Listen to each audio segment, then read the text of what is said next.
Good afternoon and welcome to the August 20th, 2024 work session of the Mayor and City Council for the City of Hagerstown. This meeting is now called to order. And first up, we have the preliminary agenda review. Try to read this as nice and poetic as possible. Just kidding.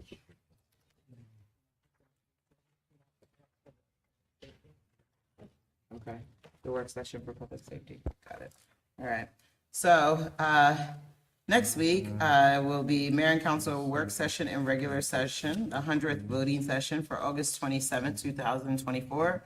The agenda is at 6 p.m. We'll have a work session that's public safety. And then 7 p.m. we'll go into our regular session. I'll call the meeting to order. We'll have invocation. An invocation this time will be done by Bishop Mincy. We'll have the pledge to the flag, announcements, rules of procedure effective December 15th, 2020. Use of cell phones during meetings is restricted. All correspondence for distribution to elected officials should be provided to the city clerk and should include a copy for the city clerk for inclusion in the official record. Our meeting schedule for September is Tuesday, September 3rd, 2024. There's no meeting scheduled. Tuesday, September 10th, there's a work session at 4 p.m. Tuesday, September 17th, work session at 4 p.m. Tuesday, September 24th, 2024, regular session at 7 p.m. I have a proclamation for Washington Goes Purple, and that'll be Vicki Sterling and Cassie Hirschberger. Forget Me Not Month, Disabled American Veterans, and we'll have Mr. Doug Flanagan. And then I also am adding 3 special recognitions on council. It's Bishop Darren Mincy, and then Liam, who is 6-year-old. He was paralyzed, fell down the steps, and he goes to Pediatric Movement Center, and he's 6 now, and he is walking. So, recognize Liam for his hard work as a 5-year-old. And then Chris, which is a boxer, he's 8-0, undefeated, and he hails out of Hagerstown. And then we'll have some appointments, the Hagerstown Youth Council members, Hagerstown Youth Council partners, Hagerstown Housing Authority, Ethics Commission, Planning Commission, Board of Traffic and Parking, and Board of Zoning Appeals. Agenda items, citizen comments on the agenda items shall be limited to topics listed for consideration on this agenda and limited to 3 minutes. 3 or 5? It says, I know, I'm We're omitting it, or we for editing it? 3, right? Because that's what you guys asked, right? 67. 60. You guys, last time was 3 minutes. Are we gonna, On it, one. Yeah. On it, one. That was. anybody else have one? Are you, Agenda item. this is for the agenda items only. Yes, Right. agenda items, 3 minutes. 3 minutes. 3 minutes. Okay, Typically, it's only been that. Every 80 seconds. Citizen comment time, because since COVID, we've reduced it just to the one time, and it has never gone back to 2 different times, like it used to be before COVID. It's fine. I can remember that. all right. And citizens are welcome to provide comments in person or by sending an email to councilcomments@hagerstownmd.org no later than 5 p.m. on Tuesday, August 27th, 2024. Include your full name, home, street address, and topic of your comments. You may attach a letter to the email or write your comments in the body of the message. The city clerk will read your name, address, and provide a summary of the comment. The full copy of the comments will be provided for public viewing as part of the minutes. And I'm sorry for every time I did not read that before. Minutes for July 9th, 2024, July 12th, 2024, 16th of July, and the 23rd of July. And then our consent agenda. And if you guys notice, there is a green paper with the actual correction of that. And it is, instead of Donna doing the scribble through, she just printed a whole new one. So for engineering, we have architectural services for Eldridge Drive, Newcomer Associates, Inc., Chambersburg, Pennsylvania, $20,000. Fiscal year 25 pavement preservation, Craig Paving, Hagerstown, Maryland, not to exceed $1,355,000. Pavement markings, Alpha Space Control, LLC, Chambersburg, Pennsylvania, $60,000. Fiscal year 25 sidewalk assembly ramps, Henson and Son, Inc., Hagerstown, Maryland, not to exceed $145,000. Hub City Garage Inspection Contract. Triad Engineering, Inc., Hagerstown, Maryland, $1,050. Minor bridge inspections. That's Brutus and Associates, Columbia, Maryland, $18,070. For finance, we have McQuillan Law and Municipal Corporations, Thompson Reuters, West, Carroll Stream, Illinois, $10,659. Madam Mayor, could I ask what that is? I was trying to look at For the, finance, for B, this one, B1. McMillan Law and Municipal Corporations. It does a subscription for the city attorney. Yeah, I believe it is. Yep. Paperwork is in your packet, there is some changed numbers and. Yeah, I read that and it really didn't describe anything. It's just a one pager, so that's what I was asking. So it's some kind of system that the city attorney needs? Yeah. Okay. Good, It's a yearly subscription. Yeah. yearly subscription. Yeah.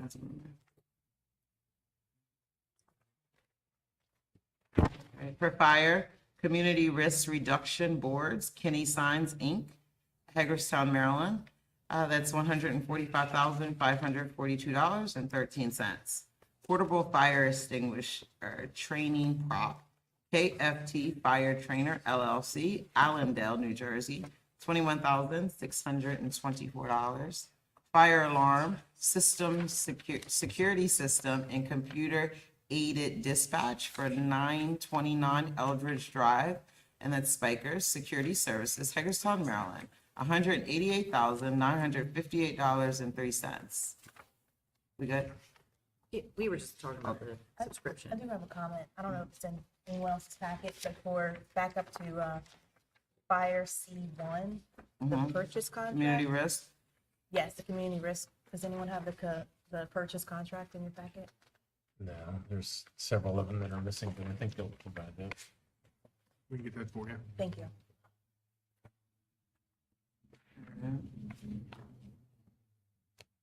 Where was I? In my information, did I do fire alarm? Fire alarm security. Fire alarm security, computer aided dispatch for 929 Eldridge Drive, and that's Spiker Security Services, Hagerstown, Maryland, $188,958.03. D, information technology, Dozer, am I saying Dowser? Dozier. Oh, Dossier. Dossier. Dossier, nice. Annual software renewal. AMCS Group, Inc., and that's Boston, Massachusetts, $10,527.84.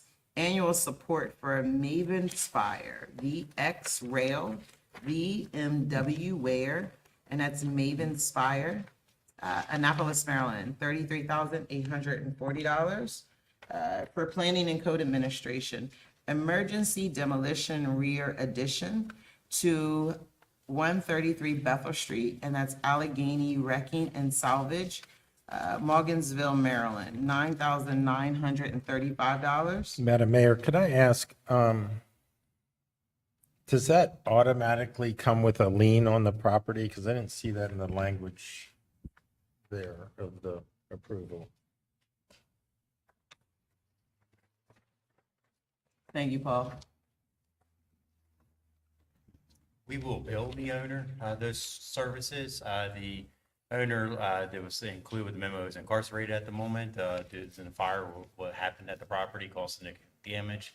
Property being broken into, no one securing it. The person has abandoned the property. So we'll go on as a lien after we bill them.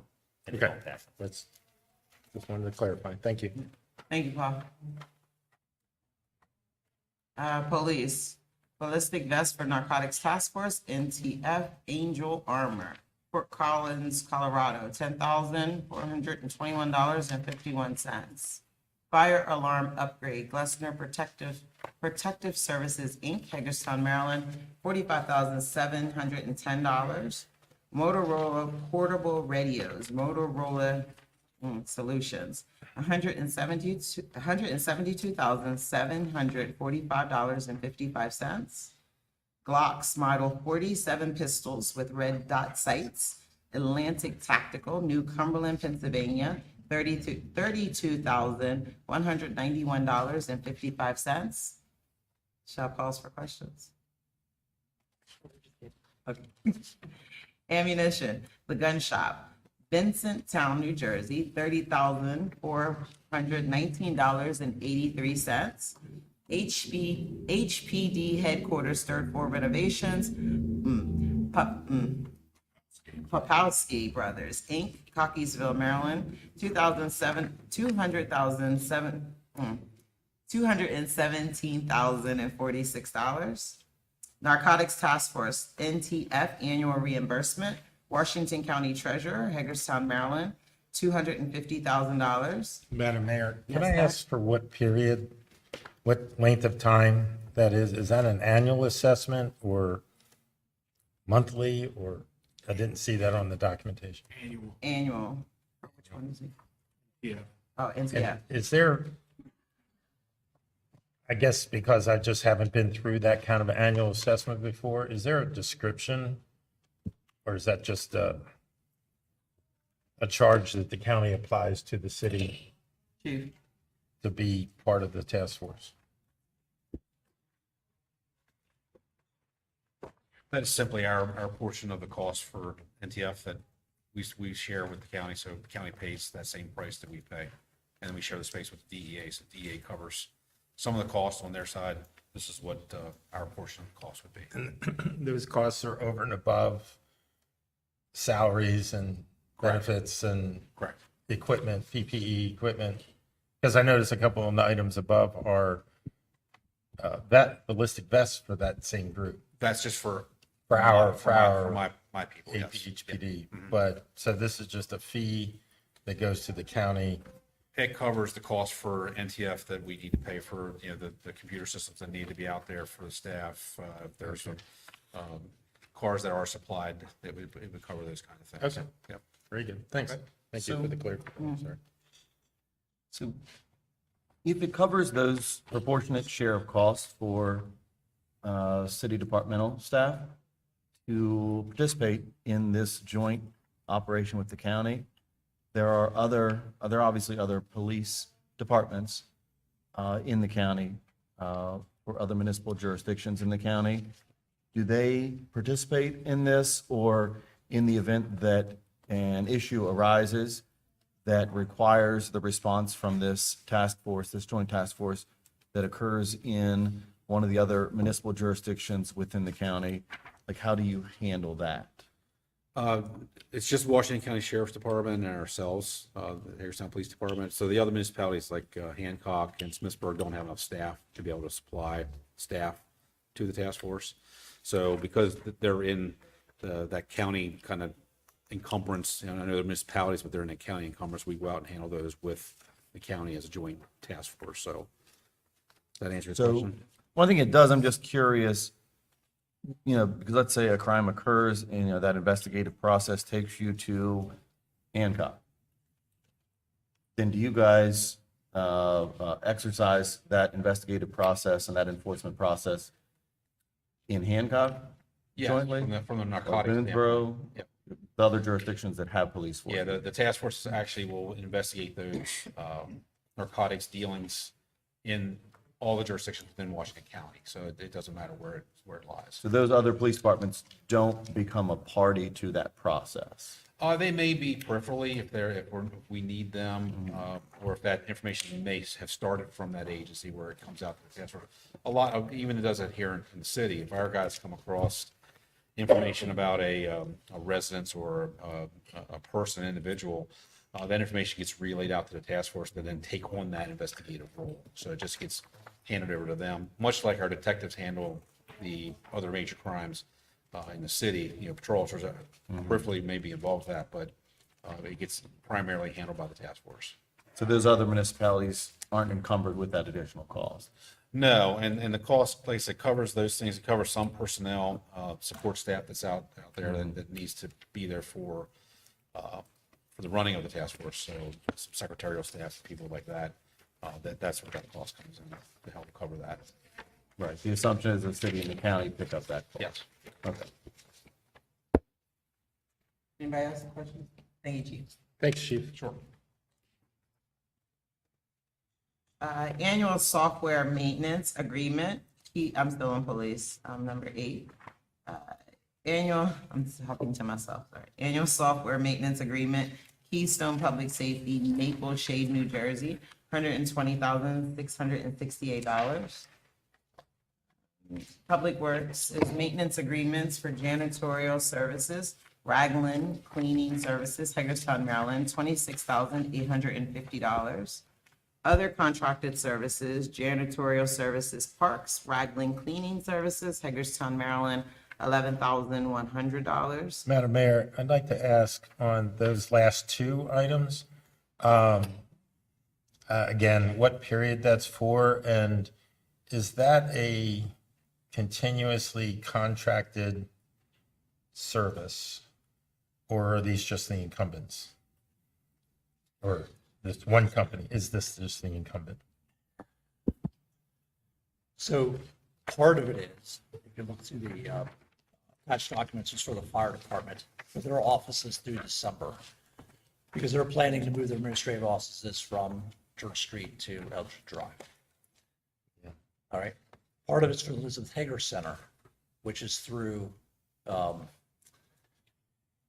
it's month to month. What we're Month planning to for, month. yeah. Okay. That pretty Yeah. much answers my question. Right. At this point, we thought that the Elizabeth Hager Center would be sold and 32 North Potomac would be operational. And so we continued their services, and that's why we had to go with, that's why it's a little bit complicated. It's okay. All right. Understood. Month to month. Got it. Thank you. Thank you, Eric.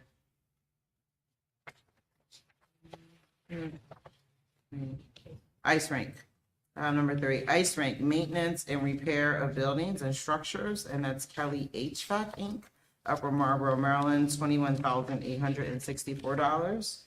Replace boiler at Hager Park Residence, Beaver Mechanical Contractors Inc., Hagerstown, Maryland, $18,980. For utilities, like fiscal year 25 substation maintenance and repair blanket contract, TRC Companies, Lancaster, PA, $180,000. Water, 1.5 meters. Court and Main, Martinsburg, West Virginia, $69,500. Water engineering services to evaluate Dell Pack tanks at RC Wilson, Buckhart Horn, York, Pennsylvania, $25,000. Water, FlexNet, migratable MXU, sorry, PIT version is where it starts running together. LB Water, Chambersburg, Pennsylvania, $15,102.18. Wastewater, Bar Screen Parts, Huber Technology, Denver, North Carolina, $66,982.34. Councilmember. No, thank you.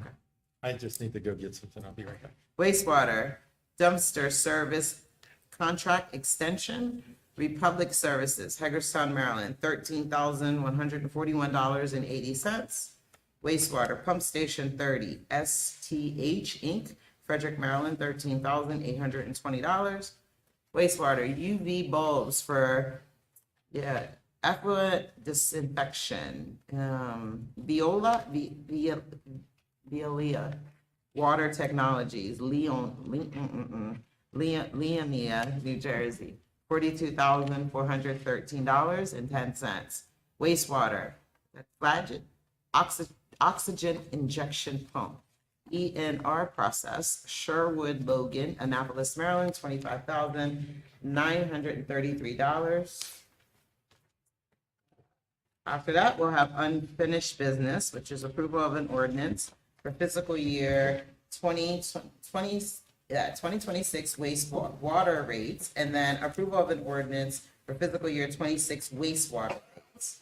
New business, introduction of an ordinance to 2024 land management code amendments, approval of a resolution, parking lease with State of Maryland Judiciary Circuit Court, Approval of a resolution, parking lease with State of Maryland Judiciary District Court. Approval of a resolution, lease agreement with Eastern Sports Management. Approval of a resolution, right-of-way for wastewater pump station 33. Approval of a resolution, snow operations contracted services already. Approval of a resolution, grant agreement with Appalachian Regional Commission for upgrades to Hager House. Approval of contract with Law Office of Kevin Bass, annexation matters. Approval of acceptance of Maryland Criminal Intelligence Network, MCIN grant. Approval of Hagerstown Fieldhouse budget allocation. Approval of guidelines and application form for the Main Street Startup Grant Program. Approval of funding support for Heart of the Civil War Heritage Area. Approval of grant agreement with Smart Growth America Dual Highway Safety Project. Approval of trash and recycling receptacle and container placement policy. Approval of city fiscal year 2025 budget amendment to match adopted fiscal year 2025 CDBG annual action plan. Approval of requests for proposals, RFP for the 10-year downtown plan update. We'll have general citizen comments, city administrator comments, mayor and council comments, and then we're adjourned. Madam Mayor, can I just, in general, there are a number of things, and maybe they were in previous packets, in that, under the new business, that are not in the packet that I seem to have. So I just wanted to ask staff if we could kind of go through and make sure we have everything that we need to review. What others? Right. It probably is in the online versions. Okay. I didn't bring my computer, sorry. Yeah, so if we could, I'll do it after the meeting, is that right? Okay, thanks. Thank you. You guys like them? We've been Trying to reduce the amount of paper. Yeah. You guys. You're old school. You like paper. All that. Paper to Note- pen. You got notes and doodles. Me too, when it comes to, Councilman Rouchak. Yeah, just very briefly want to go back to the item for the approval of special counsel retainer with the law office of Kevin Best, and probably very briefly because I believe there was an article to that effect this week, right? Yeah, today. See, I'm current on some stuff. Real simple. And I don't think that's just for the folks at the table, because we're all aware, and the folks out in the room, the city staff, because you're obviously aware. So the city, proceeded through the process of annexation to annex public lands. This includes interstate right-of-way, it includes governmental properties. I'm looking to Scott to confirm, right? So this property is non-taxed property. And this is for the citizens out there to understand this oddity of how government is least effective at times in working together. So here is a process that is afforded municipalities to annex and grow its corporate boundaries. And in that process, we identified in this specific case, property that's not taxed, meaning there's no effect to the municipal or county jurisdiction in which that property boundary is going to change. The city is simply going to grow and include non-tax public governmental property that doesn't change the tax impact to either jurisdiction. And due to, as I cited in my comments to the county commissioner several weeks ago, due to technicalities, what we're now going to do as two governmental entities is we're going to take tax dollars and we're going to pay for attorneys, which is ridiculous. We're going to take tax dollars at the county level, and we're going to take tax dollars at the city level, and we're going to pay attorneys for a technicality over a change in jurisdictional boundary for properties that aren't taxable to begin with. I just can't explain how dumb that is. And the net effect to municipal residents, the net effect to municipal residents, that's everybody living inside the city. That's all the businesses that are in the city that pay property taxes to the city, either their residence or their business, and then pay property taxes to the county for their residents or businesses. You folks, like myself, like businesses that exist in the city, you're going to pay twice because you're going to pay for legal fees for the city to defend a ridiculous technicality, and you're going to pay legal fees for the county to charge that ridiculous technicality. I just don't understand, I think why I was a bit frustrated the other week at the commissioners meeting is just, I look at that as just your average taxpayer and go, what purpose does that serve except to waste tax dollars on some ridiculous item that would otherwise be going to other actual productive things? And that's the end of my soapbox on that issue. Thank you, Councilman, Well- for making that plain. If I could add to that, pardon me. Thank you, Councilman Alshire. It was eloquently put and correctly put, and plainly put, which is well received, I think, by most. But I'm going to take it one step further and say, is this lawsuit by the county against the city over something that's inconsequential, in my opinion, as Councilman described, frivolous? And if so, who should be held responsible for that? Thank you.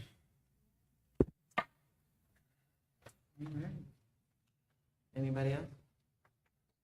Comment on that? Right. Before we go to our next thing, so I don't forget, there's two requests for letter of support from the city of Hagerstown. One is from Jessica Green, Executive Director for Maryland Theater, and it's to the Maryland State Arts Council. And it's regarding a grant for installation of line array speaker system that will improve the entire audio system. I'm just asking us for a letter of support. Are you okay with it? You guys okay with that? Yes. Yeah. Yes. Okay. And then the other one is asking for a letter of support from all of the city of Hagerstown for the owner of the Sailor House.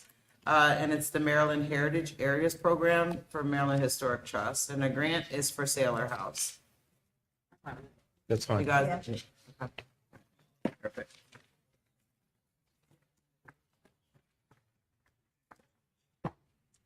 All right.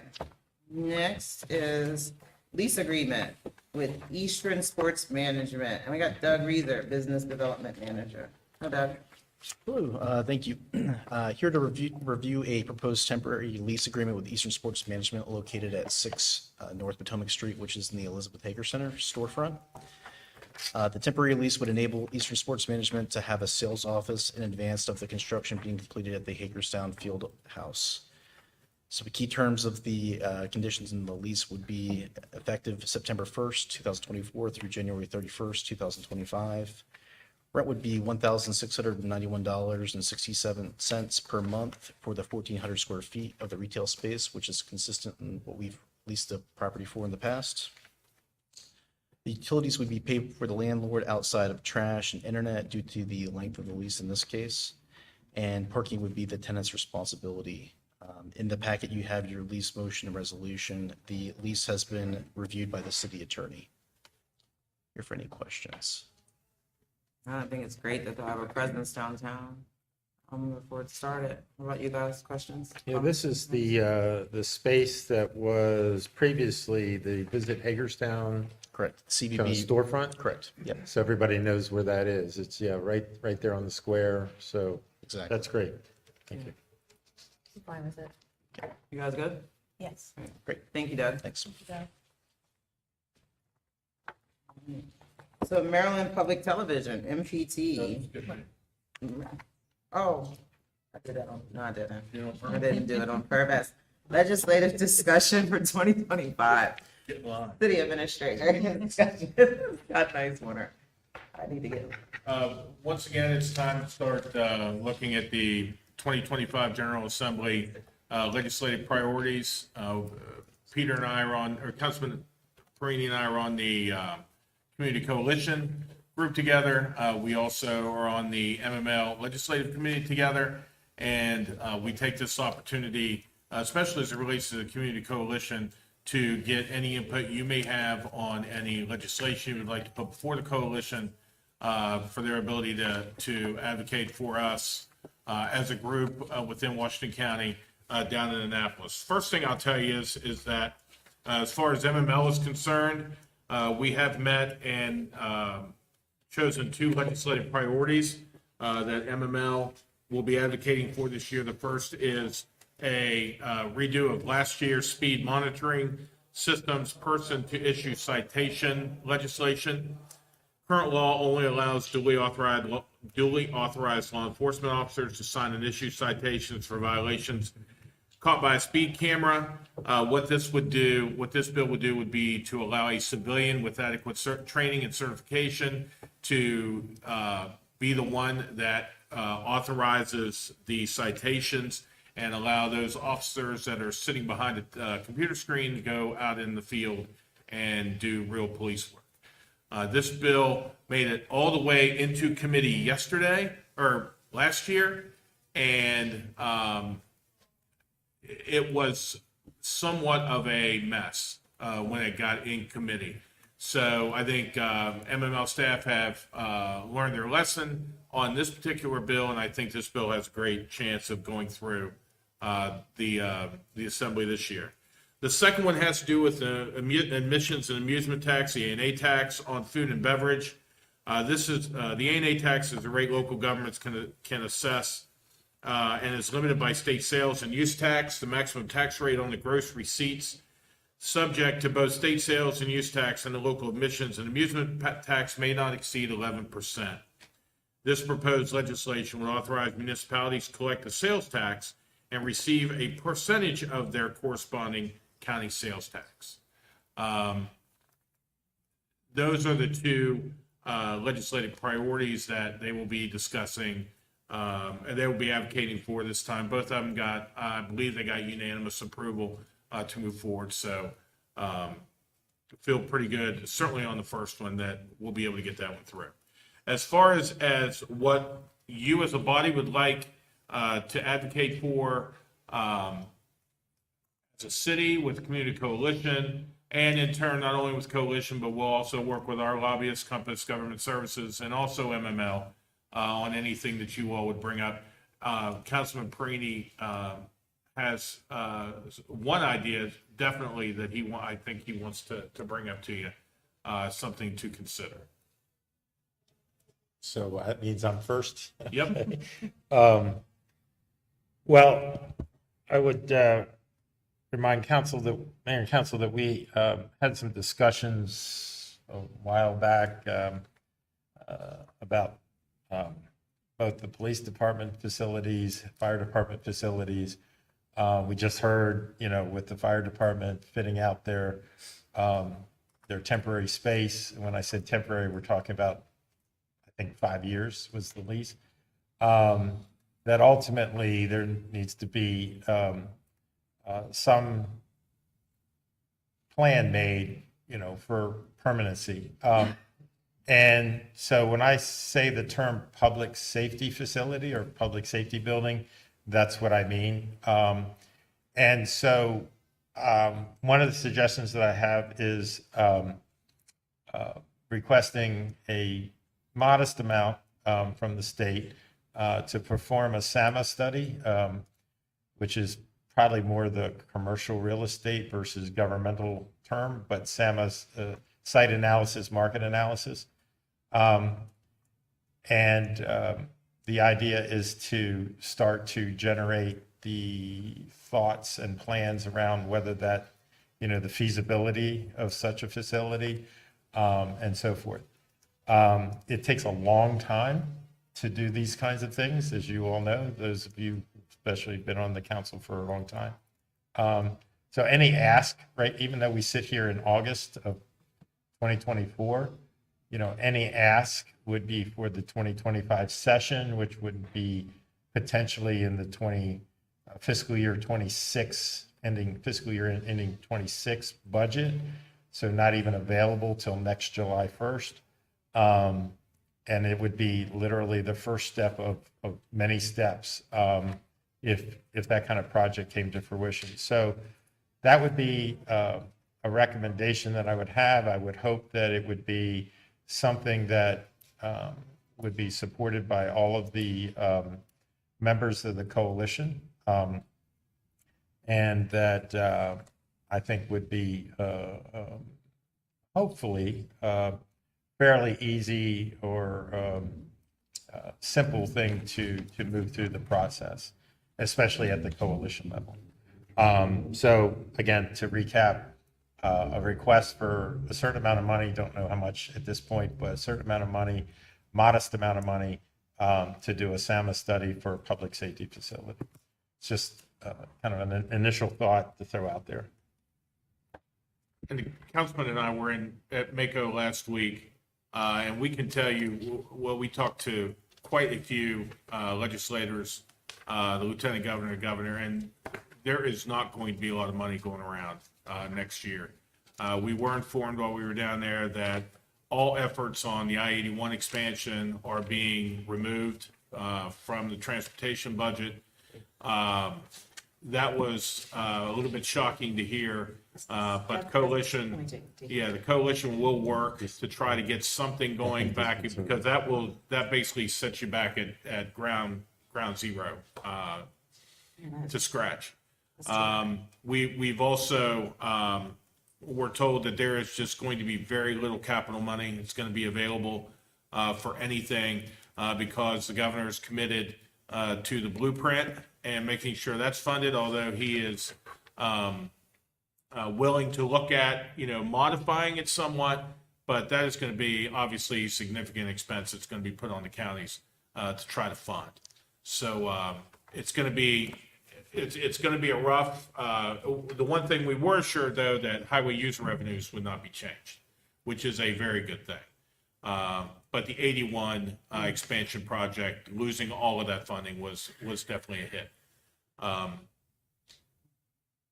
So if there's anything, I don't need your answers today, but I would need them probably in the next week or two, because we have to develop what are called blue sheets to put before the committee and have the coalition look at it, and we can go on from there. Well, may I Sure. suggest a shorter timeframe? That's fine. There's only Yeah. going to be 2 meetings for presenting ideas to the coalition. The first one is the day after tomorrow, and then the following one is a week or 2 weeks. 2 weeks after that. Right. So we have kind of a narrow window, if you will. But Right. Councilmember Ashar, and I see Can I go Councilman. before Councilman? Already knows. Just a quick question to Scott and Councilman Perini. Was there any traction in MML or other discussions about affordable housing? I know at one point there was discussion about rent caps that kind of got pushed out of the way, but has there been any discussions?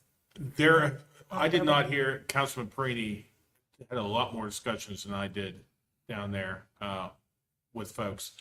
I know that there's nothing specific, at least coming out of Mako and then talking to the MML people, nothing specific coming out of a DHCD on any changes to any of that omnibus housing package. But that is not to say that the secretary is not interested in hearing from us. In fact, he'll be up here, I think, in the next month or so, maybe. And I am affordable housing trustee through the state. And our next meeting is September, and I'm working with staff down at Annapolis to try to host that in person here in Hagerstown, which would be the first time the trustees would come together since we, been sworn in. But also so that they can kind of get up to Western Maryland and see what's so different now. It's about, we've probably 4 meetings. And so I can share the information that I've been getting, and then the next meeting hopefully will be in person in Hagerstown. And I've already talked with Hagerstown Housing Authority, and also CAC, that if we do host them, that way that they would be able to be a part of the meeting as well. So I'll just share that. That would be phenomenal. Yeah, Yeah. thank you. Yeah. We have That's a what great relationship with Secretary Day. I am hoping that they will be willing to travel. There are some, for one, the Dean of Howard University. She just went into retirement, but hopefully she'll take that drive from Baltimore City, and we'll be able to host them and kind of show them our city and have the Affordable Housing Trust here. So I'll work you. on that, and I'll share any of the information with you in reference to this area. Perfect, thank you.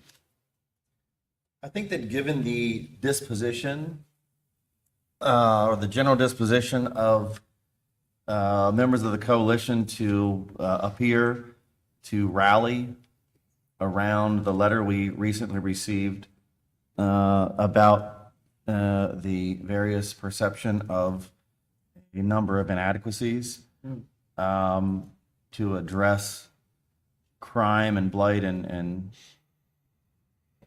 decline within the community. I'm assuming that as part of those coalition deliberations, folks within that coalition that share that disposition will be considering some legislative action on at least a number of the points, the 8 points that are raised in the letter.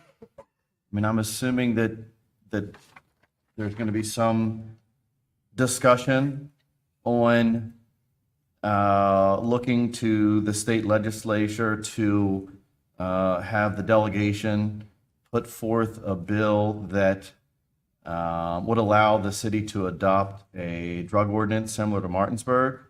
I know that we've been told that that's not allowable in the state of Maryland, what has been applied there. I'm assuming that the coalition is going to deliberate on targeted efforts to change the operations of the state's attorney's office as it relates to enforcement of punishment and incarceration for violent crimes. And I'm assuming there's going to be discussion or deliberation on what you would obviously need at the state level to allow for the city to not allow social service organizations to operate or expand within the core of the city. I mean, none of these things we can do. They would all require state legislative action. So I'm assuming somebody has taken this list and said, hey, if there isn't a lot of money going around this year and there's all kinds of legislative things that we can talk about and there appears to be interest in, that somebody's going to put these items into necessary legislative action by the state. So, I like it. the two meetings that have been held so far have been administrative in nature, kind of the rules of the road, so to speak, not about any particular legislation. I think the first, as I said, the first discussion about potential legislation is later this week.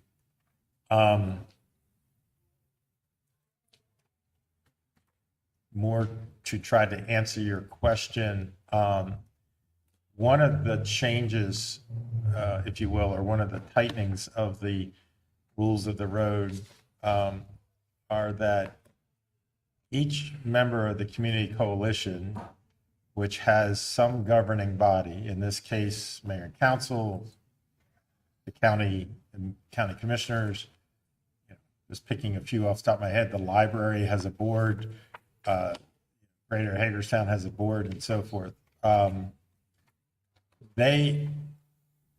Each of the governing bodies of the partner organization has to effectively agree. The governing body has to agree on a topic to bring it forward to the coalition, as opposed to any one individual person sitting at the table, bringing those up.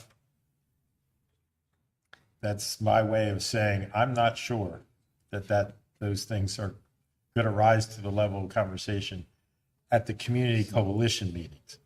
What each partner does on their own accord is a different story. Well, for me, given the level of fanfare that the accusations in this letter generated, Right. I would be shocked if there are not individuals at that table that aren't looking at these and saying, what legislative action at the state level would they require in order for the city to take the action that's being requested of? That's what should happen. If they really wanted those changes to occur in the first place. Who's the they? The they is Right, I us. was about to say, who's They is that? us. Whoever wrote that letter. All right, we're there. Gotcha. All right. I did have one more Councilman. question. As it relates, you mentioned the transportation budget, you wanted being cut out. Was there any mention of the marks? They had done those initial mark surveys and community engagement as far as the mark study. Has there been any more talk about that? No. No. The only real major projects that are continuing is the Red Line expansion and the Purple Line. Thank you. Yeah. You are talking about from Brunswick to, Proposed additional. yeah, I think that's pretty much dead on arrival. So I would encourage, just a final thought, any thoughts that come up, please let Scott Nice, our administrator, know if they come up before Thursday. I mean, how can we Thursday's get meeting. some Maryland Stadium Authority money?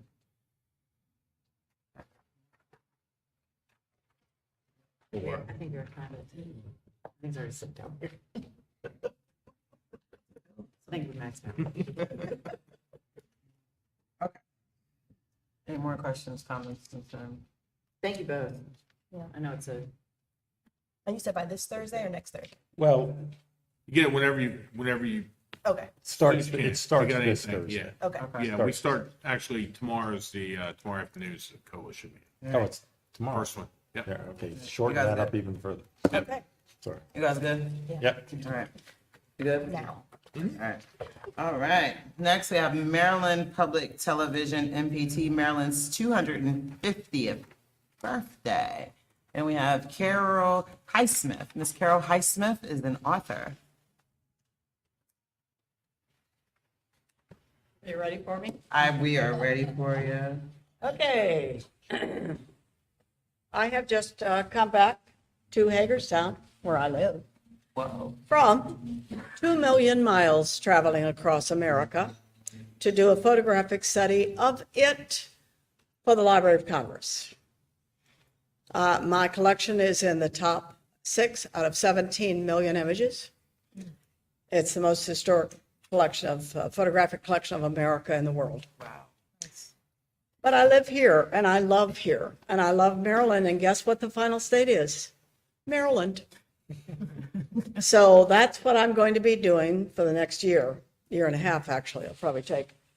It is for America's birthday. Y'all don't have a book. You really don't. And you should. So I'm going to just pass around. I've done some books, actually co-published with the Library of Congress. I don't know that Maryland would be. But if y'all want to kind of look at what we've done. So I run 2 companies, a publishing company and a photography company. One of my cameras is a 151 megapixel camera. Most cameras are 20. So I'm here to see if y'all might be interested in being one of the sponsors, and I'll make it reasonable. So we're going to go, I was just down at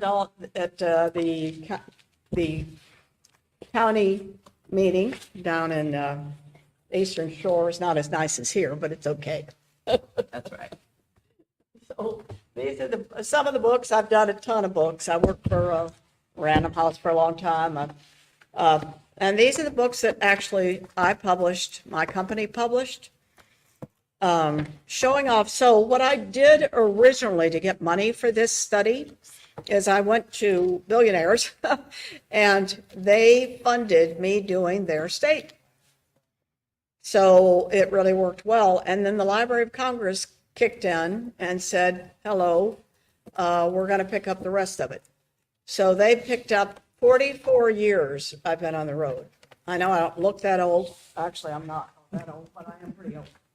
So anyway, what I'm asking, whoops, is whether or not y'all might be interested in giving us a little money to be one of the sponsors of the Maryland Book. So what I did is we put together a little presentation, and then also the other thing that I would like to give you in your little package is that I'll take 100 or so photographs, and you can hold my hand and tell me what you want.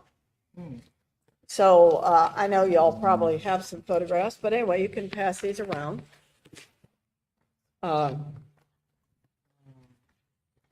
So what this is it shows just kind of the budget of what we're asking for from Hagerstown. And then also the fact that they've sent out a press release. So I'm partnered with Maryland Public Television. The monies are going to go to Maryland Public Television, not to me.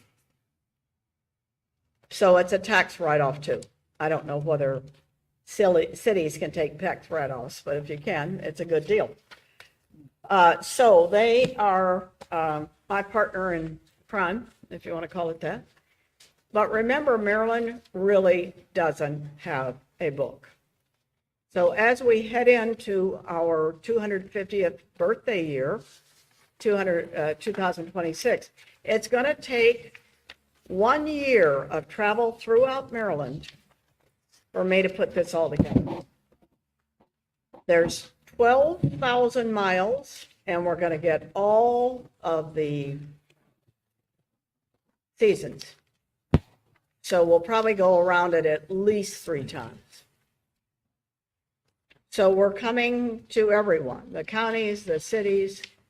Now, if you're a teeny weeny city, and we're really not, we have a lot of people that live here, which is great.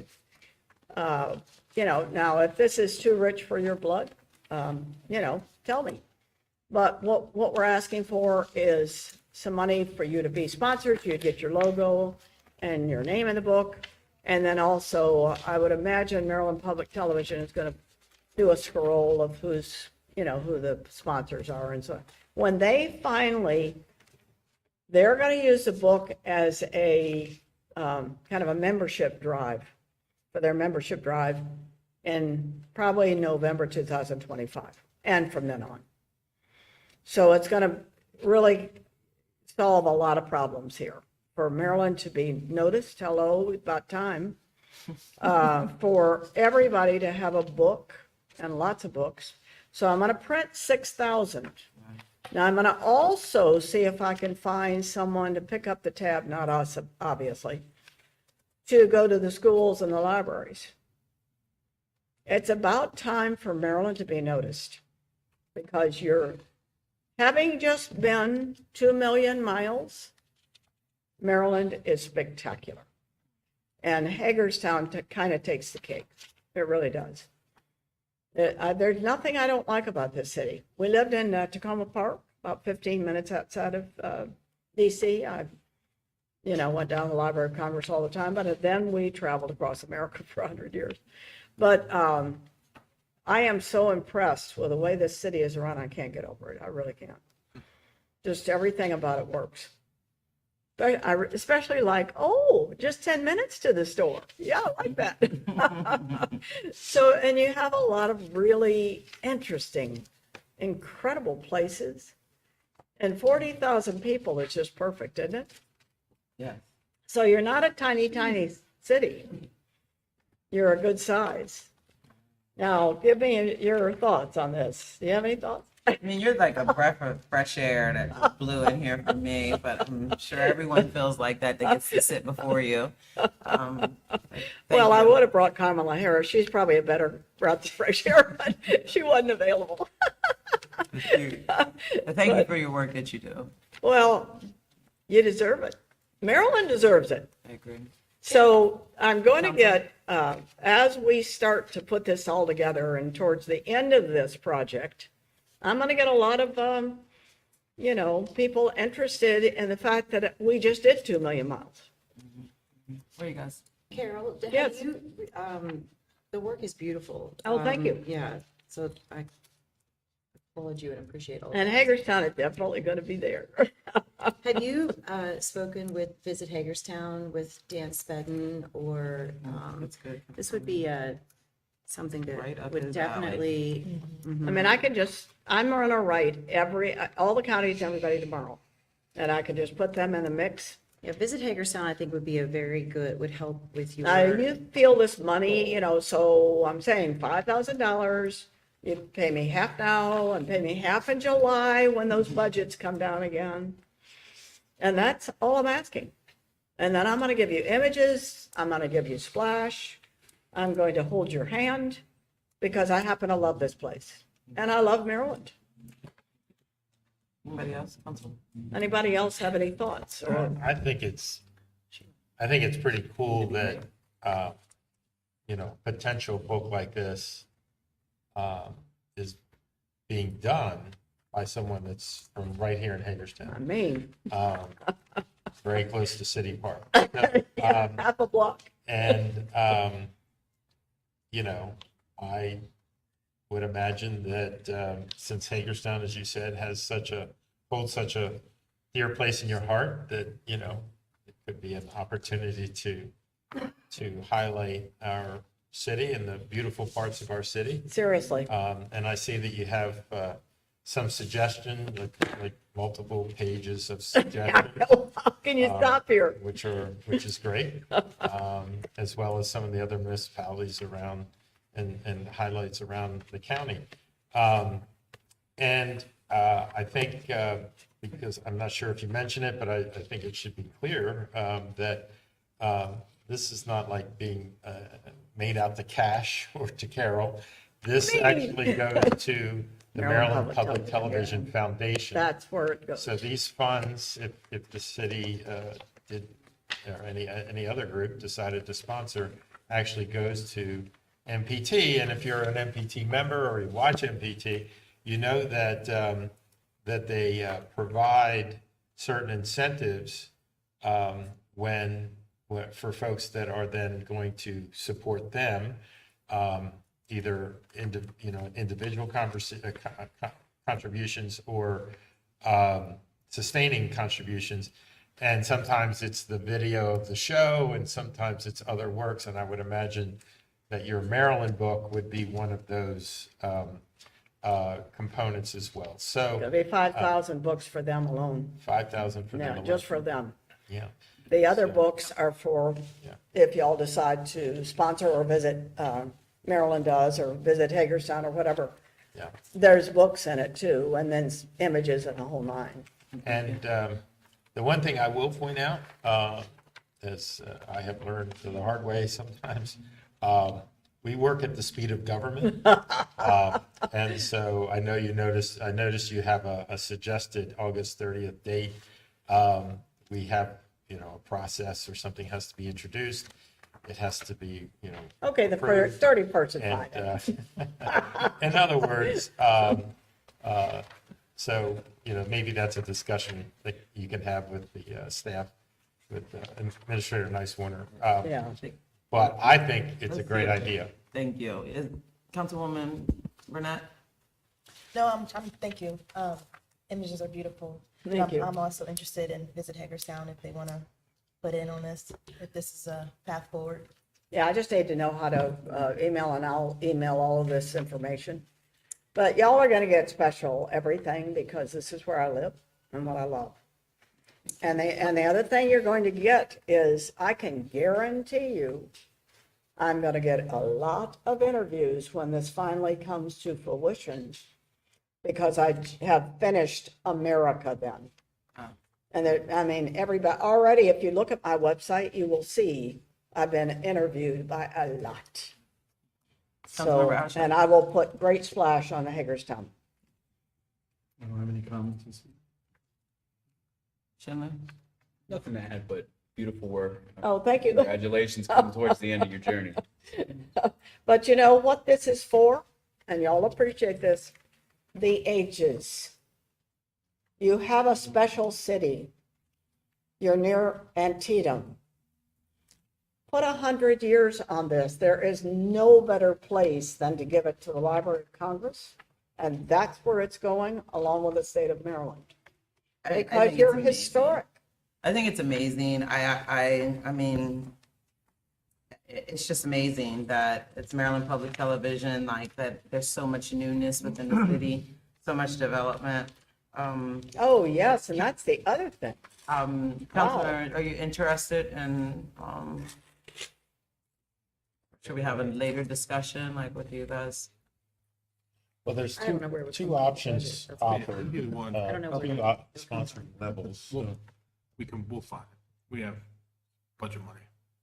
Should I You'd want to pursue. pass the little plate around or? Hold on 1 second, let me see if we can work this out. Okay. I'm okay with the gold sponsoring partnership. Whatever payment plan can be worked out. $10 down, $10 a week, or You should be you're a sales. Anybody, what, anyone and what we're else? gonna do is, whatever comes to me first is just gonna help us get around folks. And then after that, it'll help publish the books. I'm fine with the go sponsoring, but again. Want I to see what Visit Hagerstown and Yeah, give it, put I'm in getting into some that. information. Because South, I mean, City of Hagerstown and other and other areas of entities, got Hagerstown, it. so. Councilmember They Shannon? should do the Yeah, same. Exactly. I would You may agree. not. I'm okay contributing, but I don't know if we should shoulder all of it. I think it'd be great to partner with other. I think Dan would be ecstatic too. And here's Dan, here you go. There's a Okay, really crafty way of so doing they it. would be, I would write it down, and they would feasibly Yeah. pick up the tab for It it. fits their And mission. They're not hampered by Maryland. Hello, Maryland. for this body, there is a willingness and there is a head nod, so And it's a we'll marketing. look more into it. We see Yeah. what your deadlines are, and our next voting session is next week, so Oh, probably. good. Yeah. I mean, I can just pick it up. I'm not very far from here. But Hold on to this. Yeah, Thank you you. can hold on to that. So anyway, that's me in a nutshell, and I don't even know where to go on this town. thank you so much for your I'm not work. kidding. I am And not kidding. Reach out to Remember, Visit I've seen them Hagerstown. all. I've been everywhere. Please reach out to Dan Spedit and Visit Hagerstown, and as a body will work with staff. Yeah, see and how we I can will take care of it. write then to him tomorrow. Okay. And then just put everything, so he has it in, and he says, how did I get involved, type thing. Tell them Shelley. sent you. Councilwoman Yeah, say McIntyre, Shelley sent you. name drop. But the other thing is think. What do you want me to shoot with my 51 megapixel camera that most cameras are 20? Thank you so Happy to much. do it. And I need to be kind of pointed in the right direction. I can do interiors, I can do drone. There's nothing I can't do. Wow, I love that. Oh, yes, I will take care of you like you've never been taken care of. Because this is where I live. And this is what I love. Thank you, Ms. Haskell. Thank you. Thank you. And it's so funny because I didn't think I was going uphill, and I was. I thought, well, I'll go to Frederick, and we've never even been to Frederick. I'm too interested in this place. Thank you so much. Me too, me too. Interesting. You take care too. Thank you so much for your work. Bye. Bye. That was very Cute. Oh. Well, moving right along, let me see if you guys can top that one. Judicial System Discussion, Part 1. And with us, we have Ms. Gina Circion, our state's attorney, and then Mr. Kenny Shapiro, and I'm probably saying your names wrong, I'm sorry, but Deputy State's Attorney. Please join us in front. Thank you for being here with us. Hello. I love it here too. Good to hear. You love it here too? I mean, everyone now has to start with that. love it. You have to start with that. Yeah, enthusiasm. Hi, Well, welcome. thank you. Yes, I'll let you just Well, introduce yourself. we were invited. I think this came out of Senator Quarterman's letter. And we basically, we accepted the invitation to speak to you to see if you had any questions. I think that there are concerns going around the county, but particularly the city, about the violent crime that is occurring. Certainly, we've had 2 homicides within 4 weeks, both shooting, both downtown Hagerstown, one on Jonathan Street and the other one on East Washington Street. That was pretty shocking. We're well aware of the concerns that the city has, and I think that we work very well with the police department and the sheriff's department. I think there are certain things that are restricting us. Certainly, the laws in which we operate. We do prosecute these cases vigorously. I have 18 prosecutors, trial lawyers, including myself.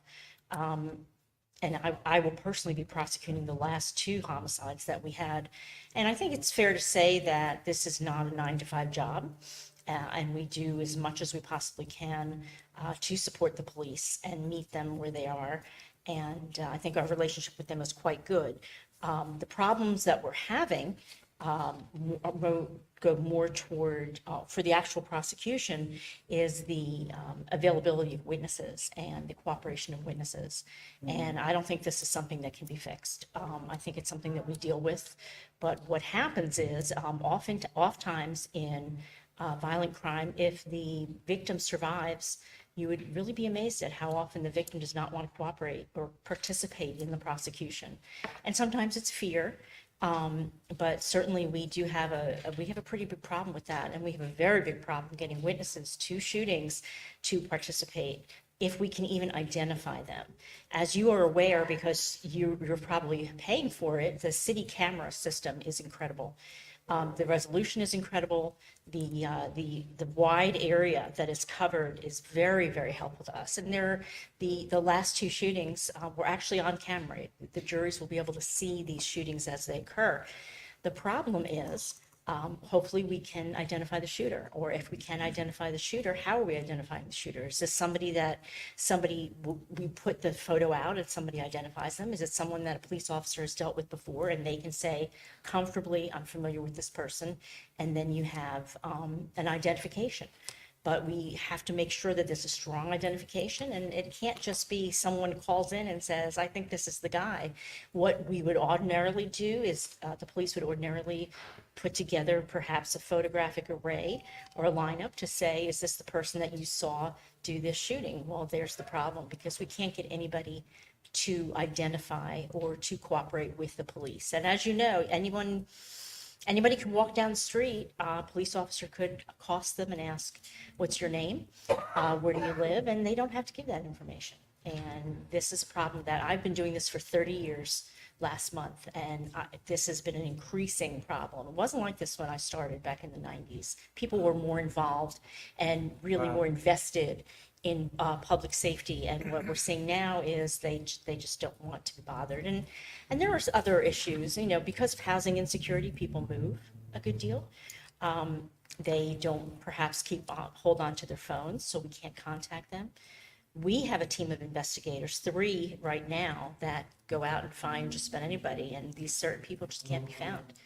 They don't want to be found. So I think the first concern would be that if there's a suggestion that we are not vigorously prosecuting these cases, I think that what the public should know, and I've hesitated to put this in the paper or tell Julie Green this problem, because I don't want potential witnesses to say, well, I don't have to show up, nothing's going to happen to me. That concerns me greatly. But I think we have to acknowledge that we don't have cooperating witnesses, and that is very, very difficult. And I don't know what the statistic would be, and I don't think that we've ever really looked at hard statistics. We have the same issue with domestic violence, and the high percentage of witnesses, or victims rather, that do not participate with us. And there has been legislation to try to address that. I don't know how you legislate us out of the problem that we're having right now. Additionally, I know that there was a question or a suggestion in the letter from the senator that we be prohibited from entering into what he termed as plea bargains. We call them plea agreements, and there are several reasons that we would do that. First and foremost, we have to look at the evidence we have in our cases, and sometimes we want to get something for very little. We may not have much to go forward on, but we also know that we have a person who is a public safety risk, and we're going to get whatever we can. If it's a gun crime, it may be the only thing we can get from them is having the gun in their hands. And so we will push for a gun conviction. And then again, we're limited by what the law says we can sentence to. And remember, we don't do the sentencing, the judges do. Now, we do that, we don't do that, they don't do that in a vacuum. And we do make recommendations, and we have a very good rapport with the court. I think our recommendations are usually fairly well received. But if a gun charge carries 5 years, it carries 5 years. If it carries 3 years, it carries 3 years.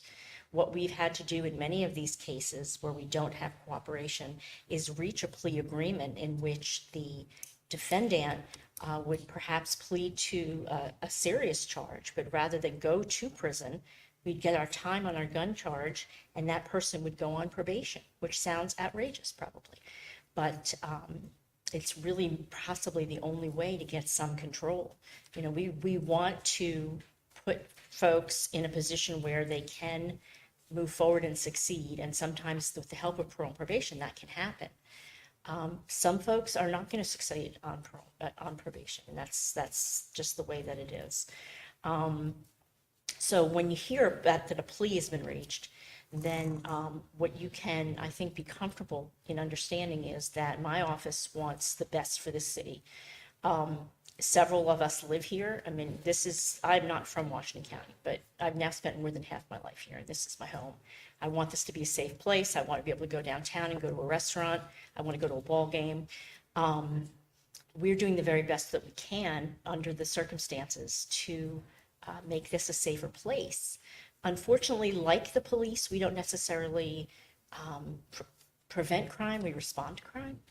But we have ways in which we fashion sentencing, and the fact that we participate in the entry programs is that we're looking at this from both ends. We're looking at what happens when someone leaves the Division of Corrections. As you know, we have 3 prisons, and stay in Washington County or stay here in Hagerstown. What are we going to do? Is this someone who's going to continue to have a criminal presence in our community? And that's where the reentry comes in, and the services. And I don't know if any of you are aware of any of the services that we do here in the county. Certainly gatekeepers would be the first one that comes to mind. We're seeing more and more people receptive to giving people a second chance. I work with this because after 30 years of locking people up, I see that that's not really going to get us out of our problem. And reducing recidivism is very important to us. When we do take a plea agreement, and this is not to suggest that we don't want to try cases. We're all trial lawyers. That's why we went to law school. We'd all rather be in trial or in a courtroom than sitting at our desks. So it's certainly not for lack of interest. If we were to try every case, the system would grind to a halt. Every defendant has the Sixth Amendment right to a speedy trial. That would go right out the window. But the pragmatic approach, and the reason that we do what we do, is because when you do a plea agreement, everybody has a guarantee. We have a guarantee that this person has a conviction, which might be very relevant to next time they commit an offense for guideline purposes, sentencing guidelines. We have a guarantee that there will not be an appeal. We have a guarantee of what the judge is going to put them on a term of probation. What does the defendant get? Well, they get a guarantee that this is the highest charge that they'll be pleading to. They get a guarantee that the sentence won't go above a certain number. And the reality of the situation is that we are forced into this situation time and again because of the lack of cooperation. And I don't want you to walk away, or us to walk away and you think all we do is plead cases out and plea bargain, because that's not what we do. We do a tremendous amount of work to make sure that these cases are prosecuted fully with our own investigators, with extra work by the police department. Mr. Shapiro is actually the head, the district court deputy in my office, which is where most cases come in. He has a team of prosecutors who, again, work. This is a 24/7 job, and work hard for the cases as they come in. And then we have a team of felony attorneys who do the same thing in the circuit court. We have been successful in sometimes you need to take a plea to get someone to cooperate against their co-defendants, which is not a very popular person after that. But certainly in one of the most recent shootings, And I'm sorry, it hasn't been that recent. It's probably been about 2 years. And the name of the street escapes me, the one that we just had a successful conviction. I can't think of the name of the street, but it was a Hagerstown City shooting. 4 people were charged. We had no evidence against the 4th person. We didn't even know who that person was. But he was one of the shooters. And through investigation and through working with one of the persons who was charged, who was really just a passenger in the car, not the driver, not armed, that person was given an agreement so that he would testify against the shooter. So we got 4 convictions out of that shooting, and we had to do it, though, by working with what we had and creating a case against who we knew was in that back seat firing a gun. And this was in the middle of the day, and I think more than 20 rounds were fired. So certainly a very frightening situation with a motive that you couldn't tell me what the motive was, because so many of these shootings don't have motives. People are offended by something that is said to them. They're offended by something someone said about a family member. The latest shooting, which was the one on Jonathan Street, my understanding is it has something to do with somebody messing with someone's car. But guns are so prevalent now, and this is how people are trying to resolve their conflicts, exactly. And so we require forfeiture of guns in our pleas. We require them in our sentencings. And that's one way that we're trying to get the guns back from into the hands of the people who use them on the streets. How to stop the flow of guns coming in, I don't know that anybody has an answer to that. But I know that the city, working with our prosecutors, they've done a tremendous amount of work, having special task forces to go in that direction. The narcotics task force has been very successful in getting guns when they do execute search warrants. We're doing really the best we can under the circumstances we have. We do intend to seek more attorneys when we go through the budget process again. I can tell you, and Mr. Shapiro is our juvenile court prosecutor, that our caseload has gone up 3 times. Now, that's juveniles. And how long? In a year. In a year. We doubled them in. We doubled it. And we have 1 prosecutor handling all those cases at this point. 2 reasons, I think, for this. And one of them is legislative, and it's the Juvenile Justice Reform Act, which has cut the teeth out of juvenile justice. And these kids know it. They know it. They know that they're not going to be committed. Yeah. They know that they're not only going to be on probation for 6 months. They're just committing all kinds of offenses. And Mr. Shapiro can tell you what little teeth we have now in the courts. I don't know if you want to add anything. Yeah, I mean, it's everything that Mr. Encione said. So I started prosecuting, you've been 30, and I started in 97. I took an 11-year hiatus to be a firefighter and then started prosecuting again. In the time that I was away and the time I've come back, the change in societal expectations of the not the juvenile justice system, but the justice system has completely changed. There is a general lack of ability or desire to participate in it, whether it's with our police friends as a job, whether it's as witnesses, whether it's even as So make sure people hear you, Ken. There you go. or as prosecutors, and the public's desire to be a part of it. There is a level of mistrust in the system itself, and it makes it very, very hard as prosecutors to get the help we need, to have the police get the help they need to help us prosecute cases, specifically to children. When I was a prosecutor, my first go around, a child could be committed out of the home for any kind of crime, and they could be committed until they were 21 years of age. Now the only kids that can get committed are felons, and I didn't have a problem with some juvenile justice reform. Maryland was already on the more liberal end of things. We don't shackle kids. We don't do a lot of things. Kids are charged generally as children, except for the most extreme cases. But what we have now is we have children who know that if they are not felons, and even if they are, the Department of Juvenile Services has all but done away with commitments out of home. And even when we commit children, they come back to the same community they come back to, and the parents they come back to, and the friends. I can't, unlike adults, I can't tell them to find new friends and find new home. Kids are hard, but adults, just what Ms. Cirencione is saying, is really, really challenging to drum up witnesses when they don't want to be dealt with and when they don't want to be a part of the process. No matter how serious the crime, and you talk about domestic violence, we have repeat victims of domestic violence whose meal ticket, their loved one, even though they are not good to them, that's who they rely on to support their family, and they're not willing to step forward and help us.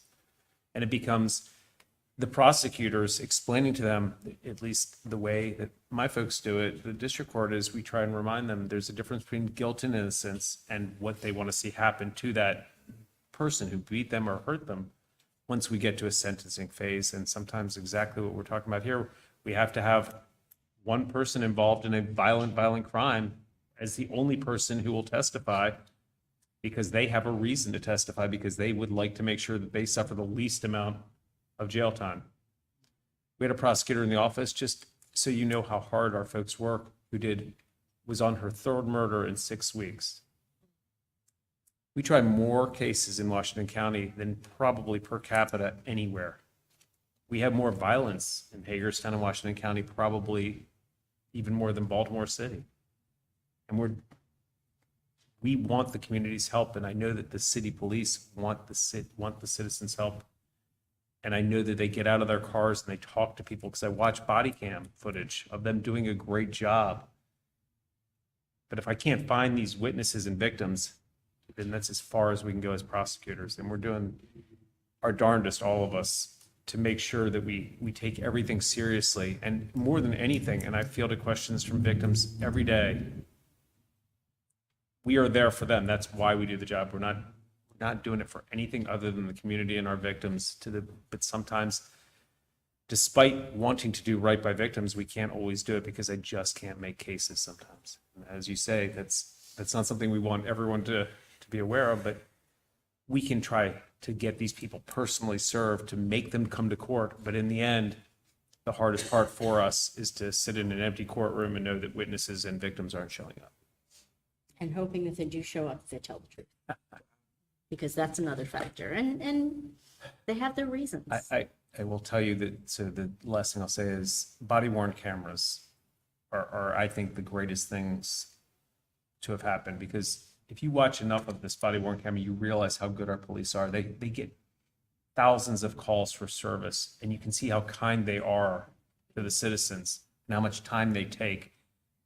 And there's always going to be an interaction that doesn't work out the way people want. And when you see cell phone video, you're only getting a real brief snippet, which isn't to say that everything that happens in interaction with the police are good, but they're doing a great job. And like I say, I watch hours of camera footage, and they do a great job under the most stressful conditions. When I went in as a firefighter to calls, no one wasn't happy to see us.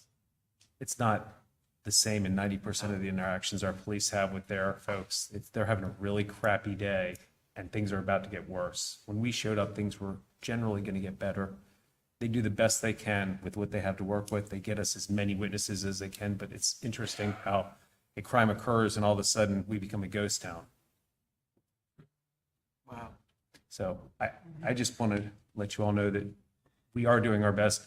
I can tell you I field calls every single day about what goes on, and I'm available, and I know Mr. Cirencione is available to talk, and we're happy to answer any concerns or questions that people have. I can't always make people happy, and I let them know that a lot of our calls don't always end in the way that people want, but we're doing the darn best we can, and we will continue, because every one of us in the office, all 18 of us, are really committed to doing the job. Otherwise, we'd go find higher paying jobs. We don't do it alone. We have a wonderful staff. The entire group. Wonderful. And we have a committed bench, I believe, as well, and they work with us. Thank you. Thank you. Jeez, thank you for the incredible amount of work that you guys do. We're not looking for that. We just want you to. I know, but what it helped do was, even as things are shifting and changing and all, it just helped me to understand that missing piece, which means if people don't trust the system, then they won't trust the system even to keep them safe at times. And so I think that I forget that. I forget that if you don't have witnesses, then you can't, and so thank you for that piece. That was probably the most ding, ding, ding for me that came up. Oh, go ahead. Oh, and we thank our police friends because honestly, I can't say that enough. You watch enough body worn camera and you realize how much stress it is to go on a call where things are really, really bad and how calm these men and women are with victims, with witnesses, and how much work it is to try and get information from people who are having a bad day. So I just want to applaud them as well because we couldn't do it without their work. And as Ms. Rancione said, our staff in the office is probably second to none. We're very fortunate to work with the people we work with. And we're not looking for thank you. What we're looking for is patience, I think, to say if you see something that looks ridiculous, a shooting that winds up being a gun charge and a reckless endangerment, which is a 5-year misdemeanor, there was something wrong with the case. It wasn't somebody's lack of interest, meaning the prosecutor. When you see these things that look like they just went sideways, it's something happened. And it was probably, as you said, a lack of cooperation. Well, we didn't invite you because we didn't believe that you guys were doing your job. We invited you because we think that it's important for the public to hear from the partners and that there are things that this elected body can do, but then there's also things that we can do together and there's some things that we can't. And so my thanks is on that because in my other world is mediation. And so being able to talk to folks about that, even in facilitating conversations about how important it is to be engaged and how important it is just a neighborhood to, see something, say something. So that's where my thanks is coming from. And I'm sure council members will have some comments, questions for you guys. So, first of all, thank you. As I said publicly the other week, you were the first individual to respond when I sent out an invitation to all of the parties for the correspondence that only the mayor and council received. And the difficulty for me was that that communication seemed to throw a lot of darts at a lot of governmental partners that are working constantly towards solutions, toward problems that we cooperatively manage. And so I appreciate when you said you manage crime, you don't prevent it. And I think I say that, a number of times through these deliberations. And so, that communication seemed to simplify or attempt to simplify what isn't. And I appreciate your communication. I certainly didn't want you to come in defensive, but I think that the letter sort of makes you, almost makes you come at it that way anyway, because the letter sort of insinuates that those things are that simple. And so I appreciate you desimplifying what folks can look at it and say, oh, what's a simple thing? You just, here's what you do and you apply the law and people go away forever. But, when you say things like, and I think the public, it's important for them to understand that you can't try every case, that people have rights, the cases aren't slam dunks, that there is a constant lack of cooperation, that they take a long time,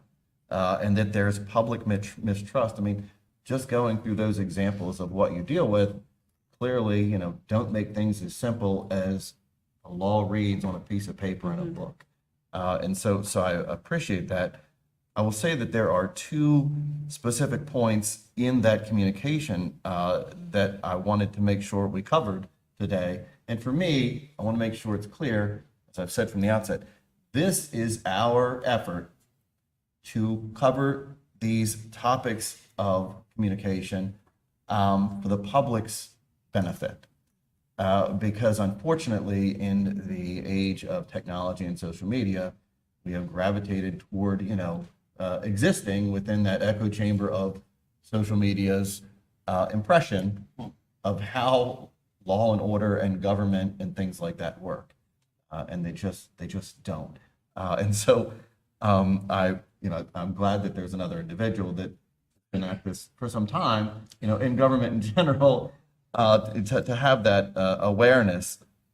But I think that you definitely covered item number 4, which was the subject of, well, city, why don't you just tell the state's attorney to stop plea bargaining, and that'll resolve everything. But really, point number 3, I don't know that we got into, and so really, when I read the communication, there's really 2 pieces here. There's the piece where we talk directly with you as the state's attorney's office. And by the way, the biggest thing for me was hearing that you have that level of staff, you know what I mean? And still that level of caseload that, you know what I mean? I feel that. So, but the other point was what I'll call that second part, which is the lesser part. Meaning in point number 3, it says, well, you said, why don't you just talk to the state's attorney's office and get rid of the panhandlers and the trespassing and the disturbing of the peace? As if we can sort of like, our police can go grab those individuals and then bring them to your office and say, hey, take care of these people for us, with these laws that we know exist and get rid of them.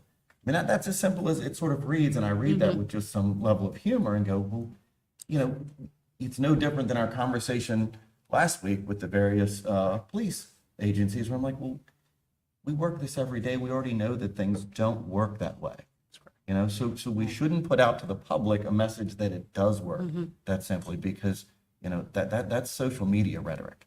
It's a lot more complex than that. And so the other part I wanted to hear from you today on was how you deal with those issues. And I think you touched a little bit on it when you talked about the change in state law for the Juvenile Reform Act.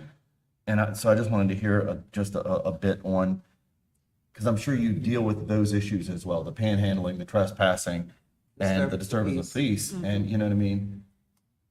How you deal with that sort of second layer of, I don't know, community Can I misconduct. defer to you? since Yeah, you did the I was district gonna, court? yeah, I was gonna, so nuisance crimes, and they're the biggest problem with any city because people want to feel safe going out to dinner, to go to the ball game, just what you talked about. And we all want to feel that. When I became a lawyer, my father, as a lawyer, said, a prosecutor, and he said, do right. And justice isn't always jailing for the maximum amount of time. And district court is, nuisance crimes run the gamut from 30 days to 90 days that we can put people in jail for. And even if I jail these individuals who's committing the bulk of the nuisance crimes, even if I jail them for the maximum amount of time every time, they're still going to be back on your street. They're still coming back. I can never, as a prosecutor, hit the core problems. And you're fond of saying that we don't want to criminalize homelessness and poverty. We do the best we can to make the most repeat offenders no longer be around on the streets. Because I live in a city too, and I don't want to have people sitting on my porch or sitting in front of my house screaming all night, every night.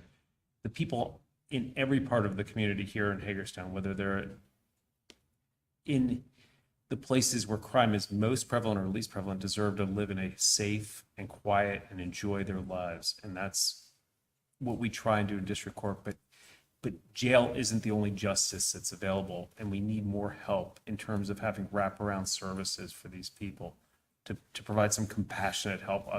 Jail only does so much, and at a certain point, it doesn't provide a deterrence to the individuals who are doing it. And that's, when we prosecute, we try and have 2 things in mind when we craft settlements, pleas, whatever it is.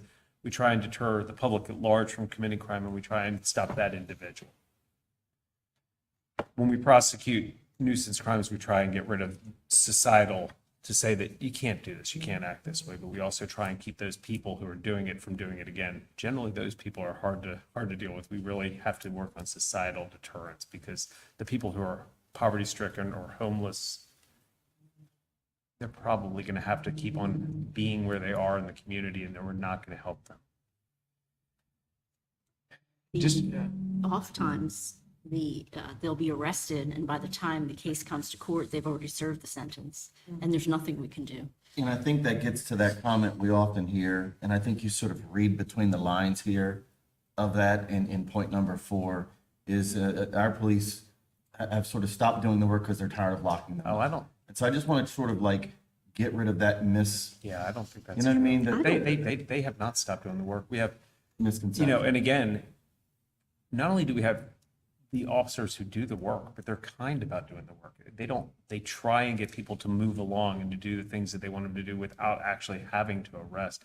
Because exactly what you're saying was, which is, in most cases, even if they've already served, that's in one end. And also, they often get booked into the detention center and they are out within a short amount of time. And our officers, 6 of them at a time on any given shift, are already taxed enough with more serious things. It's not that they're not trying to handle all these things, but they have other calls for service that require their time, and they have to prioritize which ones are first. And not that, I don't think that I can't imagine there's a police officer out there who is not overtaxed and overworked and who wouldn't rather just be walking the street and talking to people, to the community members, and saying hi, giving directions. But it's really a challenge when there's just so many other things going on. When we are on our 7th murder for the year, when we are in the city, Please. sorry, when we are doing other major things, and so they're doing their work. They are doing their jobs. We have people who, I mean, they spend hours every day trying to keep the low-level crimes taken care of. And again, we try and take them as seriously as prosecutors as they do. I think our bench tries to handle them with sympathy and with empathy and with a desire to not have them do it. And you know, those are questions and things that we have the laws in place to handle, and we don't need to keep on writing more laws. We have the nuisance crime laws. But in the end, I can jail them as long as I want. But we need to do something when they get out, and how to help them maintain a sober life, a clean life, a housed life. That's the hardest part. I mean, like, legitimately, it's not the prosecution. I can show that they were in front of a building that was said no trespass. I can prosecute that every day of the week, all day. It's not that challenging. The question is, what do we do with them after they've spent 45 days in our jail and now they're back out? Yeah. I think that one of the things that looks promising is problem-solving courts. And I don't know if you're familiar with the fact that we have a drug court here in Washington County. We've partnered with Frederick County in the district court to have a veterans court.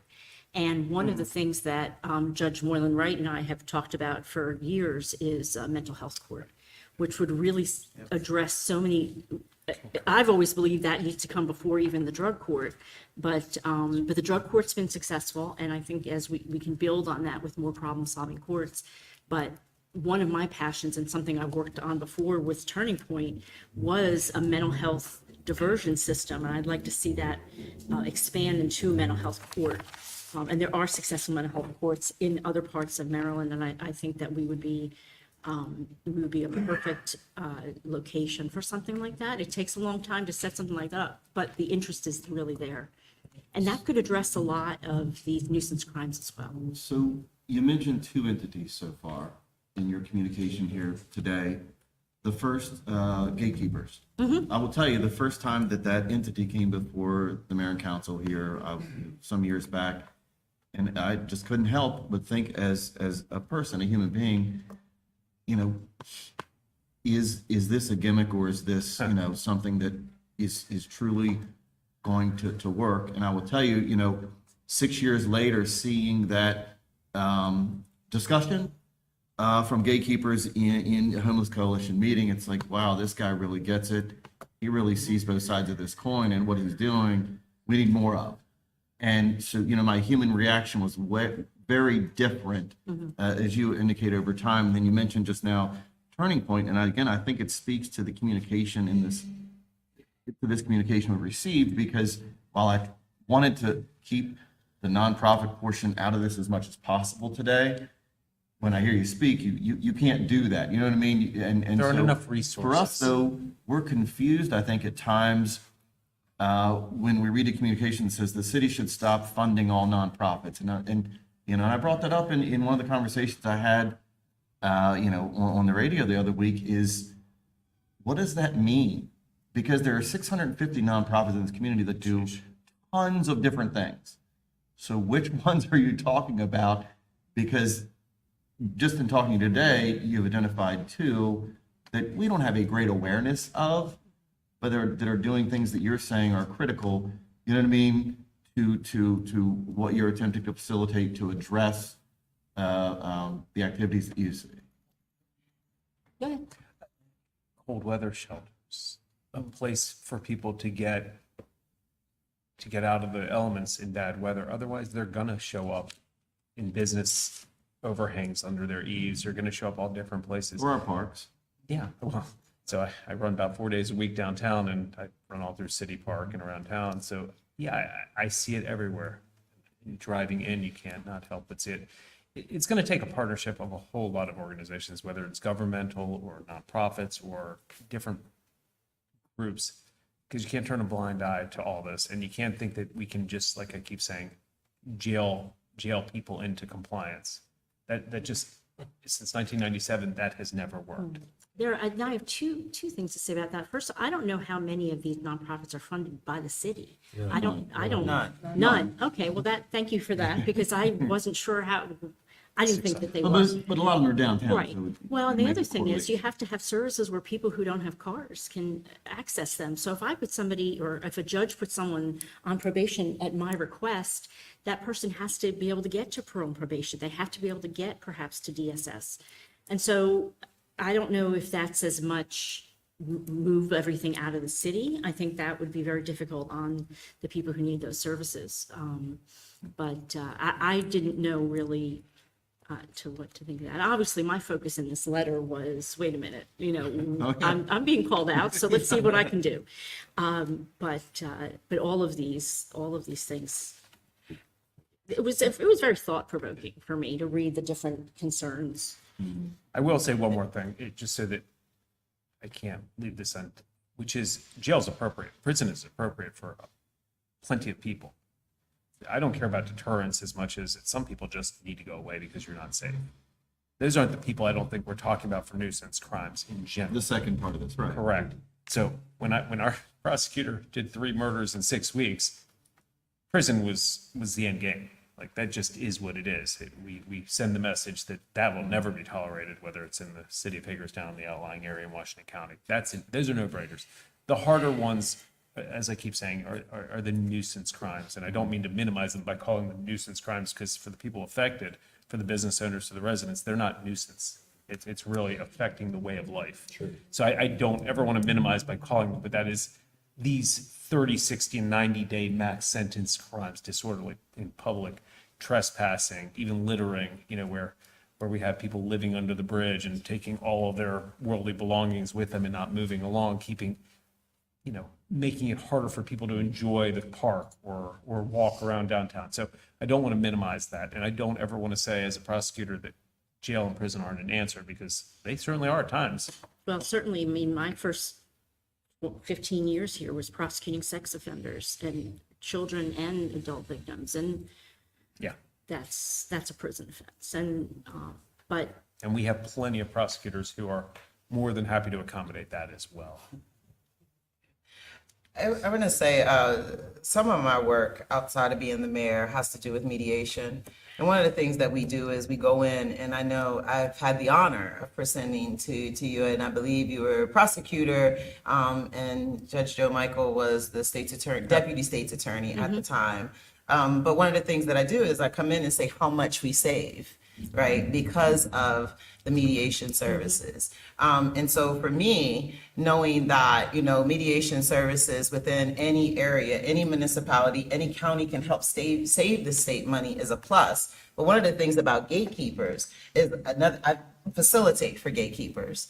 And they have 90 people sometimes on a Saturday morning. Most churches can't get 90 people in it. And you have 90 people that come there for resources. And one of the things that I think that is very important for us to know is how much it costs for a person in our county jail and the reentry around that. And Gatekeepers is doing the heavy lifting. So we talk about the 3 prisons that are state prisons here, but we have a county jail. And I work across the state of Maryland with municipalities and counties, and we're few that still have the county jail, and the cost of that, to have folks inside incarcerated, and then what happens when they come out and not having, whether it's reentry services or a supporting county. And so you have someone like Bill Gertner at Gatekeepers that does that heavy lifting for us. And I just wanted to throw that out there because I know it costs $40,000 a year for each person at the county jail. And if we think about that, I mean, $40,000 a year. money. I mean, And with the jail, these folks are coming home. They're coming back to and they us. live here. And they live Yes. here. Yes. It's a little different with the Division of Corrections, although many of them do stay here or become Washington County residents. But you're absolutely right. The cost is prohibitive. And I don't know if you're familiar with the Day Reporting Center and what they're doing with that group is that's money I think better spent. That's right.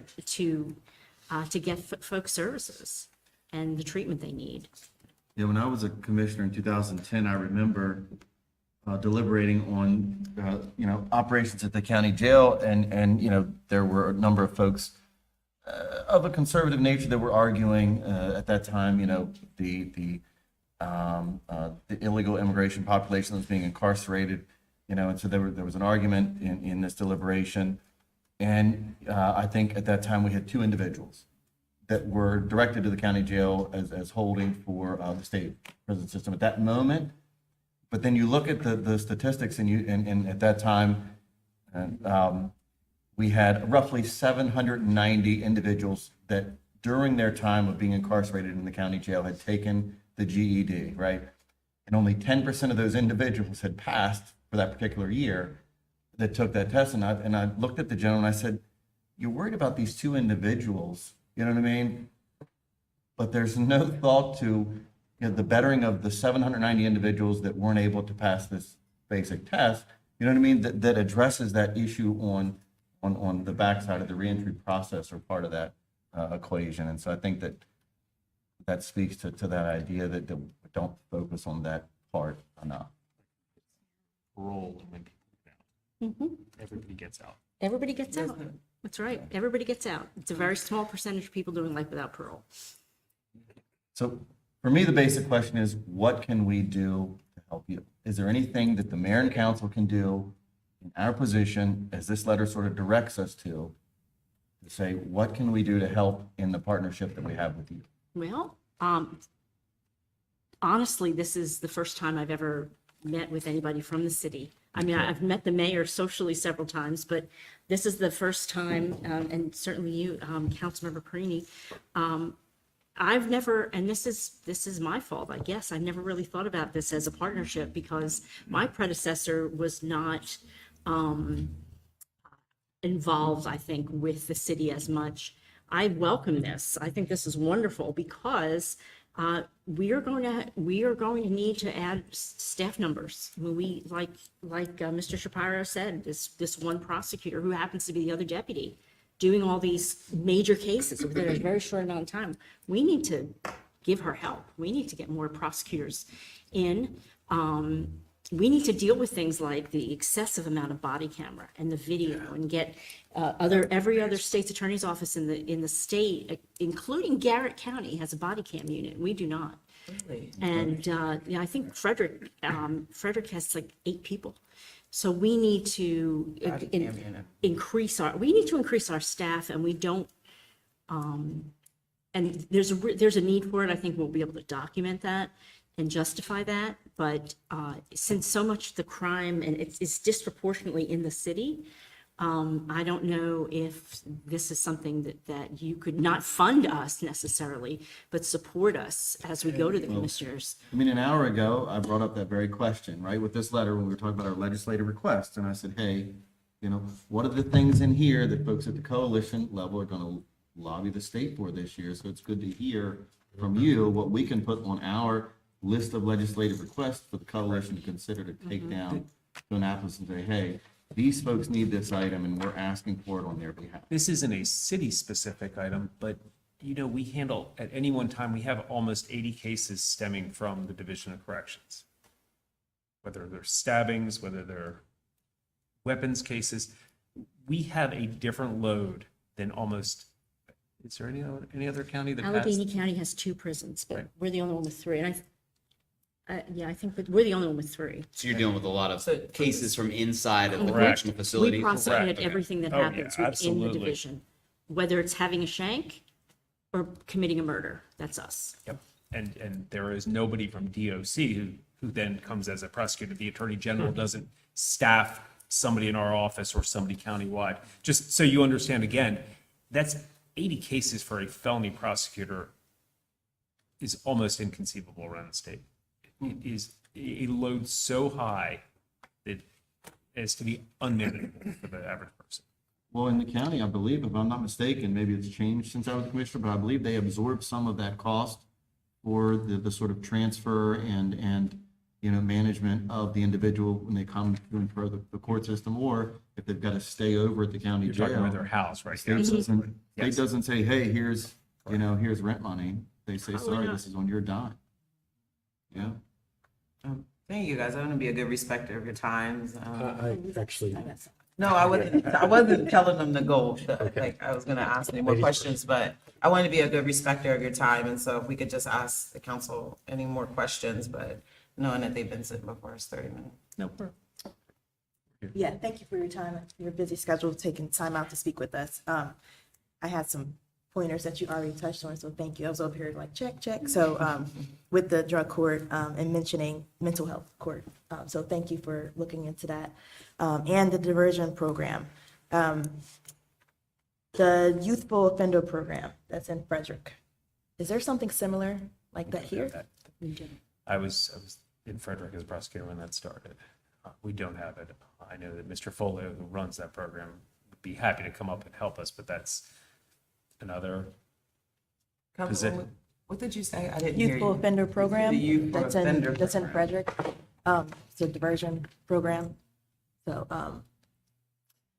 thank you for that.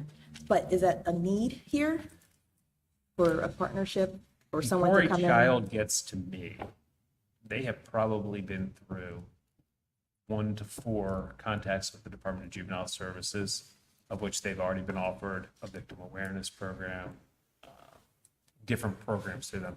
Would it be helpful? It would be helpful, but I can think of many other programs and people that we could use before delving into that one. And because we are in juvenile prosecution again, I have a maximum of 6 months that I can have most of these kids on probation. The state has, if not defunded the Department of Juvenile Services, they're certainly taking a much lesser interest in the most important population we have, because I'm sure the reason you're asking is because if we can hit them early Right. and make it stick, then we don't have adult offenders. Like, I totally Exactly. appreciate why you would want to do that, and I think it would absolutely help.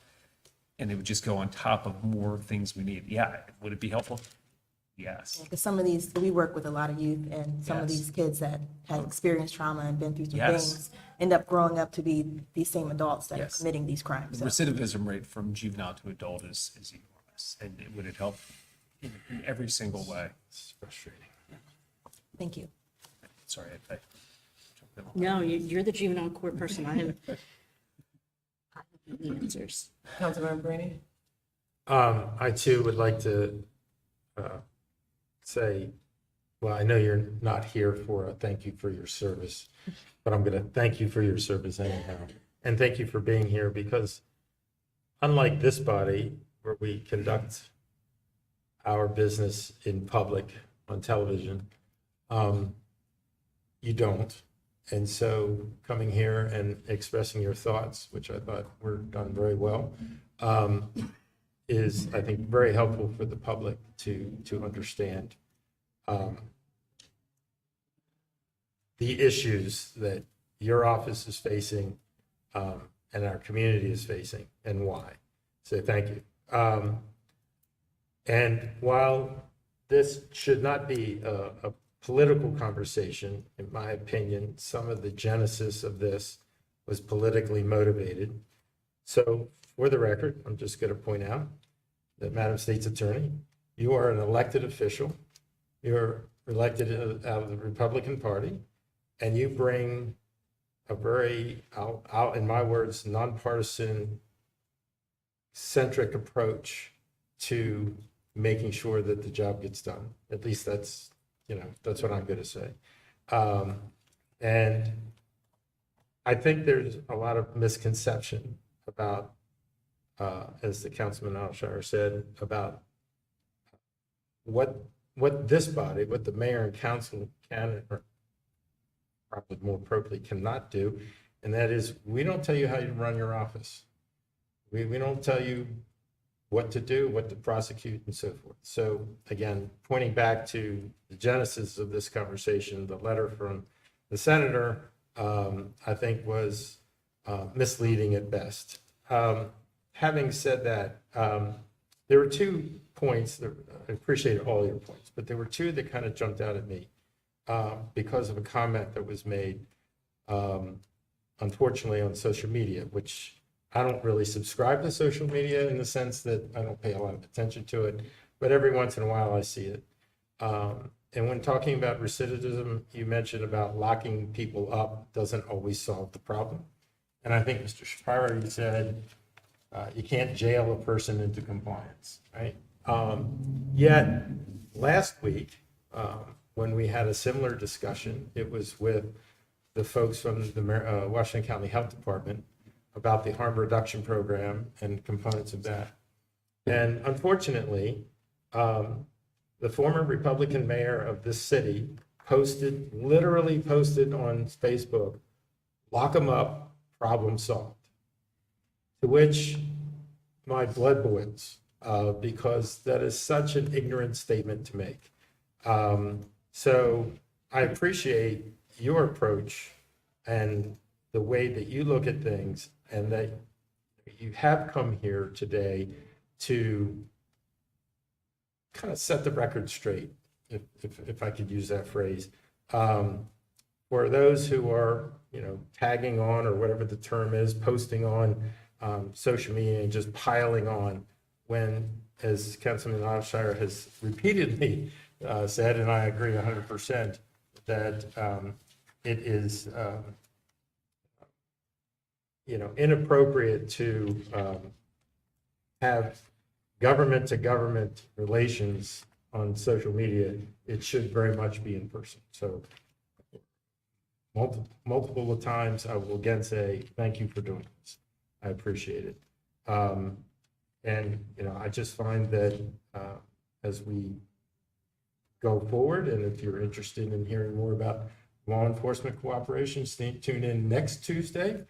I don't remember exactly what time, but I'll do it in my closing comments. Thank you, Councilman. okay, so tune in next Tuesday for that, and then it'll go on from there.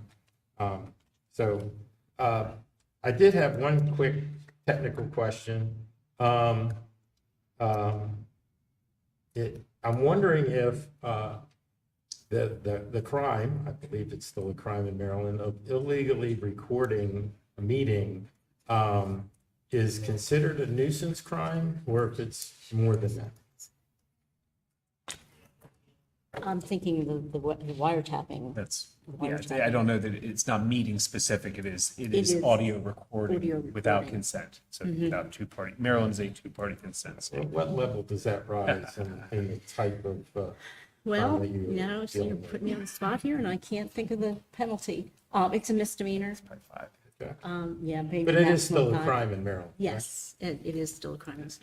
Thanks. Thank you very much. Oh, I thought again. you were asking to whether we thought it was a nuisance that somebody did it to. Got it. Thank you. It happens, but If you we would get like, a lot I of can calls. give you the actual amount of time. That would be, okay, You have a card? absolutely. Thank you. That's all I had, Mayor. Or whoever. I border in. Okay. I just have one question. Have either of you heard of the anti-violence partnership, ENVI, ending needless violence with our youth? Oh, Yes. I do know that children, yes. I have have. some.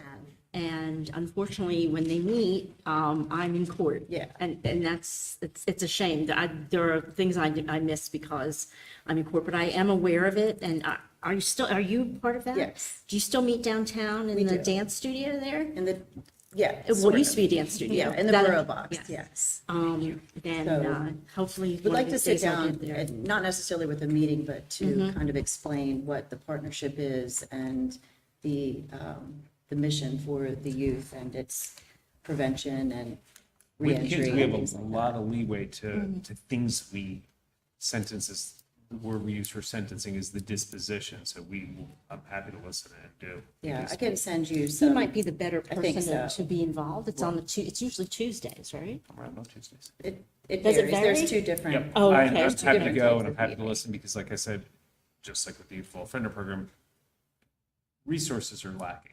And we're happy to, our court would be happy to give them different resources, options. So I can Yes. tell you, I'd be thrilled to hear. I'll any- reach out to you and maybe we Please. can schedule it. Yep. Thank you. Absolutely. I just had a couple of quick things, if that was okay. First, thank you for the clarity. It really helps. I mean, I think those of us in the room have maybe a better understanding, but for the citizens that are watching this, it really helps to kind of take down the curtain a little bit and understand some of these things that aren't really public knowledge or aren't really just common knowledge.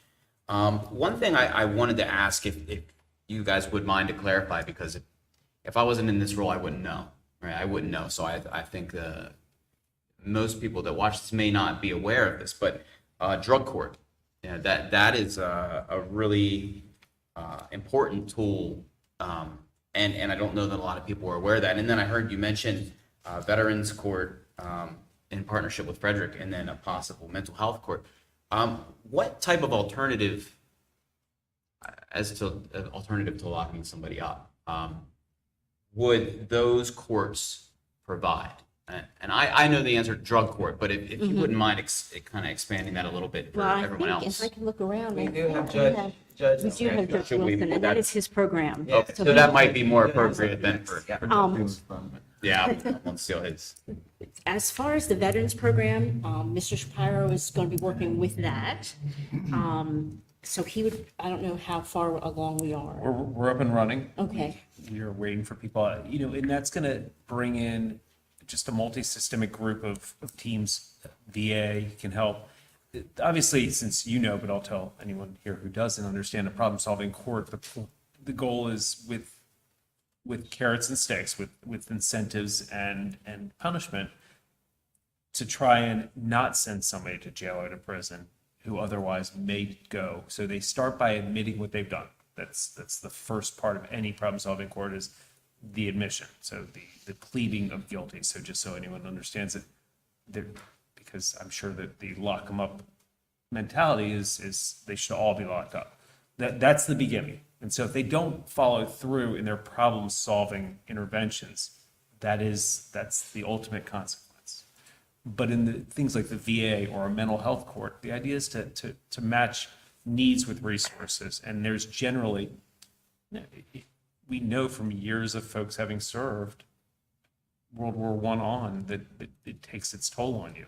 Even the folks who don't serve abroad, but who do high-stress training, it presents its own set of problems for people. And so the goal, at least for the Veterans Court, is to utilize the community and a lot of VA help to try and get these people what they need. A lot of the roots of their problems is from trauma. It's either actual or perceived trauma, but it's all the same in their mind, the person who needs it.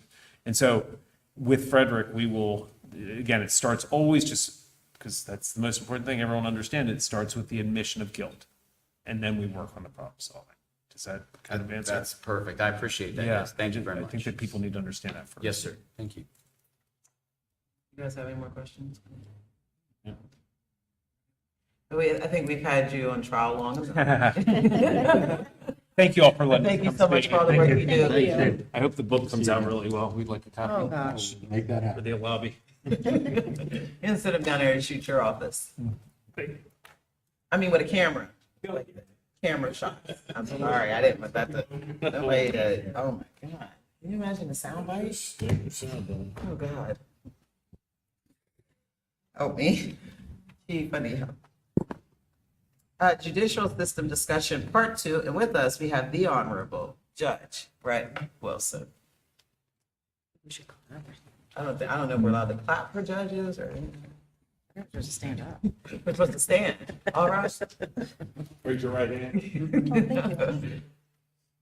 Thank you. At some point in the court proceeding I was running, we would ask if anyone needs a comfort break, but. A comfort. it's like We don't get people already that. take. Comfort break. We don't get this. We should write that in. Donna would have to give snacks. But getting 2 periods of public comments, but no comfort break. There. Read these in 1 minute, man. Is there, do you have an extra one? Run out. Up here. Yeah.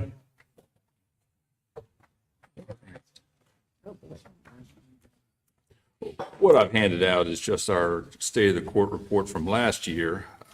This year's will be done in October, and we'll submit it, and we'll make sure to electronically send copies over to you as well.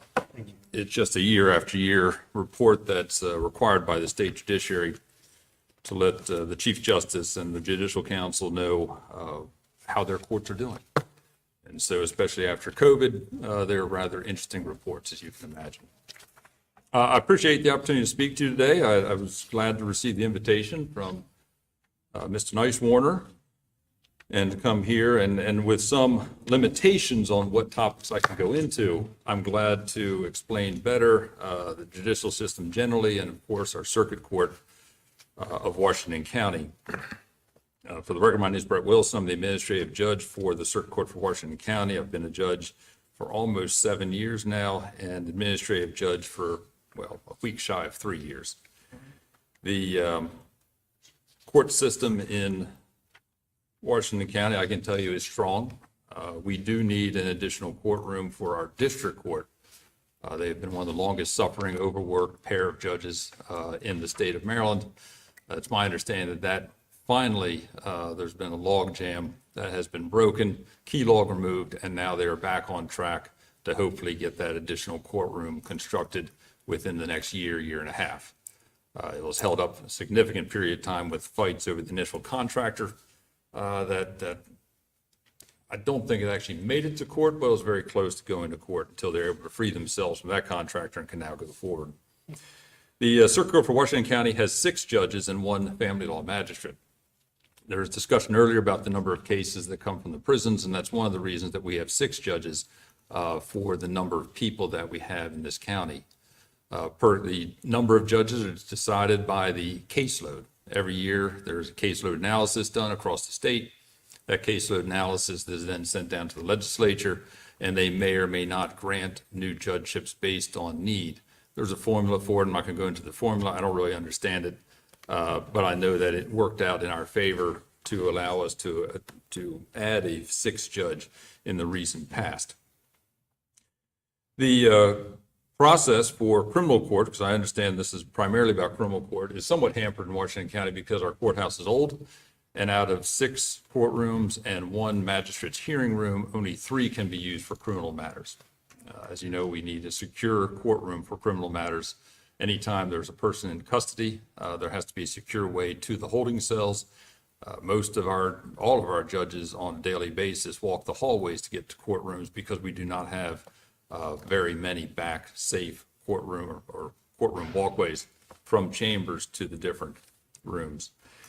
The problem with only having 3 secure courtrooms is that we can only do 3 criminal matters in any one day, or if there is a SINA proceeding or a juvenile proceeding or a family law proceeding where one person is incarcerated, one of those courtrooms has to be designated for that case, which often limits us to 2.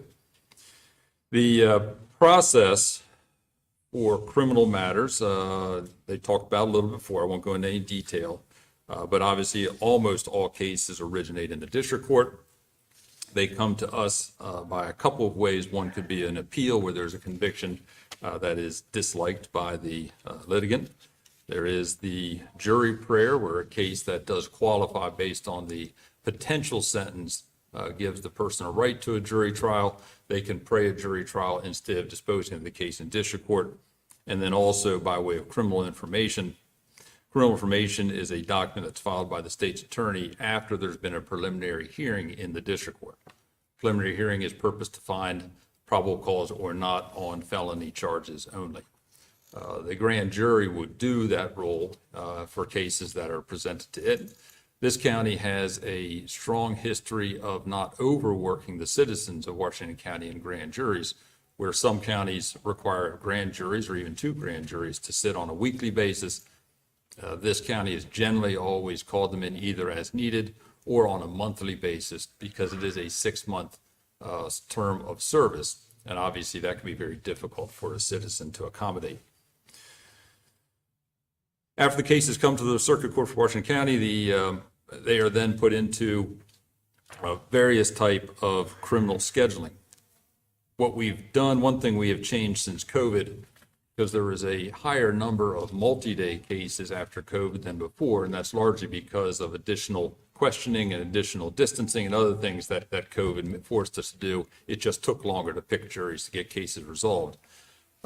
So to go forward, to limit the number of useless court dates that would be set, we asked the State's Attorney's Office, and they're glad to accommodate, to put in a memorandum with any newly filed case that would indicate if, in fact, they believed it was going to be more than a one-day trial. We've been very successful then at limiting the number of court dates being set that couldn't be used because the case couldn't be concluded, and then through scheduling conferences, getting those cases scheduled in a very timely fashion. You may know there are 2 different types of speedy trial issues that we deal with in the Circuit Court. There is the statutory Hicks rule, the 108-day rule most people hear about, that originated from a case of that name and then was codified by the legislature. That is a hard date of 6 months, whereby the only time a criminal case can be continued beyond that for trial is upon the administrative judge signing a good cause order, finding that the reason that the case couldn't be concluded in 6-month period justified a good cause finding. Constitutional speedy trial rights, that has to do, of course, with the Bill of Rights. Generally, the Supreme Court has set down a 14-month period before you get to constitutional dimension. Now, that's a long time, and we try our best to resolve criminal matters within the Hicks date, much less before the 14-month speedy trial right would come about. Many cases, there's nothing you can do to prevent that. However, there are oftentimes issues of criminal competency which have to be resolved before a case can go to trial, and that can require months of evaluation by the Maryland Department of Health, getting of a report, perhaps a public defender or defense counsel hiring their own expert, holding a trial or holding a hearing on that issue and making a decision before the case can then be reset for trial. Other reasons for long continuances come about oftentimes from the evidence. If it is a case that requires DNA analysis or other high technology issues to be resolved, that can back up because we can't do that locally. You know, you have the Western Maryland Regional Crime Laboratory that's been here for decades and housed in the Hagerstown Police Department. They have always been very prompt and effective in getting their work done, but they're limited in what they can do. They can't go into the biological sciences. You can't do the DNA there. It would be cost prohibitive to do it. So we rely on the state labs for that. And it's just because of the need and demand across the state, we can get backed up pretty far. Same is true with a lot of the technical issues with downloading cell phones and going through digital analysis. What we can't do here obviously delays cases as well. Overall, though, we've gotten back on track where our numbers are essentially the same time-wise as was pre-COVID. There was talk of a COVID backlog or COVID glut that we resolved in very quick time, especially in civil and family law matters, and criminal law matters are now being scheduled as quickly as they were beforehand, in some cases quicker, just through some tinkering that we have done. I did bring some statistics for you just so you can have a better idea of the numbers of cases we handle. One thing I do with our MDEC or Odyssey statewide court system, we can very effectively set it up to run reports for us so we can not only see data, but see it compared year after year. So this is comparing 2023 through 2024. It's a year-to-year comparison and month-to-month. At this time in this year, there have been 224 criminal informations filed, and there have been 37 criminal indictments filed, and a total of 366 criminal cases filed overall, those including all the other things I talked about from motor vehicle to appeals. That's as of July 31st. The number of criminal informations filed this year is actually down about 50 from last year, down exactly 50 from last year as of July 31st. And also criminal indictments are down by 10 compared to last year. At this point last year, we were at 456 total cases. If that trend continues, we'll be at about 627 criminal filings in the Washington County Circuit Court for the calendar year of 2024, all of which will need to find a courtroom and a resolution. Just a little more, I know it's been running behind, so I'll just give you a couple things and then gladly answer questions. And I think this is important overall, and I'm going to skip ahead in the criminal process to sentencing, because that is one of the issues that I read on Facebook and elsewhere, and is always one of the hot topics for discussion, but also for, I won't say misinformation, but just ignorance of how the system works. I'm going to read the following, which is the guideline from a Maryland Court of Appeals case before it became the Supreme Court of Maryland, that gives us directive in every criminal sentencing. A judge is vested with very broad discretion in sentencing criminal defendants and is accorded this broad latitude to best accomplish the objectives of sentencing: punishment, deterrence, and rehabilitation. A judge should fashion a sentence based on the facts and circumstances of the crime committed and the background of the defendant, including his or her reputation, prior offenses, health, habits, mental and moral propensities, and social background. A trial judge may base the sentence on perceptions derived from the evidence presented at the trial, the demeanor and veracity of the defendant gleaned from his various court appearances, as well as the data acquired from such other sources as the pre-sentence investigation or any personal knowledge the judge may have gained from living in the same community as the offender. A trial judge's discretion is limited only by the constitutional standards and statutory limits. The ultimate determination must not be motivated by ill will, prejudice, or other impermissible considerations. Now, with that, many people have heard of the Maryland sentencing guidelines. They are very different than the federal sentence guidelines. Matter of fact, they aren't even related. Federal sentence guidelines are proscriptive, meaning they are intended to keep judges' sentences within certain boxes. They are not based on historical data. Rather, they are set up by the whims of the legislature and the regulators who then create them. Maryland sentencing guidelines are a very different animal altogether. They are a look-back provision that is meant to educate not only the public, but the judges of Maryland.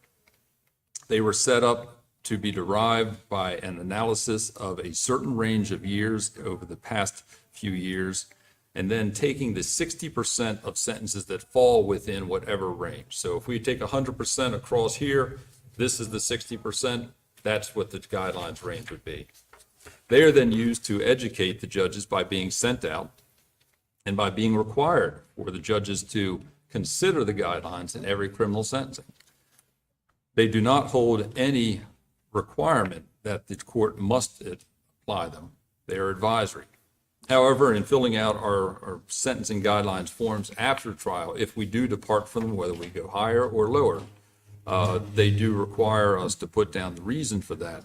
And the purpose is simple. They want to know what's going on, right? If we depart because someone entered into a drug rehabilitation program and we depart lower, they want to know that. If they depart because there is something particularly heinous about this person's crime, could have been the affect that the person gave or the lack of any remorse at a sentencing, that wants to be noted too, so that the powers that be in the judiciary understand why judges are doing what they're doing system-wide, and also it can identify problems or solutions for sentencing if there are issues. I think finally, it was touched on a little before, and I suspect there'll be questions, so I'll wait and then take them then. But we do, as a courthouse, we have initiated many programs that are directed solely at not only trying to break the cycle where where it can be done, but also to reach out and make our courthouse and the justice system as accessible to the public as possible. In addition to the adult drug court, we also run a family law clinic. We recently expanded that from 1 day to 2 days per week, and that is a program where grant money is used to hire local attorneys who are willing to come in and serve as family law clinic attorneys, hear all matters that come in that day to give advice to people who cannot afford their own attorney to help them navigate the system. We have 3 local judges who have offered to serve in that capacity. We rotate them around. They do a wonderful job. A few years ago, I initiated a self-help center in our law library. Our law library was being underused with the advent of the computer. Of course, the need to go to the library to read a book waned. The law library was space that we had that could be utilized to help additional persons. We have a great number of persons who represent themselves in family law and civil matters due to their inability, for financial reasons, to hire attorneys of their own. The Help Center was devised by the Court Access Committee, which I now chair. I did not create the Help Center. I came aboard after the fact. But learning about the benefits it could have to a community, we were able to partner with the Administrative Office of Courts and install our own Help Center, which now also has a Help Center manager, as we were able to, for the first time in Washington County history, to hire a law librarian who both handles the law library as well as the Help Center. And we were able to do so by simply converting a PIN that we already had from a position that was empty, but we did not believe we needed to fill as such. And with the help of the county commissioners, we converted that into a law librarian and Help Center manager.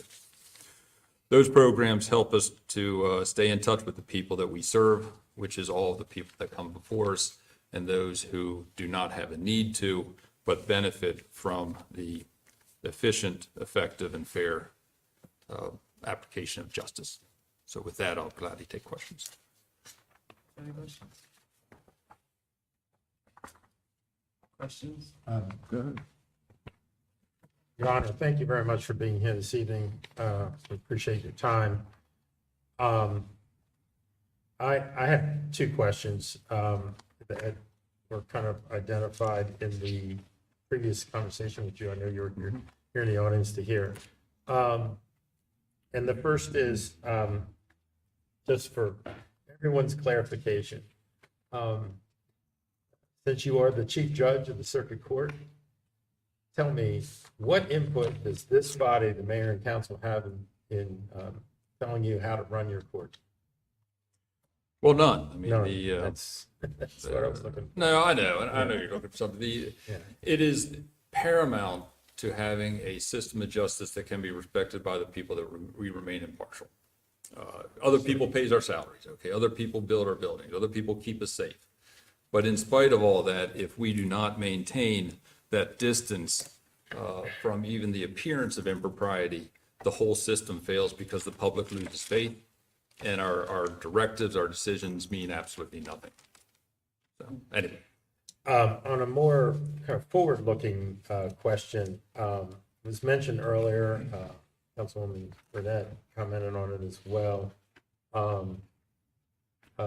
various referred to as problem-solving courts. And I know, my understanding that courts in larger jurisdictions maybe have more resources for more of that opportunity. What was mentioned here was veterans, by the state's attorney, veterans courts, mental health, youth services, and I know in other counties there are specific judges assigned to like senior citizens issues or medical malpractice issues or what have you. But I was wondering if you could speak, as was touched on before, a little bit about the success of the drug court in Washington County, which I understand you had a hand in establishing. And I've had the honor, the short period of time that I've been on the council, almost just under a year, of visiting 3, I believe, graduation celebrations, which my takeaway from each of those has been that those individuals might otherwise either be, incarcerated for life or long time, or dead, quite frankly. And here they are starting their lives over again. And I wanted to give you the opportunity to talk about that a little bit, if you would. Well, briefly, yes, after becoming a judge, then administrative judge, Dan Dwyer asked me to try to begin a drug court. You have to understand, the specialty courts in Maryland, or problem-solving courts in Maryland, all originate in Annapolis from the Administrative Office of Courts. They have an Office of Problem-Solving Courts. It's run by Craig Barton, who has been to some of our graduations, who is a phenomenal person and has overseen the significant growth of problem-solving courts across Maryland. I think we now number in the 60s, where when he came on board, it was more in the teens. The problem-solving courts are resource intense, and that's one reason that you just can't have them all in every jurisdiction.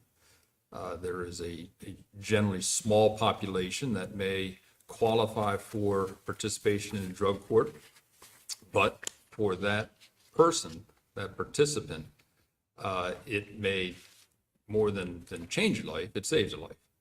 I have no doubt that there are people that have come through the Marshall County Drug Court that would be dead now, but for their willingness to attend. And I say willingness because it is a voluntary program. You cannot order someone into a drug court program if they do not want to go in. That would be a waste of resources. The old adage of "it can't lead a horse to water." Well, I mean, that is true. People have to want that. At the same time, they have a motivation to do it because all of the persons who come in are in the criminal milieu. They are facing charges either in violation of probation hearings with backup time on sentences, or new criminal offenses that are hanging over their heads. Mr. Shapiro is right. The way that we run our problem-solving court, our drug court, is they have to plea in, meaning you have to either admit your violation of probation or you have to plead guilty to whatever you and the state work out to. And then we do what's called pre-sentencing supervision. So the sentencing continues to hang over the participant's head until they complete it. A lot of people, a lot of defendants will not enter the drug court even though they would otherwise qualify, because it's a minimum 15-month program, and they know that 15 months is only if you are a perfect student. We've had 2 who have gotten through in the minimum time period, and they seriously were perfect students. And perfectly applied themselves to improving themselves and finding a path to sobriety. Same time, we've had people in for 4 years.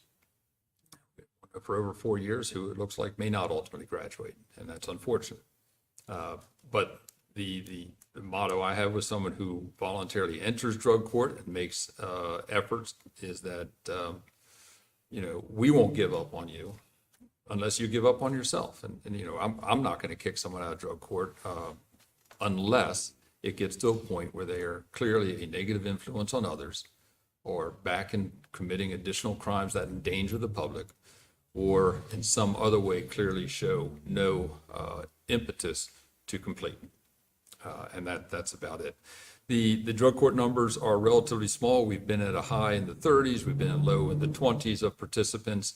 Our graduations may be 1, it may be 6. It's a moving number because, quite frankly, there are people who get close to the end, and whether it's getting a little too enthusiastic before they're out, or they just have too much pressure and can't succumb to a relapse. But we don't remove them from the program. We put them back a notch, and we encourage them to continue on and graduate the next time. So that's what a drug court is and how we run our drug court. It is, like I said, we would love to have more participants, but it's a function of them coming in, being allowed in through the state's attorney's office, and then also them being willing to commit themselves to what is an intensive program. Why are there not more? I mean, what is the alternative if they don't if they don't make this decision? Well, Go to go through jail? can be jailed, depending. It goes through a sentencing. It would otherwise their case would be processed in the normal course. Maybe they have a trial, maybe they're found guilty, maybe not, maybe they plea, maybe something else happens. But they take their chances.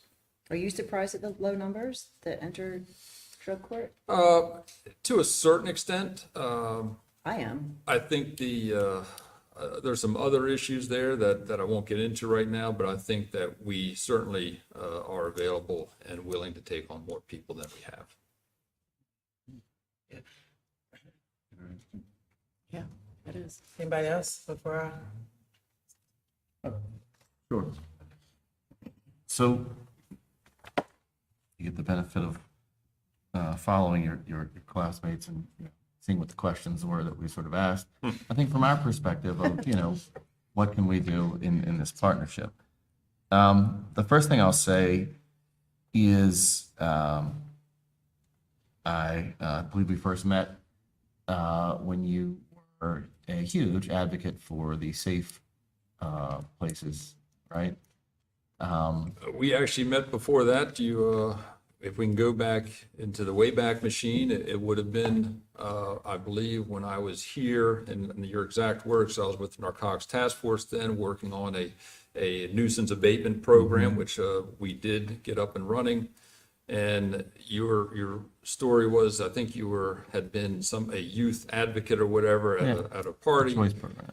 And you heard someone yell, "Look out, it's toasting." Oh, yeah. And everyone ran out of the room, and your question to me was, "What's a toasting?" So,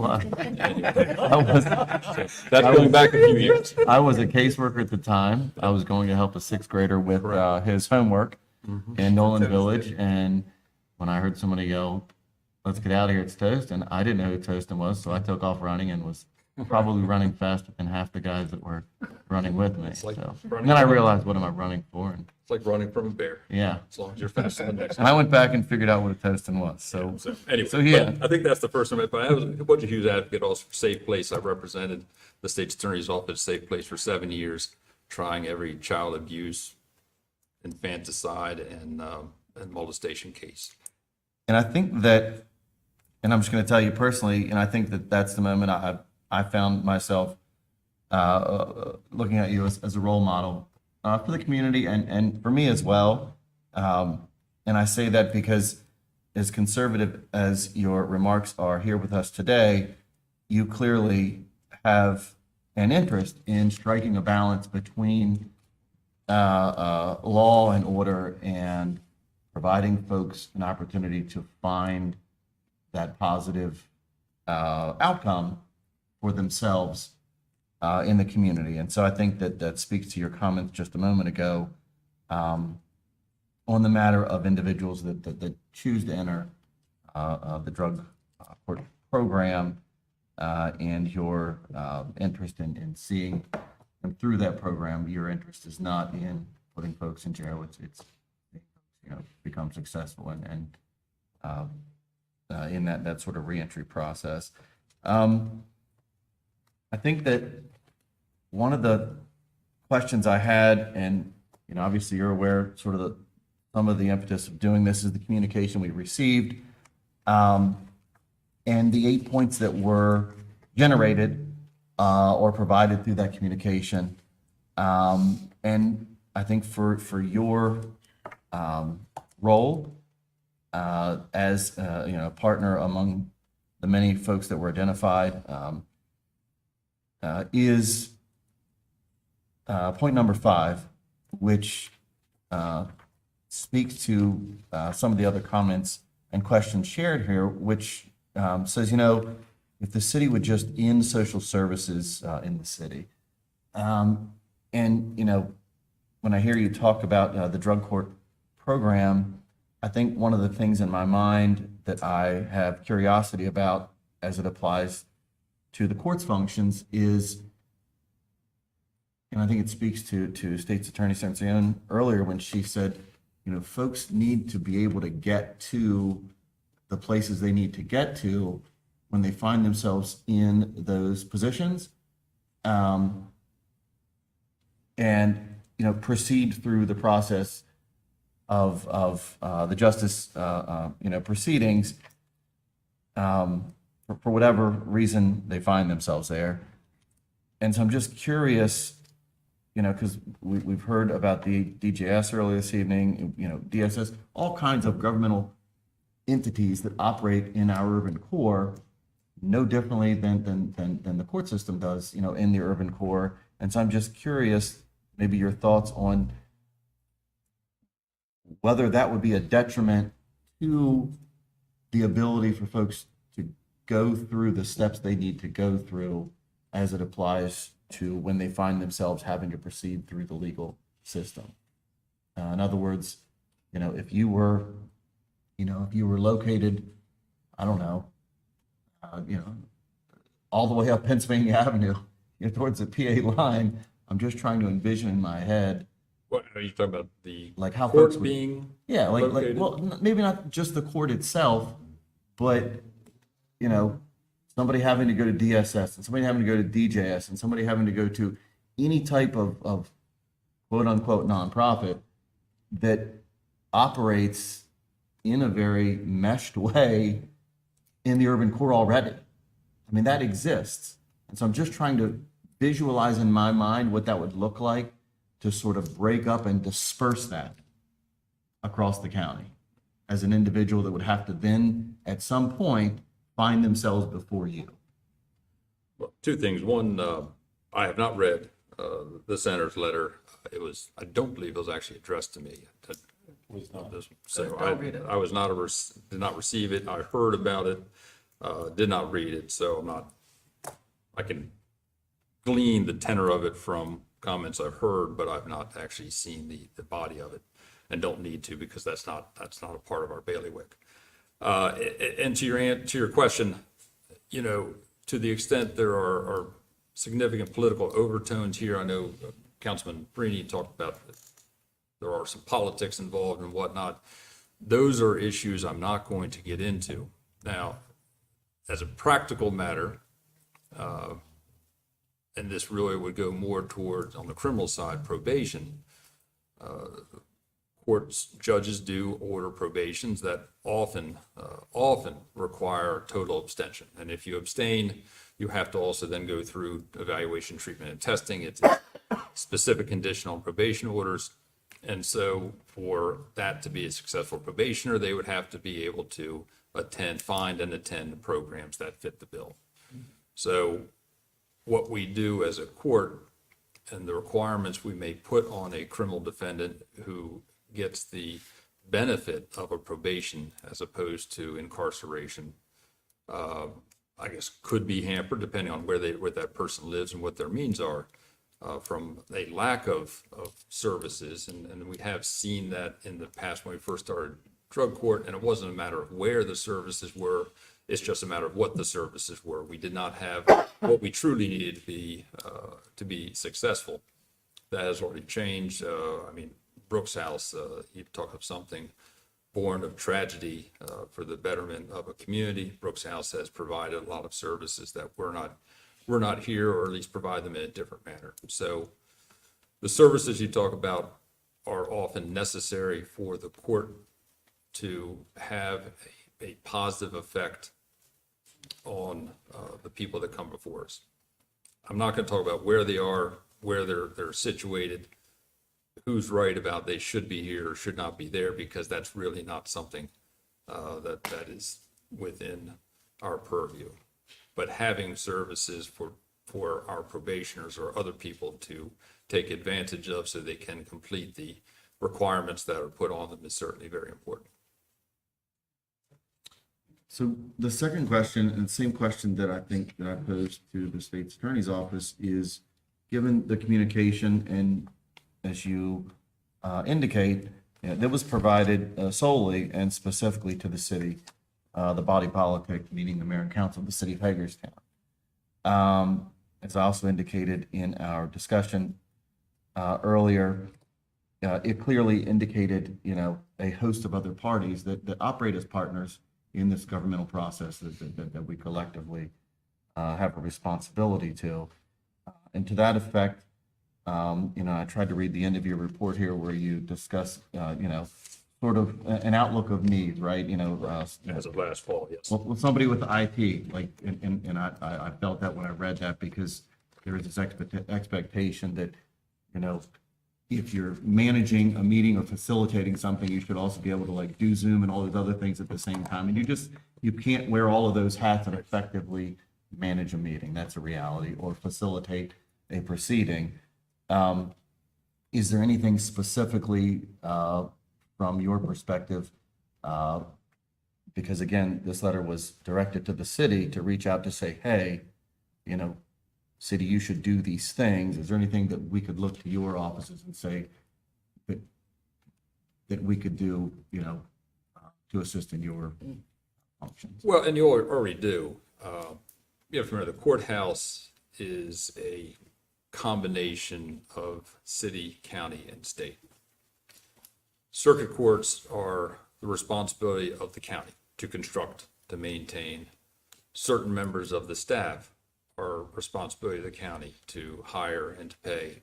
And security for a circuit court is the responsibility of the sheriff in that jurisdiction. At the same time, when a courthouse is located within a city, the city necessarily provides the parking, the opportunity for access, whether it's the parking along the immediate streets necessary for our court security and for our judges to park, because in old courthouses, you don't have parking lots. It just, it just wasn't considered back 150 years ago. Or construction of new parking decks, which make it easier for especially our jurors who come in. That's the largest group we have at any one time. And as you know, jurors are selected at random, any age, any mobility. And for those who have difficulty with movement, having public facilities close by is absolutely paramount. The county, of course, like I said, they provide that. They provide salaries, and the state provides the bulk of the clerk's office, certainly the judges' salaries, as well as a lot of these security upgrades through a grant program that the Maryland Judiciary has created so that we can better protect all of those who come and use the courthouse. So I would say this, you know, you already do your part. The new parking deck will make it much easier for our jurors. When the city market lot was sold, we reached out to the city because a lot of our jurors parked there.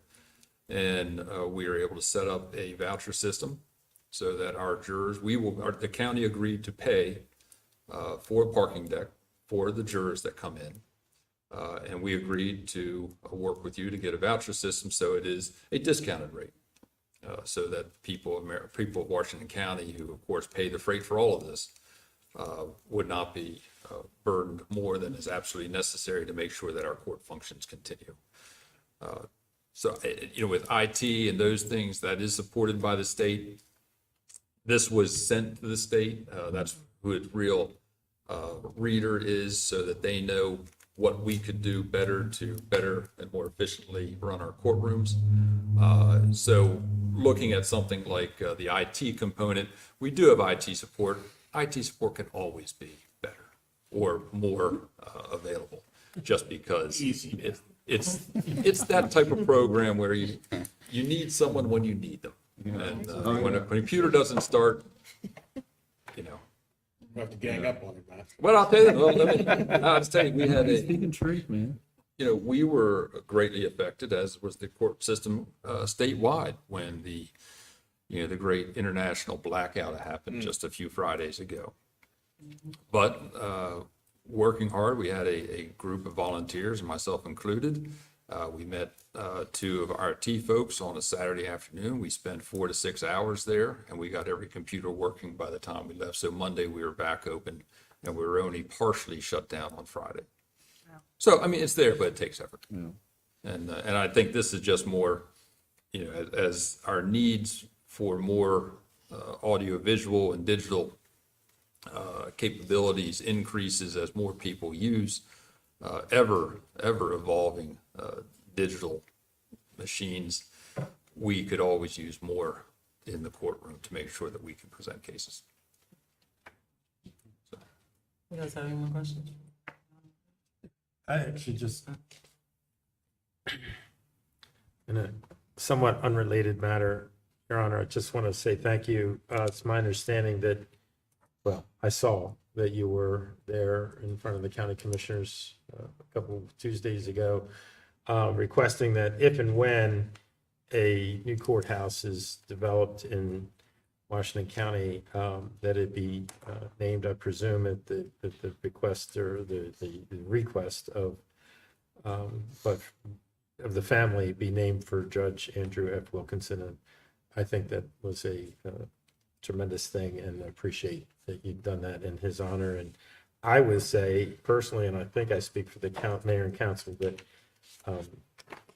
if and when that ever happens, the city stands ready to do whatever we can to help facilitate a new and secure and appropriately named facility. So thank you for doing that. I appreciate that. And let me just clarify for the record, though I was the one sitting there because my title requires it, that was a vote of all of the judges of the Circuit Court of Washington County. Judge Pauler in particular was vehement that we conduct the renaming currently where we are to make sure it was never forgotten.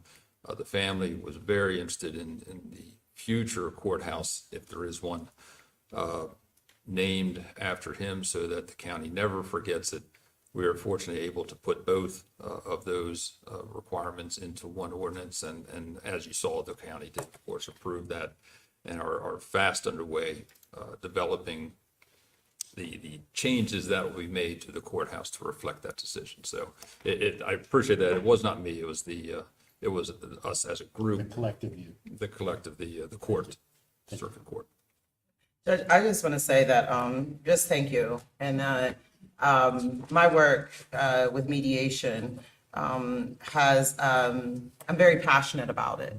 And so whenever the comment was made that we have to maintain separate government functions, one of the hardest things for me was to be a part of the elected body and know that I was at the table for the Day Reporting Center as a mediator.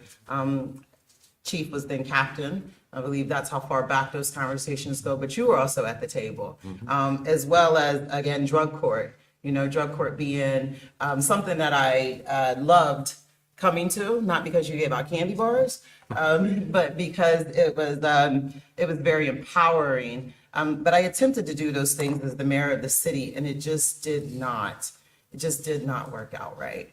I attempted to stay kind of involved in that. And what was happening with that was I was getting a lot of police called on me because of the wanting to be a part of the restorative part, but then also being the mayor of the city. And so I just thank you for all the work that you've done. The frustration that I have a lot of times of being this person that is trained, to hear and understand is being able to be the CEO of the city and understand from the top down how important it is, but then also my grassroots work from the bottom up. And so thank you for all the work that you do. I'm thankful that the alternative dispute resolution for the self-help, and I just have to say, I used to take those days, Monday and Tuesday, as a mediator and answer those calls for the entire state of Maryland. And I don't think that a lot of people understand the parts that mediators can play in community and how we help with public safety and how we help save money across the state. Just to know that Washington County was a part of the self-help and then to have mediators here being able to do that heavy lifting for the city. So that was just my spill of all the things. I mean, we've gone from facilitating character counts things together to, me being the mayor of the city and you sitting across as the judge, and the work still continues. So thank you. It does. I thank you. Does have anything else?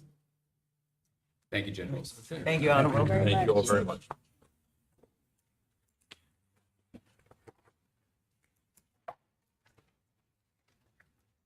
All right. We have the Enough Act, Community Action Council, CAC, partnership request. We have Tim Fisher, Director of Community Action Council. And then I see Mr. Keith Fanjoy from Sandmar. You can't miss him. Hi. Hello. How are you? I'm good. Yeah, there we go. The rose between the thorns. Welcome. Thank you guys for your patience as well. Thank you. Thank you. Good evening, Mayor Martinez and council members. We appreciate your time this evening as we share with you a very significant opportunity presented by the state of Maryland to support the critical needs of children and families living in Hagerstown. My name is Jen Yonker. I'm the Director of Bester Community of Hope, a place-based nonprofit agency that supports the well-being of those that reside in the south end of Hagerstown. And joining this evening are Keith Fanjoy, the CEO of Sanmar Family and Community Services, and Mr. Tim Fisher, the CEO of Washington County Community Action Council. We are here to present to you information regarding the Enough Act. If those of you have not received that information published by the Governor's Office for Children, we are happy to share that via email so that you have that information at your fingertips.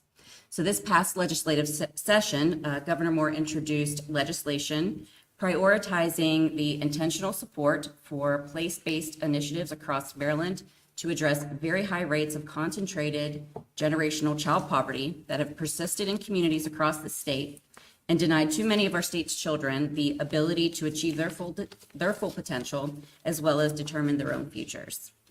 So this is called the Enough Initiative, and that is engaging neighborhoods, organizations, unions, governments, and households. And it reflects the Moore-Miller administration's commitment to ending child poverty and ensuring that all Marylanders, regardless of where they live, have what they need to live healthy and successful lives.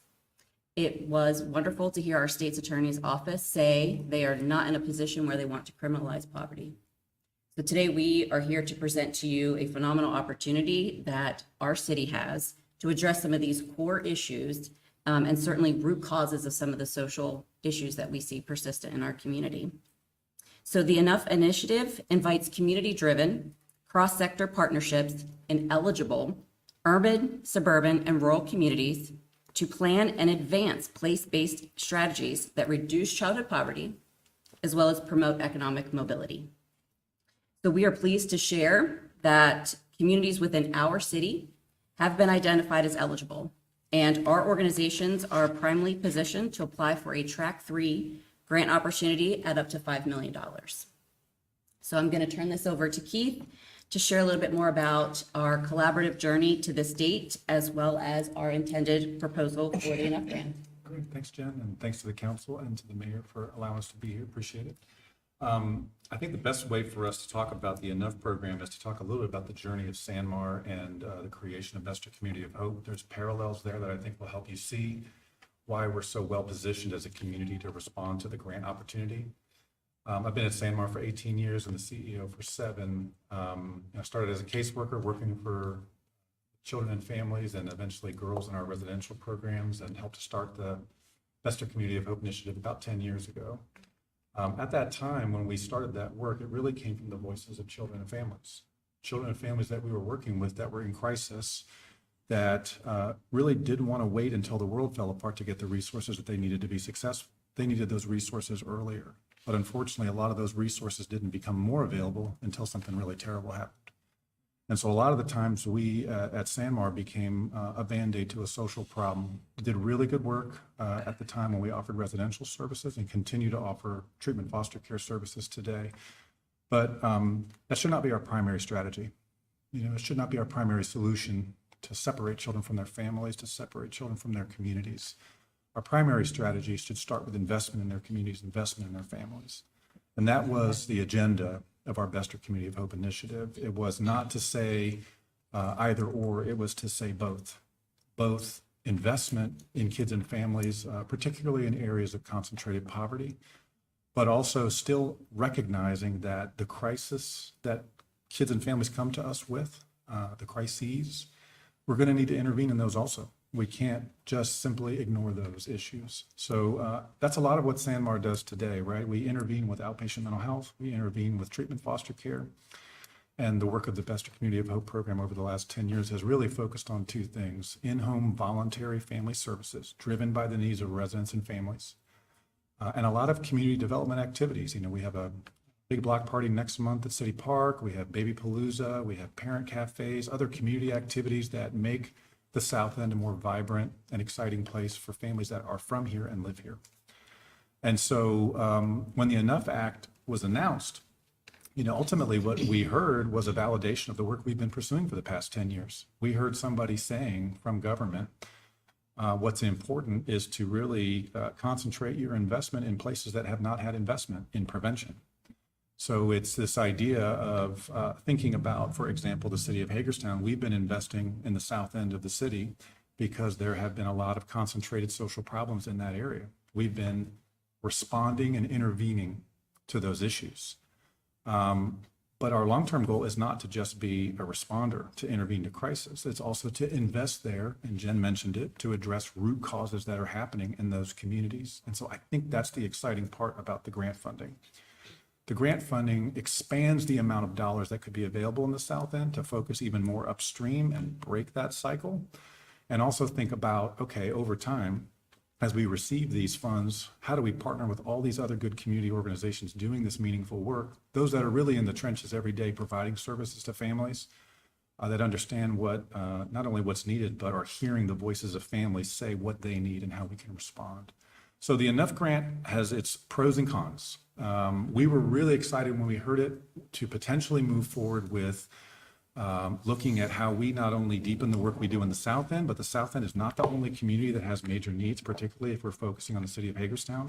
We wanted to try to use this opportunity to build off of our work in the south end to identify other community organizations that wanted to take the lead in their areas of the city and maybe be a thought partner and a peer support to them, those other community organizations who are better positioned to respond to their particular areas of town.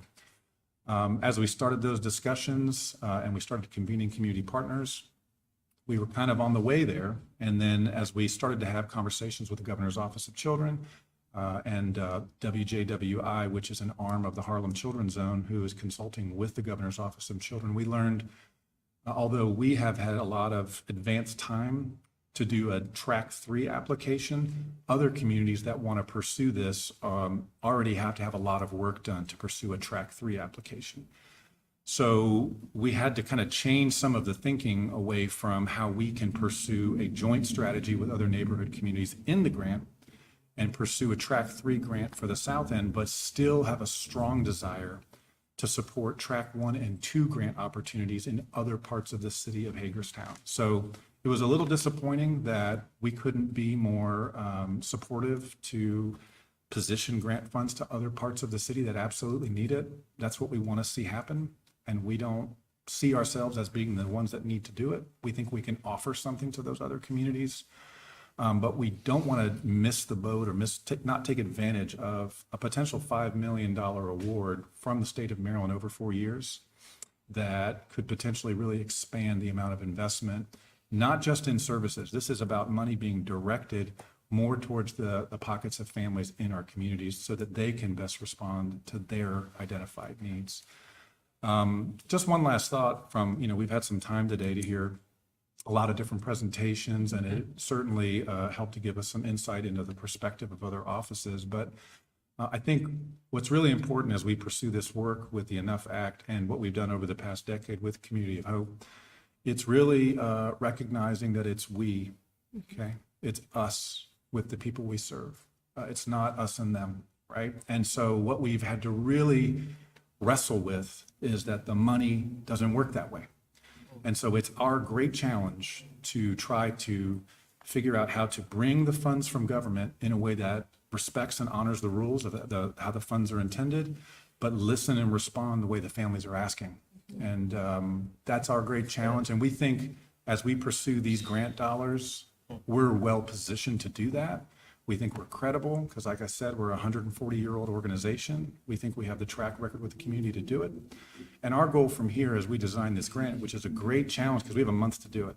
We have a month to basically build on the work. We've been involved with lots of conversations with community stakeholders through the LMB, a lot of other eligible community organizations that want to be a part of this process to support families. Our big challenge is to write this grant in a month, and we feel confident we can do so. So I think from here, what I'd like to do is hand it over to Tim with the CAC, because as we talk about deepening the work in the South End, which is both providing voluntary family services to prevent kids and families from being torn apart, and also investing in community development opportunities, we're thinking about how we can bring other dollars in and do more in the South End. So Tim, if you want to talk on that. Yeah, and I think, I don't know how you guys feel, but my heart feels a little heavy tonight hearing some of the testimony. And wouldn't it just be so much easier if we could just mandate people to do well or legislate the heart to do the right thing? You know, I think that I prescribe to this notion that we all learn one of two ways. We all learn through mistakes and mentors. I think that's probably true for all of us, and probably a mixture of those two things. What I also know is that whether we are in that process of learning through a mistake or a mentor, mentors like provided by the great work that Sanmar and Besser Community of Hope provide. One thing I know that regardless of mistakes or mentors, the one thing you need in addition to that is an opportunity. And without an opportunity, there is no hope for upward social mobility. You know, I was told my whole life, if you just work hard, if you just work hard, everything's going to be okay. My dad worked for the county roads department for almost 30 years. He worked hard. We had an outhouse until I was 5 years old. He worked hard. I think we could probably go down to some convenience stores tonight, some of those ones that are open 24 hours, and we could probably find some seniors that are working hard. Some single moms and single dads for that matter, working hard, but lack the opportunity for that upward social mobility. And so when I think about the Enough Act, and I'm here as just a representation of additional core partners, it's simply, it's a broader coalition than what's represented here tonight. We have Potomac Community Services and WCPS and HGI, Children in Need, Local Management Board, Western Maryland Consortium, Hospice, and a host of others, right?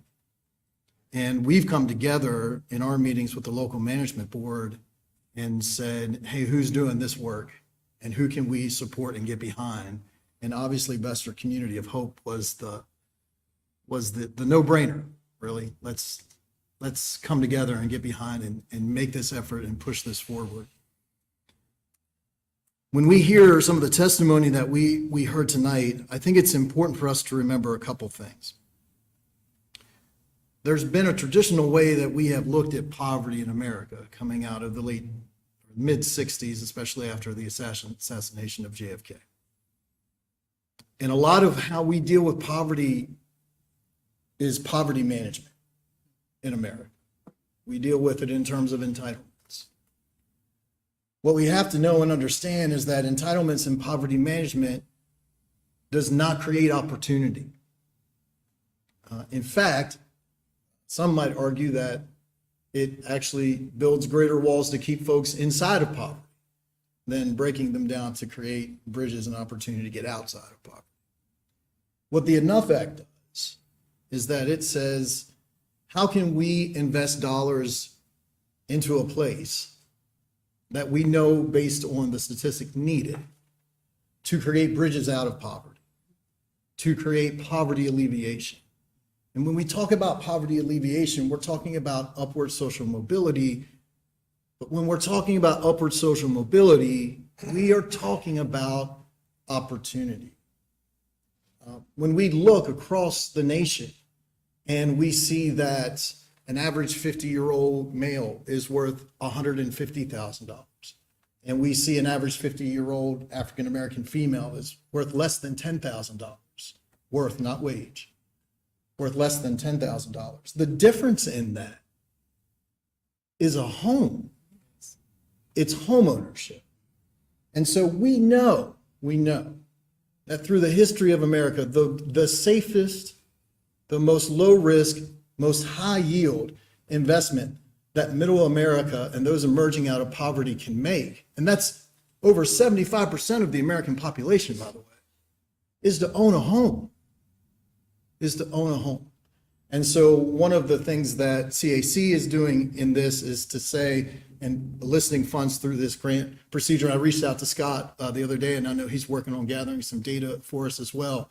But what are the places in this placement in the South End that we can come in with some dollars and refurbish some homes for homeownership. Yep, we're going to continue to do emergency intervention because that's always going to be a part of addressing poverty.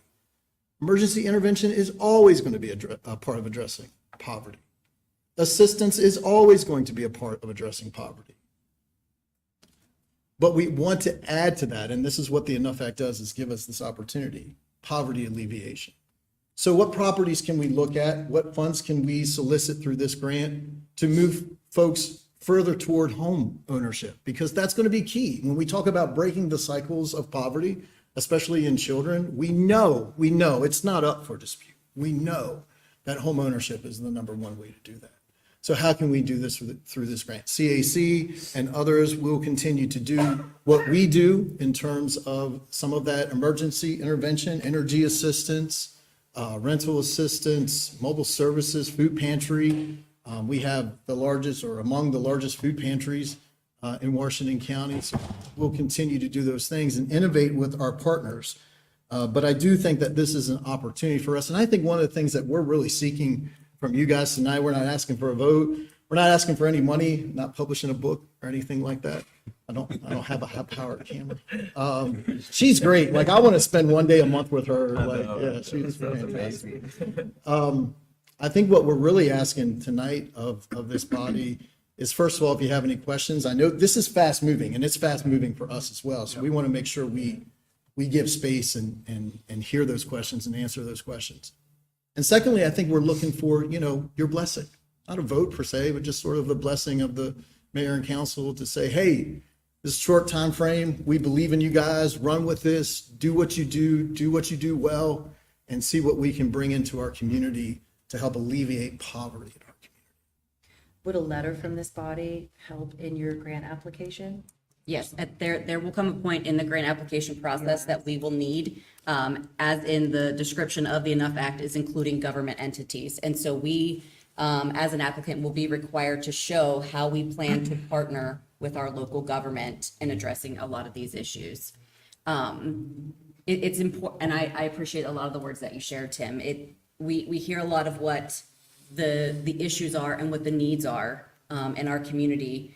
We hear it, in the city council meetings. We hear it when we visit families in their home or when we meet kids after school. I think we're all very well aware, and I have heard no one dispel that there are issues that are present. We come to you tonight with hope. Okay, so here is an opportunity that Hagerstown has. Not every county is eligible in the state of Maryland to apply for these Enough grant funds. Not every community is eligible to apply. What makes us eligible is through a state formula that was developed through this legislation, determined which pockets were going to be eligible based on community school accessibility as well as poverty. And Bester Elementary was the spot. And so we come tonight bringing hope and opportunity and solutions to a lot of the problems that are being presented to this council and that we're hearing are happening in our city, of which many of us live and work. And, I would just say, I think all of us here are aware of those challenges, right? And we've been in this cycle recently for the last couple of weeks where I feel like there's been a lot of negativity around Hagerstown. But I'm here to tell you, there's a lot of hope too. There's a lot of hope. I see my friend Sean back here going to talk about Choice Neighborhood. There's a lot of hope. And I don't think we can lose sight of hope. And one thing I'll say, to go back to housing, if I could for a moment, we say at CAC all the time, and there are months at CAC where we see over 120 people come through the door every day. So the need is great, right? Housing is hope. Housing is hope. And I think when you have hope, when you lack hope, if I could say this, when you lack hope, you lack the drive to get up in the morning. When you lack hope, you lack the internal fortitude to go out and do what needs to be done in order to advance your family forward. But when you have hope, even when you don't have the manifestation of the thing you need, if you have hope that that thing is coming, man, you'll go out and tear through every wall you need to tear through to get through it. And I think that's what the Enough Act gives, is a little bit more. And I think there's a lot to go around. There's a lot of hope to go around in Hagerstown. And I think the Enough Act is just a little bit more of that hope.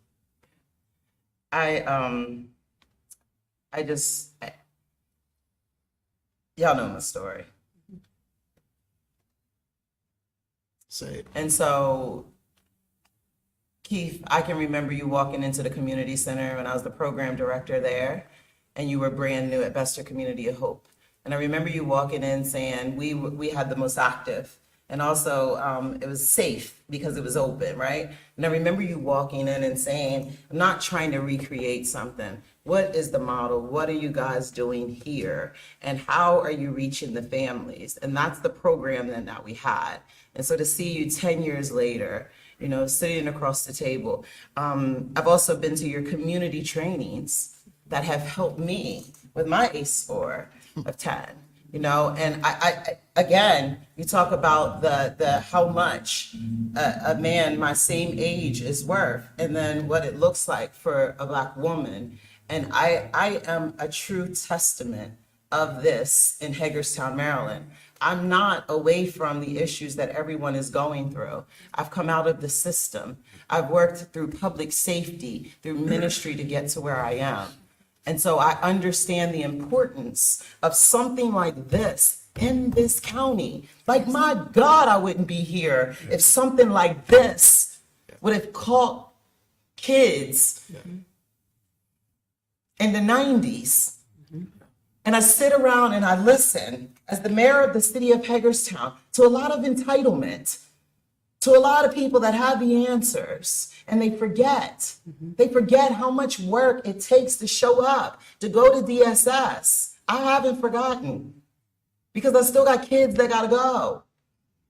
I haven't forgotten what happens when your landlord doesn't fix something and you have a $900 water bill that pushes you back for a year. Yeah, say that. That's happened since I've been sitting here. I hear a lot about investment. I hear a lot about those things. And my God, if this isn't hope for me and the population of folks that I come from, and not just Black folks, foster care systems that have not invested. In you as a person and in families. Absolutely. And so this is certainly a prevention concept. We're talking about addressing root causes, but we as a collective whole believe that many of those investments need to take place in the hearts and homes of children and their families. Absolutely. And it has to take place within the context of where they live. And I think that is the power that comes with the Enough Act, and that it wants to look at the root causes of child poverty, but also how can we eliminate those barriers that are preventing people from leaving poverty? That economic mobility, those pathways do not exist, or almost non-existent in the communities that we live and work in. And so this certainly brings hope and opportunity. We are continuing to meet as a community collaborative that is being facilitated currently by the Washington County Local Management Board. We've encouraged some of our other partners, as we can only apply as the community quarterback for one grant track. We've encouraged others to consider the grant track 1 that will allow them to do some startup place-based initiatives in other locations of the city that are also in equal need of these opportunities. So we have committed to supporting those partners who are considering a track 1 or 2 application, and we have received full support from those community partners in pursuing a track 3. You know, I would say too that this is not just more dollars for more of the same. And don't get me wrong, some of the same is real good. That's right. Right? Some of the same is real good. This is what we typically don't get, which is an opportunity to innovate. There's innovation dollars here. One of the things I love about this program is that it says y'all got to come together, right? And I think that, there's an ancient proverb that goes something like, a man who goes on a journey alone goes on a short trip. And so I think that us coming together as a collaborative through the local management board, playing to our strengths, mitigating our weaknesses, not only doing more of the good work that we do, because there is a lot of good work that gets done. You know, I know we banter sometimes about the number of nonprofits and those things and whatever. And I'm not here to make political statements. I'm just simply here to say, I see good work being done every day. I see good work being done every day. And so the more that we can pull together and have that opportunity to innovate, that's a win-win. It's a win for the city. So I'll pause so we can get some questions from this group, but I just want to say that the idea here is both and. So what you're hearing us describe as prevention, what you've heard a lot of tonight is also the need to respond and intervene in crisis. We are not speaking out against intervening. Yeah. As we'll continue to. We will still need to see the balanced approach to how we support kids and families. So I think that's an important thing to remember, but we want to hear your questions. And moving, if I can, and moving people from emergency into stability and self-sufficiency, right? Not just intervening in emergency, but the process of getting folks through emergency into stability and into thriving. Yep, the concept of our proposal is surviving to thriving. Questions, comment? I got a question. Yeah. Part of your discussions and meeting with community members, have you met with Ashley Rouch, who oversees the Neighborhood First program for the city? Yes, she is aware of our application, and has been in support of the work that we're doing. So, yeah. Part of what we see happening as we pursue this, and it all depends on how the partners come together and how the funding is broken up, but it is our hope, should this funding come through, that we would be able to have deeper investments in what Neighborhood First looks like in the South End. As part of That's our hope, proposal. to give residents the ability to not only have a voice, but the funds to make the changes they need in their own community. It may not look like that exact structure, but it's the same process.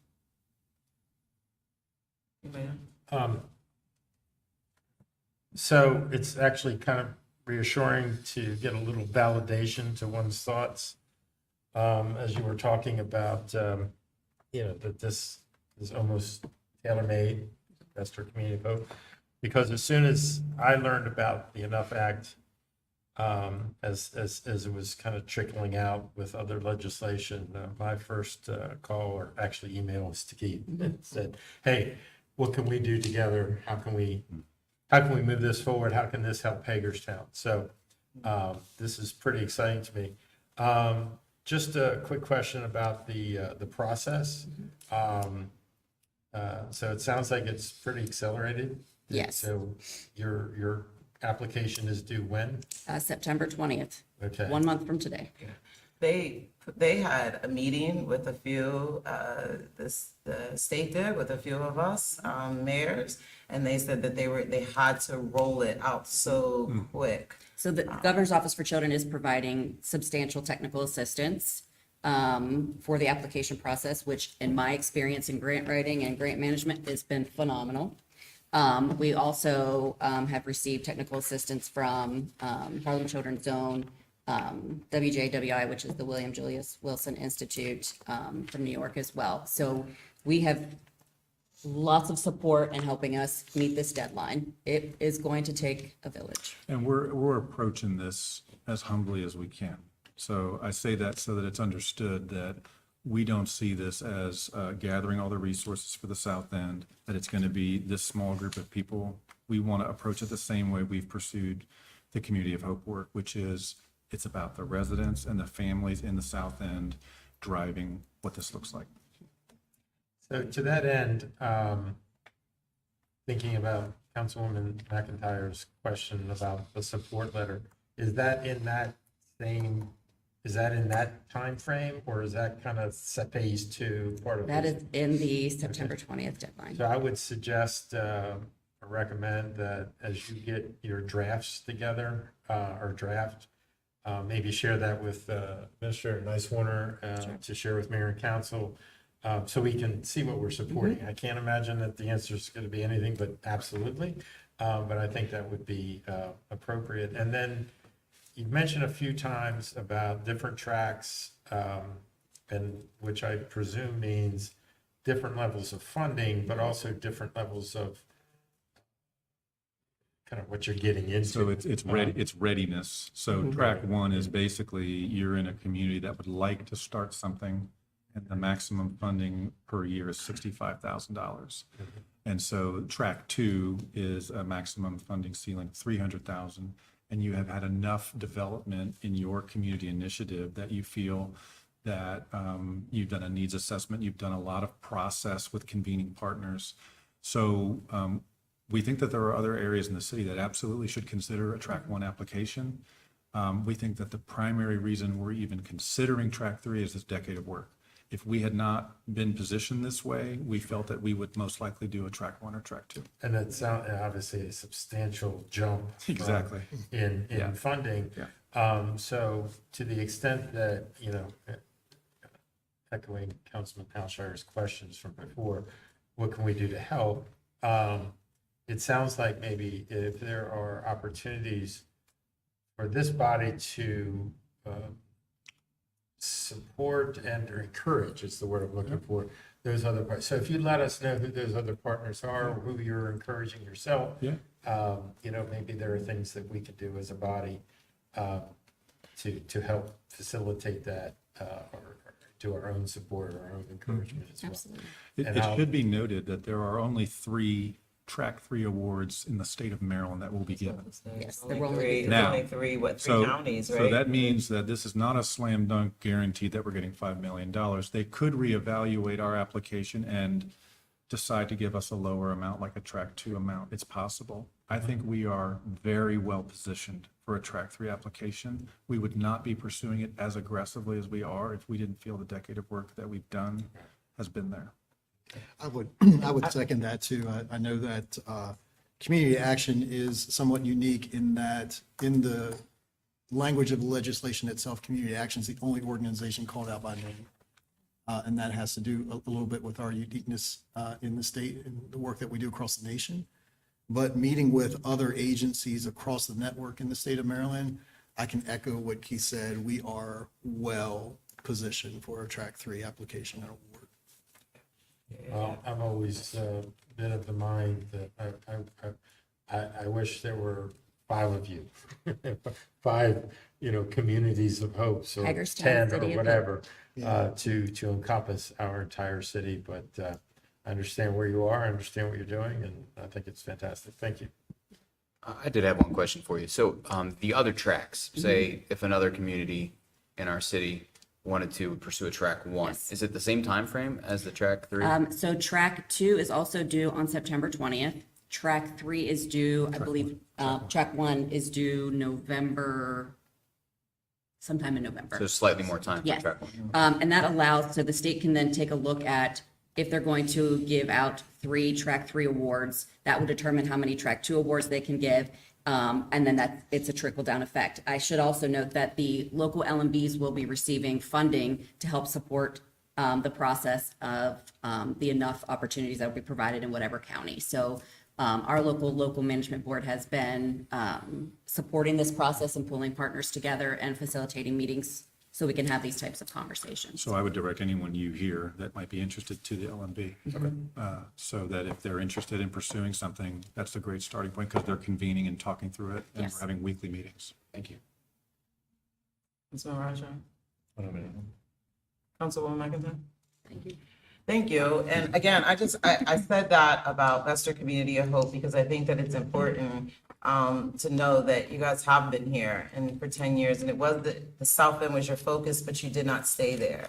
And you extended your services. And so I just wanted to share anything that I can do personally, just with my background, just let me know. I mean, if I need to go and be the face and speak and say why this is important, because I know exactly how much money I've saved the state since just becoming, more sound and conflict resolution. I know Pay how now or much pay money I've later.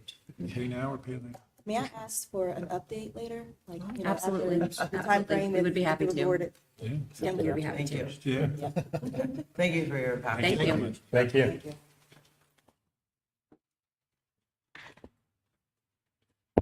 All right. I think I shall call a 45-minute recess now. Next, we have Choice Neighborhoods update. And with us, we have Woo Kim, WRT Design, Margie Joe, Community Development Manager, Community Development Manager of Community Economic and Development. Geez, that's a long title. We have Jillian, and then we have Sean. Sean. Yeah, there we go. That's a long title. RG Joe, we gotta. So, thanks for the opportunity to let us come up and give you another update on Choice Neighborhoods Planning Grant and tell you about our progress.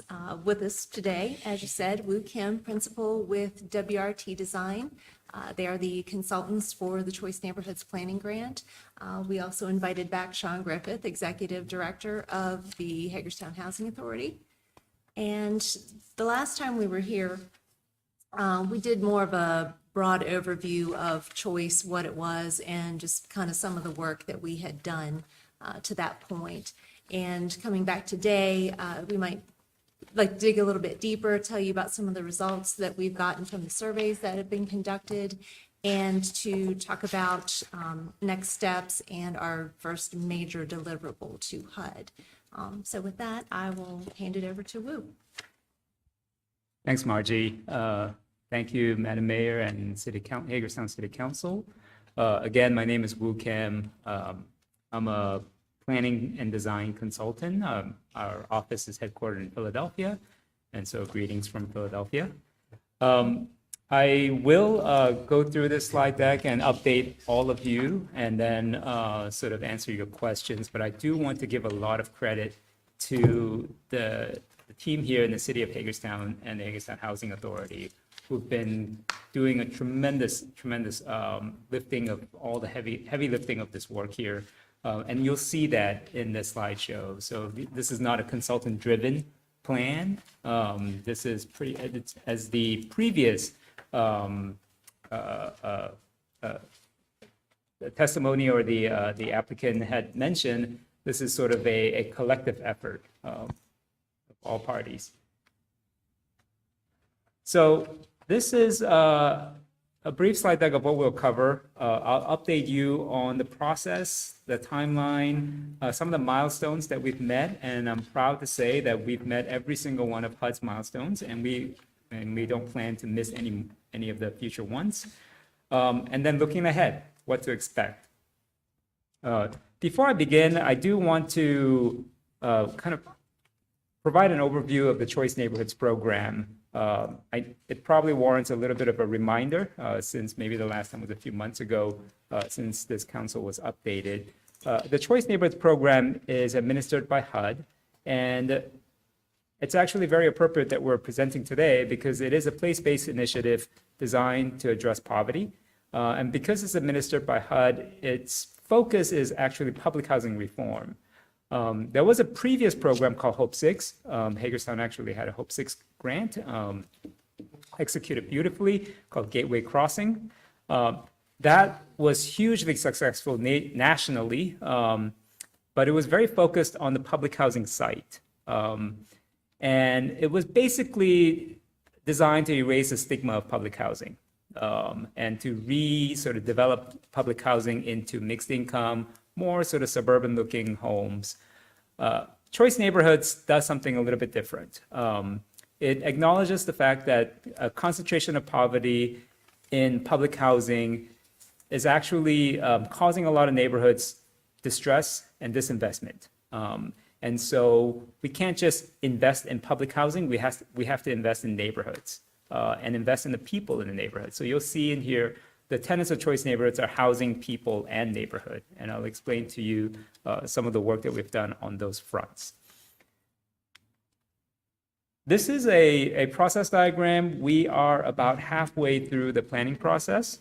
We started out about 10 months ago, and we've accomplished a lot in that short period of time. We have hosted HUD on a very successful HUD site visit. We've completed a very successful process of needs assessment or household surveys, and I'll explain to you the results of that.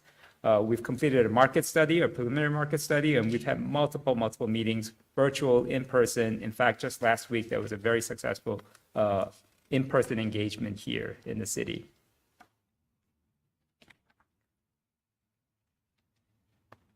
We administered 3 types of surveys through the program. One survey was focused on the public housing residents. And for the sake of our grant, there are 3 public housing sites that were target housing sites, the Douglas Courts, Parkside Manor, and Douglas Courts Parkside and Frederick Manor. Those are the three sites, and two of them are sort of by the Jonathan Street area, and then Frederick Manor is on the south side.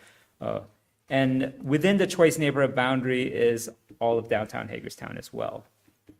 We are proud to report that we have surveyed 2/3 of all public housing households in those three sites, and collected a lot of information, both empirical information and also just qualitative information. We collected feedback, people told us their stories. Additionally, we surveyed neighborhood residents. We wanted to make sure that we balance the needs of public housing residents with neighborhood residents. And while this is not a statistically valid sample, 285 neighborhood resident surveys is a pretty impressive number in my 15 years of doing this work nationally in the choice neighborhood. Additionally, because of the downtown component of this choice neighborhood, we also included a business survey in here, and I'll provide a summary of some of the responses that we've received. The survey respondents were predominantly female heads of households, and you can see the age breakdown here on the slide. The public housing survey, majority of the respondents were between 25 to 44 years of age. For the neighborhood-wide survey, skewed a little bit older. Most of the survey respondents were either low income or extremely low income, and people living in poverty. And it was important for us to also understand the individual lives of the families that lived in these houses and households, as well as the neighborhood, the larger neighborhood itself. In terms of the business survey, we completed 45 surveys for business owners.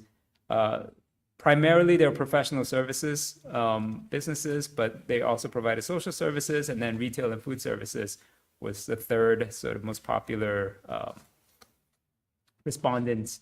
And then we also tried to understand the physical sort of layout of their businesses. And majority of their businesses were in the downtown. They were sort of mixed-use buildings, ground floor of apartment buildings, or there were two-story commercial buildings in downtown Hagerstown.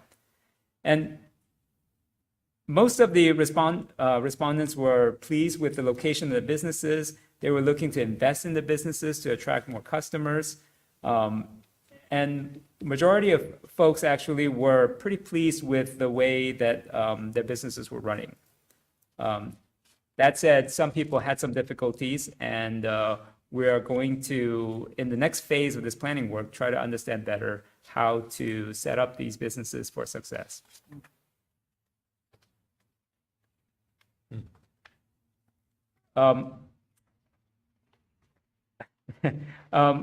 This is a pretty important number. In all my years of doing choice neighborhoods work nationally, I don't see a number this high, which is 88% of the respondents who live in public housing want to return to the site.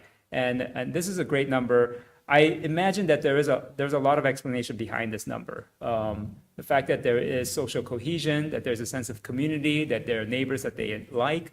But I also imagine that this may be a factor of the fact that there aren't too many options for people who live in public housing, that they rather not risk going out into the marketplace and putting their fate in the hands of a private landlord. And I can tell you that the Housing Authority here does a great job in the love and care for their tenants and residents. So that certainly plays into it. We also asked residents about the types of housing that they would like to see. They predominantly wanted to see more affordable housing in their neighborhood. And then neighborhood survey respondents told us that they would like to see some investments in home renovations and modifications. Can I ask you a question? Do you mind if we go in between? Just at the end? No, they don't mind. If you could go back one. So, since you were here, and appreciate your patience. So in the previous presentation, there was a discussion about the importance of home ownership and helping financially with home ownership. And in that particular case, it was about renovations and refurbishment. Whereas I see 75% of the folks were asking for rental housing. And I'm wondering if there's a disconnect there. Do you, from your experience, do you see opportunities for home ownership migration, which, as was mentioned before, and I don't exactly remember how it was worded, but generally speaking, home ownership is also a component of generational wealth building. So do you have any thoughts on that? I do, yeah. I love this question, and I love that you brought it up in the context of all the conversations that we've had today. We are, in the spirit of innovation, we are trying to innovate with the Choice program to provide more homeownership opportunities for residents. The parameter that we're working with is this program is administered by HUD, and it's designed for public housing sites. And public housing is, there is no home ownership. By definition. By definition, there is no home ownership. There is no ownership public housing. It's all rental.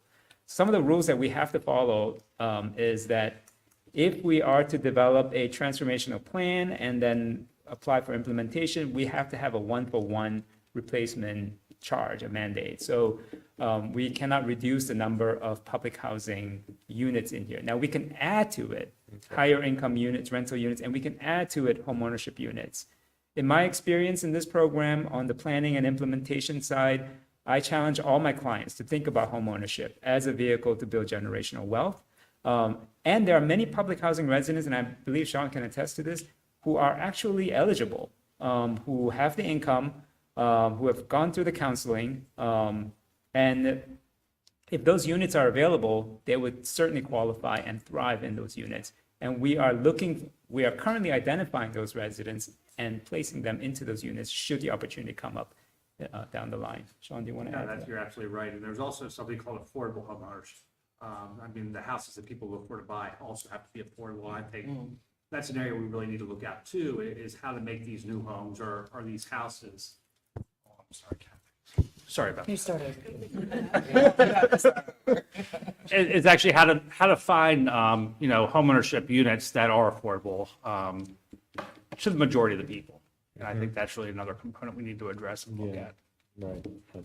Thank you. Yeah.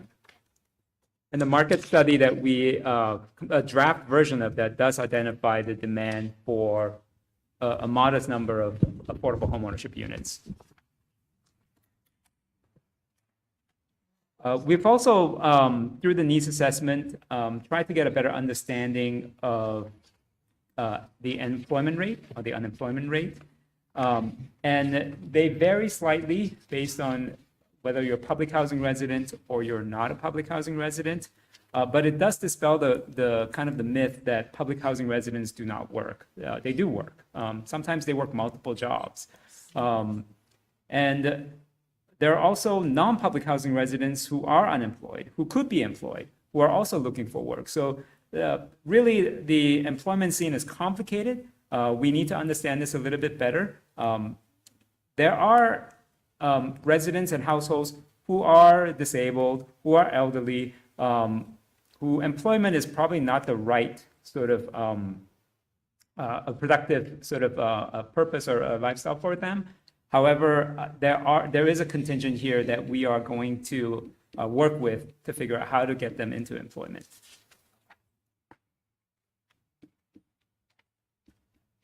I understand that public safety is top of mind, and we asked a number of questions, both sort of public safety questions, as well as just, the top sort of qualified issues that residents feel concerns them when it comes to public safety. Majority of housing authority residents actually told us that it's safe during the day. And back to my earlier point about the sense of belonging and community, a majority of residents also feel like they know their neighbors and they belong. There is actually more responses, and the number is lower when it comes to nighttime and how they feel, whether they feel safe at night. Neighborhood residents and business owners told us that these are the top concerns, just the drug activity in their neighborhoods, and then as well as gun violence. And that is probably an apt issue at this meeting. We also asked questions about health, wellness, and education. While there are preschools, the participation rate is not as high as we would like. And in the case of Frederick Manor, it's more or less a preschool desert. So, it's very hard for households to take advantage of these services, of wraparound services, so that parents can actually go to work. And these schools can enter school ready to learn.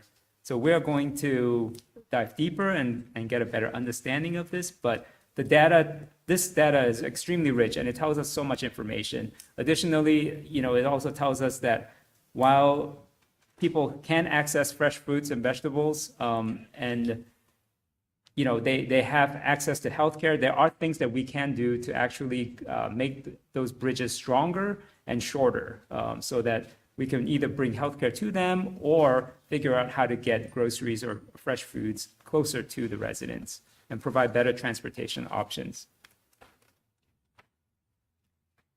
The next sort of milestone, or the first major deliverable that we have to HUD is actually due next month, and I've come before the council just to let you know that that is something that we are currently working very hard on. It's called the Outline with Content, and it covers some of the existing conditions information that we've done so far, the analysis that we've done, the summary of all the needs assessments. So the slide deck is just a sample. There's a lot more information in there, as well as community engagement efforts that we've done and what we've heard from residents through those efforts. Finally, it provides an overarching vision for the choice plan. It does not spell out any goals and strategies at this time, but it does give you a flavor of the issues that we are going to tackle in the second half of the planning process.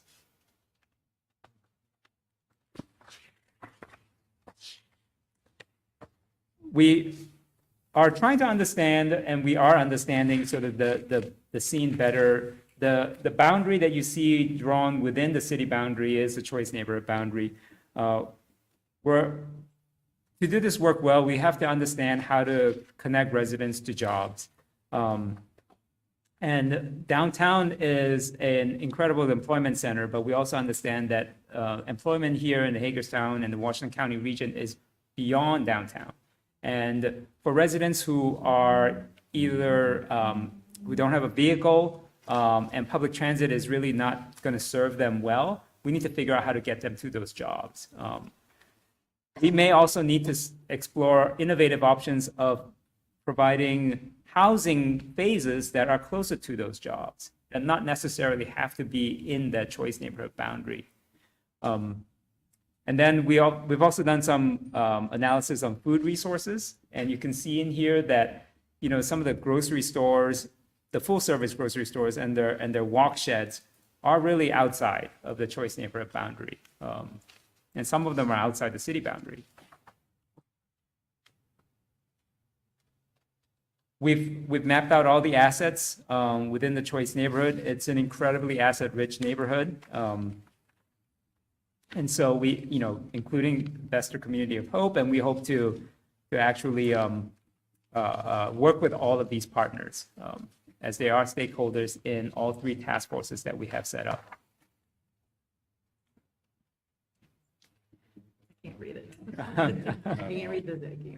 Okay. It's probably me. No, it's not. It's not. It's not me this time? It's been a long I got mine.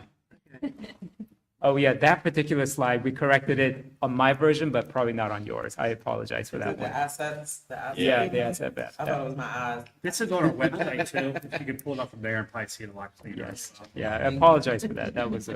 I thought it was like, I'm losing it. Here's just some comparative demographics to provide you a sense of the choice neighborhood, the number of households there, the households that are under 18 in the choice neighborhoods, a quarter of them, the households over 65 that are eligible for senior housing is about a fifth.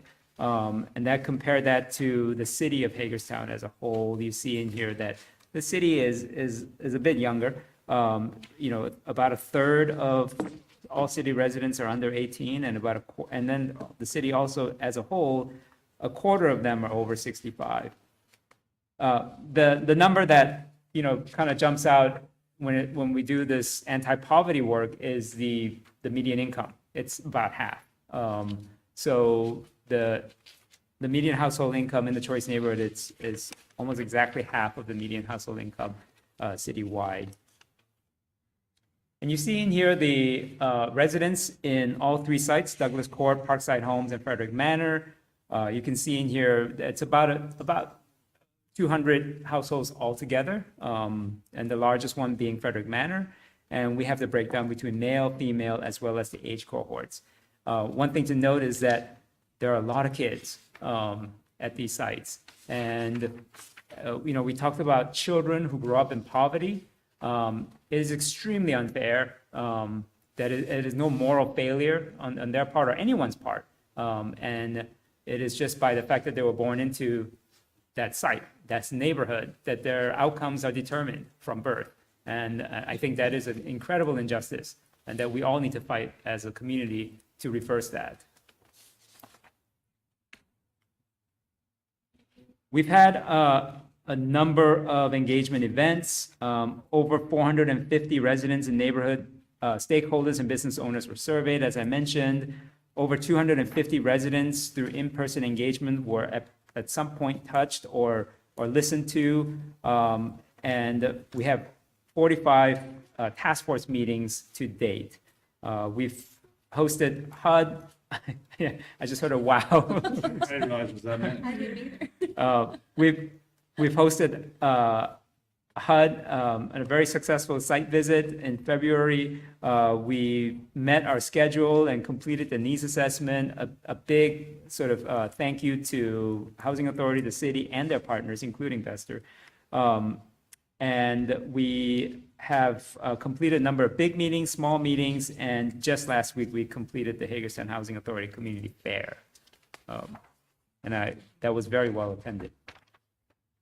And future engagement, we can continue to have monthly task force meetings. There will be a Choice Neighborhoods Conference put together by an allied agency that is working with HUD. That's going to happen in October. I believe the Housing Authority and the city are working on their invitations and the number of slots that they have.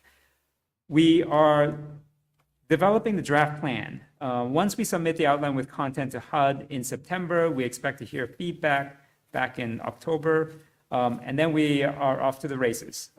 We need to develop the draft plan. We need to come up with sound strategies that are custom tailored to the needs and to what we're hearing from residents, as well as to the assets and strengths that Hagerstown has.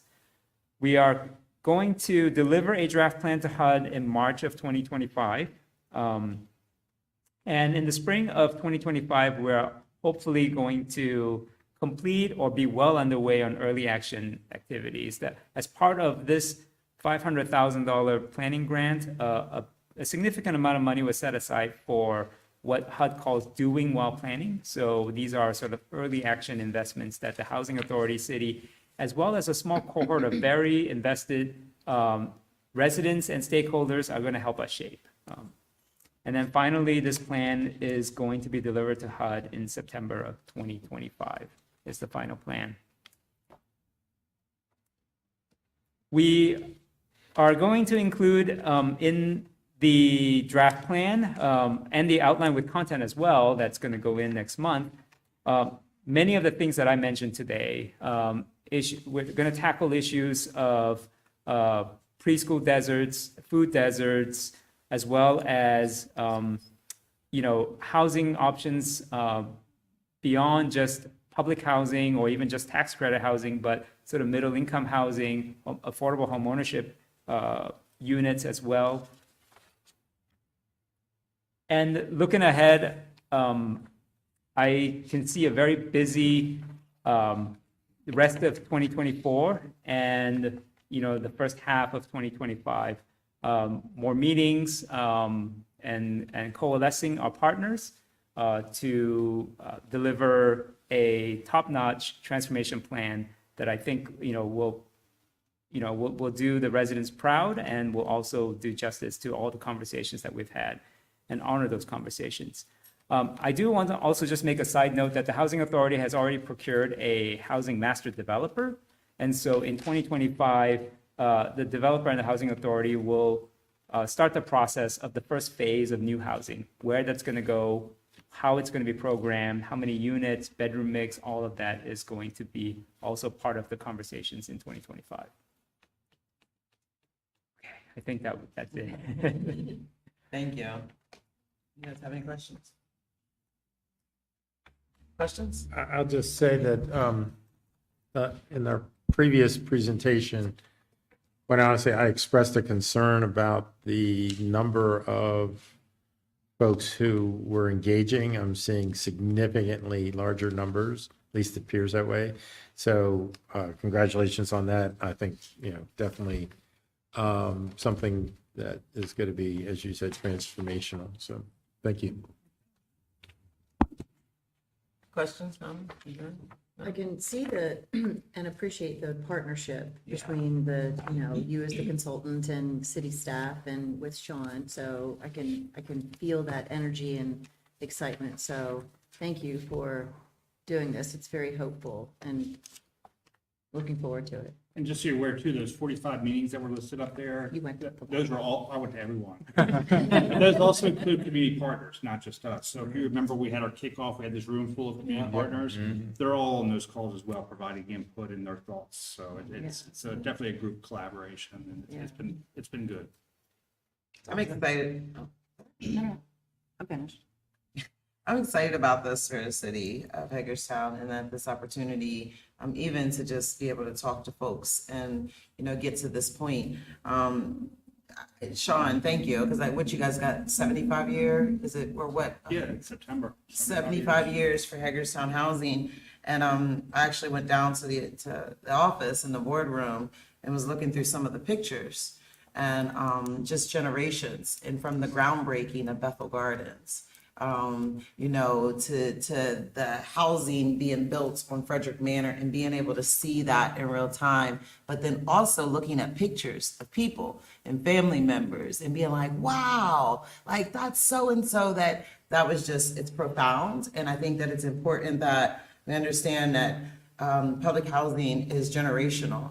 And that I appreciate that we do have this, I don't know, I'm probably gonna get this wrong, but there's a program where you can do for 5 years, where you get, what's the name of that? Family self-sufficiency. The family self-sufficiency. I have some very close friends that have done that for 5 years, also my mom. And I was with her to collect her check.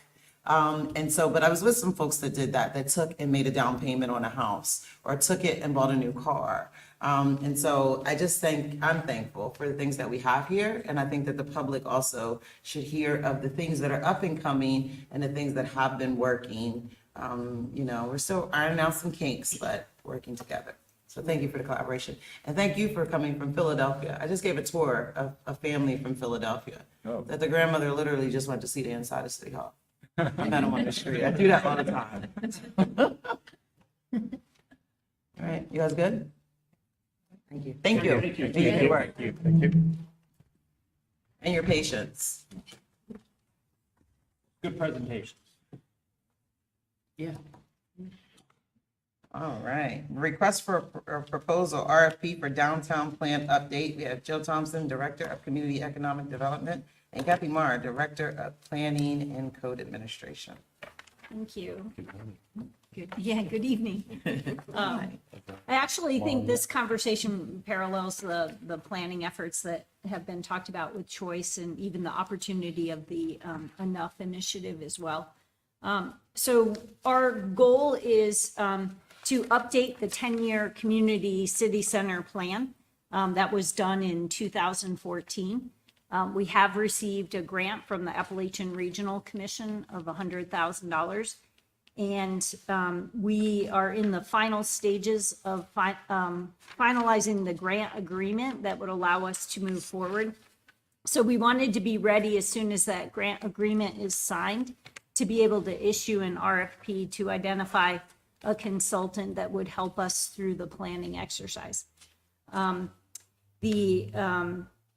budget for the project. At the end of the memo, we talk about a matching requirement of the ARC grant, which is 100,000, which Michelle has identified in the general fund budget contingency line item. And this would be committed at the time that we would award a contract to a consultant firm. What we did was take the RFP that worked successfully for us in 2013 and 14, and we built upon that with the draft that is in front of you. I can walk you through this, or just a high-level summary in the memo is that we're building on the foundation from 2014 and looking at updates to the market components. There's an emphasis in the scope of work on community engagement. We were very proud of the fact that there were over 130 hours of community engagement that formulated the 2014 plan. And we want to encourage that same level of engagement, but also looking at strategies and innovation in community engagement that includes traditional, targeted, innovative, and virtual strategies. And also an emphasis on coordination with other planning efforts that are currently underway, certainly the Choice Neighborhoods effort, and also the Washington County Strategic Economic Development Plan, which is currently underway. And then coordination with some recently completed plans, which include the 2023 Arts Council study presented by Sage Policy Group on developing the arts, entertainment, and education industry sectors. Our 2022 Sustainable Communities Plan, and then also the Mayor and City Council Strategic Plan for this administration, as well as encompassing any emerging priorities of the mayor and city council, the business community, and the residents. I did share a copy of the draft with an economic development partners group that I have that includes the Chamber, Greater Hagerstown, CBB, the county. They made some minor suggestions, which I would incorporate into this, which includes adding a goal about improving weekend and evening activity in the downtown area. Also adding to the scope the identification of possible barriers and a possible review of incentive programs. And then some slight edits. We have some figures of boxcar attendance for the new stadium, and we would certainly update those figures to current figures before we publish the RFP. The motion that we have, if you're supportive of this draft, allows staff to make edits that would finalize this before publishing. I would also add that Kathy and I work cross-department, certainly through the 2014 effort, and we envision a strong collaboration between our two departments for this project as well. And I'll turn it over to Kathy for any comments she No, wants just to add. excited to get an update. We did great with the 2014 plan. It's great to start a new plan and see what's emerged. We can build on all the success we had with the first plan and the Meredith Park, all the things that are going on that are so great right now. And the market analysis will be a key component, as Jill was pointing out, because developers like that. They like to see the numbers. What do you see as what your market can bear right now, what we should be building on. And so that'll be a really key component. We think the RFP gives us flexibility once we identify the consultant to further define the scope of work in a contract form, and it gives us the general guidelines. So that's where we're at. No questions? I don't have questions. I have a couple of comments. Go ahead. No, I have a comment. Yeah, go ahead. I know we met, was it last week? About youth council and involvement with government policies and whatnot. I think this would be a great opportunity for members of the youth council to take a look and provide their perspective. It's a great idea. And be involved with the project. Yeah, absolutely. Oh, that's it. Also wasn't our intent tonight to give you a recap of the last 10 years of the city center plan and the accomplishments, but we do intend to come back at a future work session to kind of give a 10-year review and go through each of the 8 catalyst projects and identify the accomplishments that we had. And to publish a document to close out that period of time. Couple of comments. The first is, and I was fortunate enough to be here when we did the last plan, and actually fortunate enough to be here with the plan before that. So, yeah. Do it again. Yeah. Well, that's part of my comment is, I feel like, so that was 3 administrations ago, right? We're coming to the tail end of this current administration, and it just feels oddly timed that we're sort of months away from having a construct of a new administration. You know what I mean?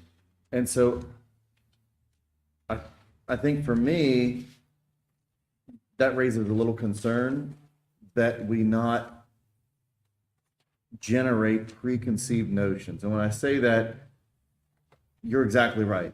The 2014 plan basically went out and we found somebody that does this very good. And he came in and he said, okay, first I want to hear all the ideas.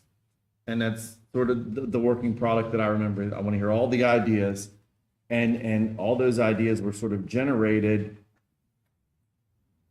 from folks that had interest in providing ideas, but then plotted by someone who had no real connection to the community. They just were an outsider sort of looking in and said, okay, I hear all these ideas and, I don't know a lot about the place. And the ideas were very organic. And the consultant's effort was able to do this.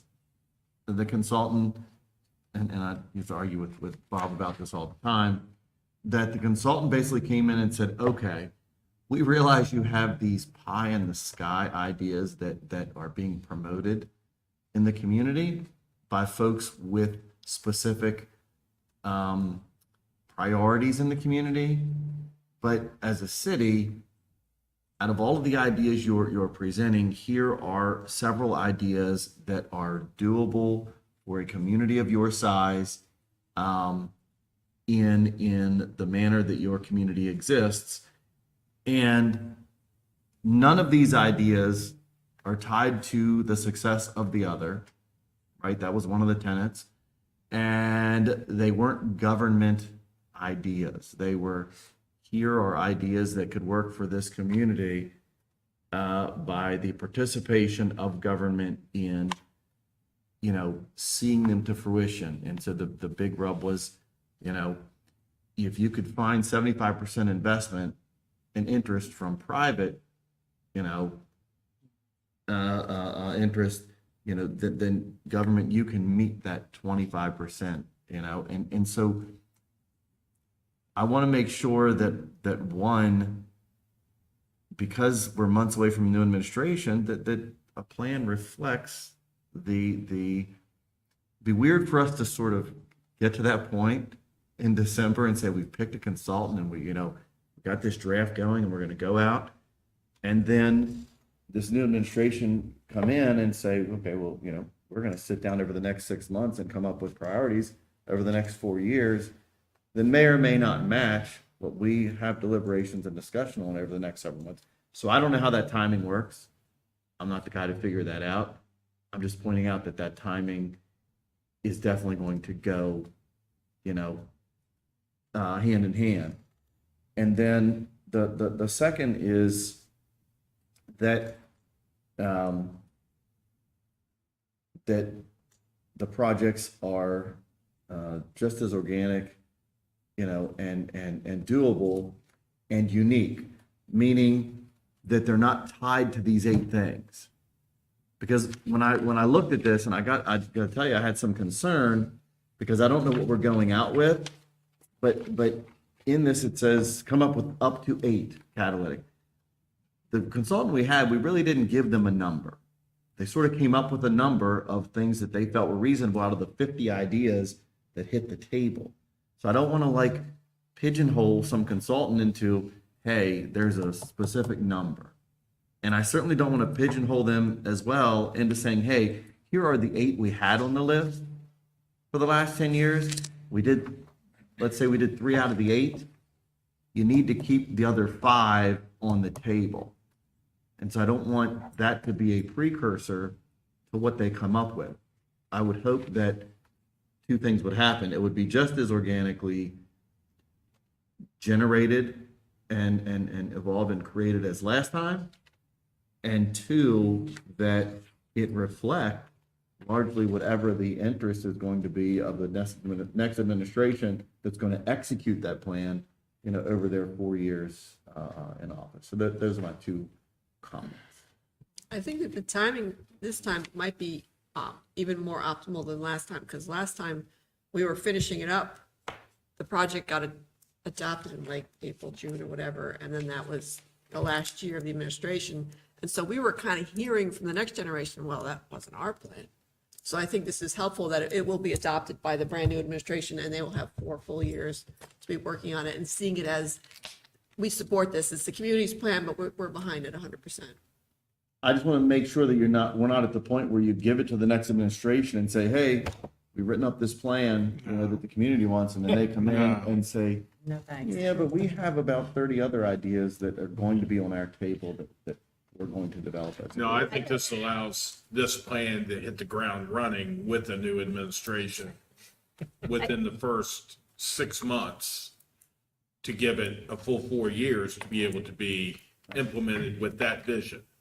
Not an old vision, or not one that is so far into it, like, I don't want to say the last one, but it allows a full maturation of a plan with that next administration.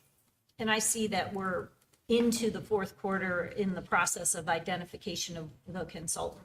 Right. Through the RFP process. So that's going to take us several months to publish, receive proposals, and select, and bring our recommendations back to you for the selected consultant. And I imagine we're not right around the corner with the ARC grant agreement.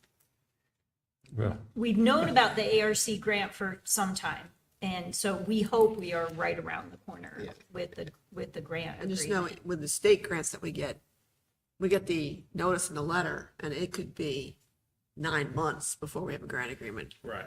Because government works at government's own pace. And we've had notice for 9+ months, so we should be getting close. Hopefully, fingers crossed. Anything else? Well, I appreciate the councilman's optimism. Yeah, I wouldn't imagine that this would be, wrapped up with a bow by the swearing in of mayor and council. But I do want to echo the second point, and maybe even take it a little bit further in that, and I wasn't here when you did the previous one, but I would imagine, since it was the inaugural plan like that, right, that basically there was a clean slate. There wasn't a, here's what we've done and we want to build on that. So what I'm thinking Well, we is, did give them some direction. right, but not a previous report. Yeah, there were 2 plans before this one. The RFP said, take a look at our sustainable community plan, which is the plan the state makes us create so that we Right. can get community legacy money, and see if what's recommended in there is feasible. And so that was sort of a jumping off point, but much of what they did was from those meetings. Yeah, and I would kind of encourage what the councilman was saying, which is almost kind of a clean slate. I understand what you were saying, the other documents and so forth, but I probably, and I don't know, I see it in the packet. I don't know if the previous plan is intended to be in the RFP or not, but I would discourage that. And, you know, I mean, anybody can get it online and see it. So I don't know that it would need to be in the plan. I mean, again, with the timing, I was looking at the RFP, and you still have blanks when it comes to even when it's going to be, you know, when it's due back. I mean, so we just don't even know that yet, let alone, you know, when an award is going to be and all that. So, but I believe that, you know, from the outside looking in and now on the inside sitting at this table, that previous initiative was successful. We can point to a lot of successes and benefits to the city, so I certainly would encourage the next one. So procedural question, do you wish to vote on it in this format next week? Or would you prefer that we make edits reflective of the conversation, bring it back in September for a vote? If you do vote on it next week, we would reflect the edits as administrative edits from staff before publishing it. Well, since you don't have the funds in hand yet, there's no rush, right? I mean, other than you want to have it ready to go. So does a month matter? I guess. It's your choice. We could get confirmation next week of the grant agreement. It could take 3 weeks or 4 weeks to get the grant agreement in place. What would you guys like to do? I mean, administrative edits sound reasonable, I think, having it brought to a vote next week and. That's fine. With the administrative edits, rather than waiting and thinking. That's just me. You guys, administrative edits? That's fine by me, just for selecting a, you know, putting an RFP out. Yeah. Select Right. some Right. document. Right. It's not like we're deciding a plan or anything. Right. We're literally just. Right, to me, it just seems like the. Or the Path consultant. of least resistance. Right. Right. Next week. Right. Good. Okay. Did you get that direction? I did, Administrator? yes, thank you. And we'll incorporate the feedback that we heard specifically Councilmember Alfire. Thank you so much. As well as the. And the youth don't forget that. Don't forget this. Don't forget Rachel. Rachel got more. Thank you. City Administrator? Just a couple of things. Main Street, Hagerstown.org, for all the events happening this week. We have a midweek market music tomorrow night. There's some other things going on. Also, last week of Mako was a good week. First time I've been there, but the number of people that you see and get to talk to, and some of the diversity in workshops, collaboration workshop between municipal and county government was a good one. Frederick County did that one. Frederick City, Frederick County. It was very good workshop. Recruitment retention for detention centers was a very interesting one that pretty much reinforced that detention centers are having the same issue as law enforcement is in attracting and retaining staff. And then just the number of people that we were able to talk to and Councilman Perini introduced me to was invaluable. So I appreciate that. Tomorrow night's the second employee game at Boxcars. The reason it's the second one is because we had so many for the first one that we created a second one and filled that one up. So I appreciate the interest that staff is showing in having a picnic at the ballpark tomorrow night. And the last thing I'll just say is, I know it's been a long meeting, but the one thing about these meetings is the directness of conversation that is happening. The give and take, the dialogue. There's opportunities for understanding, there's opportunities for clarity. And I just want to, on behalf of myself and my staff, just make it very clear that my staff nor myself will respond to any anonymous or otherwise communications on social media. We won't respond to the same through anonymous phone calls, and we will not respond to the same through emails. If anyone wants our attention, they will do it direct with us, and they will do it in an opportunity to where there can be clarity, questions asked, and understandings made. If that's the way you feel that you can approach those type of conversations, you have my staff's ear and you have my ear, and we will do everything in that attempt to get the yes, but we will not be mandated to get the yes. That will take some work on both our parts, and there will be clarity and understanding. If anybody wants to question decisions of my staff or decisions of myself, they can do it directly with us. My pet peeve is I hate it when someone has a problem and they talk to everybody else around the circle except the person who can actually fix the problem. And that's what my staff and I are here to do. And we entertain and welcome those conversations at any time. If you can't find it within yourself to be able to have those type of conversations, you won't have our attention. Thank you, Mayor. Councilwoman McIntyre.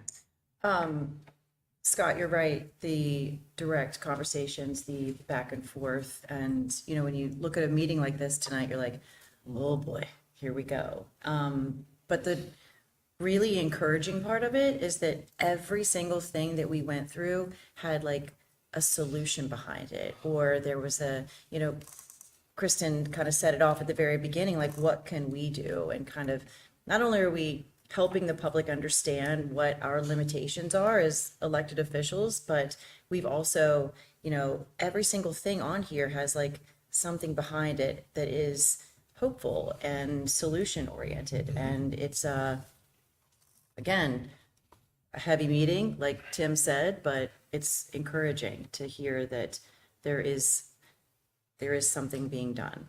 So Hope. That's it. Hope. Thank you. Councilman Green? Yeah, just to echo that point, long meeting, but actually one of the more fulfilling meetings that I've attended. Any other comments, I'll just, or council, whatever, I'll just defer till next week, given the hour. Councilwoman Burnett. I just want to say that this administration and city staff has done a wonderful job with hearing the concerns of the people and the communities and providing opportunities to inform them of what's out there and what we can do. Because again, we live in the city and we hear the concerns. So I hope that everyone is paying attention to these meetings. I'm glad that the last meeting, Wes, you that shared the snippet of the harm reduction video. So I hope that's the same kind of premise for what we talked about with the courts. And also Sofrito's restaurant, grand opening. So Councilman Schindler and I attended on behalf of Mayor and Council, and another restaurant that's diversifying our core, different foods. I love that. So thank you. Hold me down. Councilman Azar? Just a comment, sort of related to city matters, but I attended baptism for my daughter for the church that she attends. The baptism was at Potterfield pool on Saturday, and so it's been a long time since I've recreated at that pool. So just seeing the ADA accessibility and the appurtenances that are there, and the things that folks were, the ease of being able to get in and enjoy those things, that was pretty cool. I don't know how else to say that. And everybody there, I think, Probably first. thought it was pretty cool, and I think that maybe even to some degree surprised, probably just as much as I was that that the pool had that level of offering that it does. And then it sort of, hand in hand, because we were at Swallow Falls on Friday and we came back, and then I saw that Hancock had their splash pad grand opening. And, there's some publications on that, and that looked like a really cool thing that they did for their community. And while social media has the ills of it that it does when it comes to these types of things in the operation of government, Mr. Faith's comments there about, it's easy to get on social media and whine about the things that government does and doesn't meet your expectations.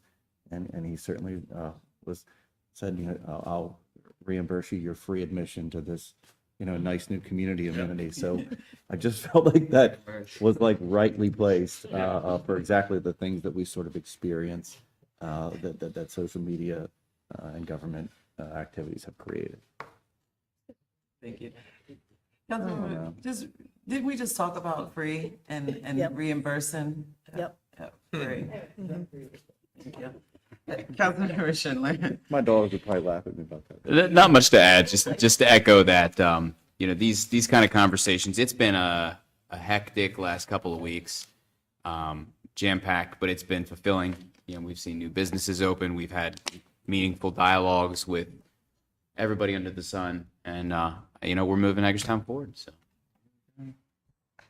If I could just add one thing, I don't know how many of you knew Lou Thomas when he worked here at the city and he worked in the recreation department. Lou's going through a pretty tough time right now in the hospital. I just wanted to give him a shout out and hope everybody keeps Big Lou in your prayers. He is one of a kind and loved in this community. Heck of an athlete back in the day, and he would be the first one to tell you that. But the man's larger than life, good friend to a lot of people, and just keep Big Lou in your prayers as we go through the next few days. Thank you. Thank you. Well, prayers for Lou, absolutely. I just want to also echo what some of you guys have said about the meeting. I feel as though I have like notes, which is like, this is what mediator notes would look like all over paper. I can read them, but I have not done this in my 4 years. And so that's how I felt as though informing, I feel as though for our constituents and the citizens that we sit here for to represent, that all of those conversations were very important. Thank you guys for your incredible work that you do. Council members, thank you for the stepping in the last couple of times. Hail Marys for grand openings. As I pick back up of my mediation work, it is definitely, calling me a little bit all over the place. So thank you for doing that. August Oberfest, right? Yeah, I think I said it right. Yeah, but I heard Lou Scally say August Oberfest. Then that's exactly what it is. Yeah, so August Fest. Oh, wait a minute, I'm screwing it up. Never mind. The festival, Councilmember Schindler and I were out there for that, and it was awesome. I mean, it was awesome. It felt really good to be out there with so many different folks. I will say that shout out to Mr. Lou Scally, because he did not miss a moment to shout out our Olympian, and also the father of an Olympian that lives in the county. He did not, the energy was amazing. So I love that festival, and definitely do miss it downtown. Back to, not trying to start anything, I'm just saying, I miss it. Back to school, Monday. And so just be mindful, school buses, kids on the street, also bus stops. There's a lot of conflict that happens at bus stops. And so parents, if you can have conversations with your kids about what their role is in this, and their responsibility to get an education and those types of things, and to not, make it hard for other people. I think that we need to start having those accountable conversations with our young people. And should not be out at 7:30 in the morning with another mediator at bus stops and listening to some of the language. And it's not high schoolers. It is young kids. And so parents, if we could just be mindful that, all kids have a right to an education and a safe one, and that we should do better, making sure that our kids know that they should create a safe environment for other people's kids by being safe and accountable. So back to school, everyone have a safe back to school day. I want to say that, as the mayor of the city, I'm unique. And I don't say that in a prideful way. I say that in a way that really, really, really speaks to who we are as this county. My experiences and my training is unique. I was trained by trauma, and then reformed through understanding conflict resolution. Another thing, education, public safety is extremely important to me, and I have unique experiences around them. I maneuver in a specific way because conflict has a cost, and I know exactly how much it costs this entire region. And in order for me, as Kristen Arshire said, council member, for me, I'm talking about me, for me, it's better for me to maneuver as a conflict resolution person and specialist, and do that type of work, which requires a lot of confidentiality, a lot of neutrality, and a lot of conversations that are collaborative. But I also have to say that that does not mean that disrespect and those divisiveness and discord mean that all of a sudden I have to take that in because I understand conflict. That's just not fair. That's not fair to anyone. And I want to say that we need to really, really, really start highlighting more, especially on our way out. For me, I'm on my way out. Shelley's on her way out. Hopefully you guys will be back. But on our way out of this administration, I think that we need to really, first of all, I don't want to say pat ourselves on the back, but we have literally done one heaven of a job, y'all. And I mean that. To just stay engaged, the conflict, the fights, the disagreements, all of that. Just an administration within 4 years. Look around us. I mean, look at the work that has been done. Look at the community that has been built up. When we came into this community said they did not feel a part of government, that they did not want to talk to police. And I know we still have those issues, but man, we've come so far. And I want to close with this. This was a great quote. Trust your team. Let others do their work so you can concentrate wholly on your own. And that's Gene King. And with that, we are adjourned.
Hello and welcome to Council Wrap. I'm Wes Decker and I'm joined by a throng this evening. I don't know how this happened, a 4.5-hour meeting, and yet this is the largest turnout ever for Council Wrap.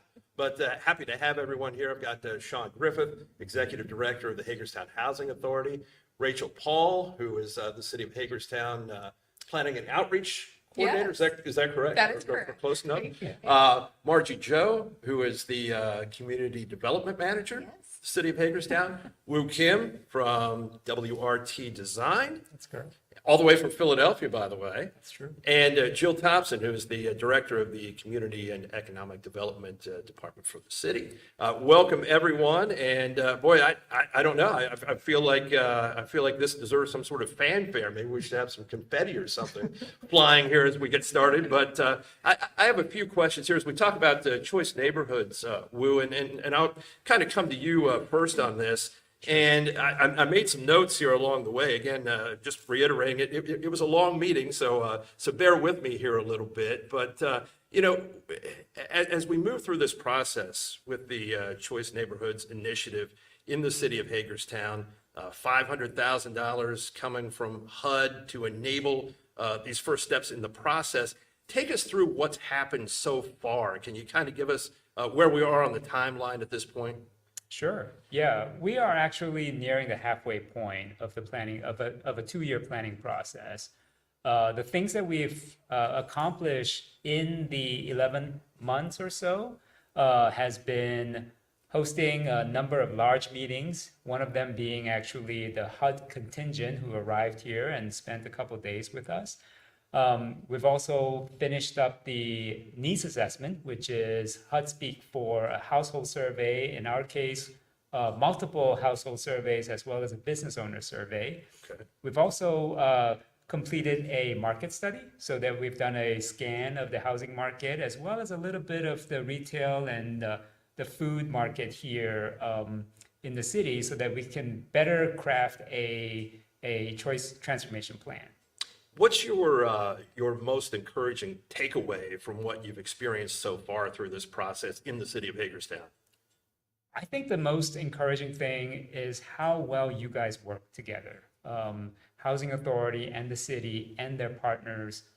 There has not been one meeting where there's been low participation or no participation. There's been a diverse group of voices and just tremendous leadership from the Housing Authority and the city.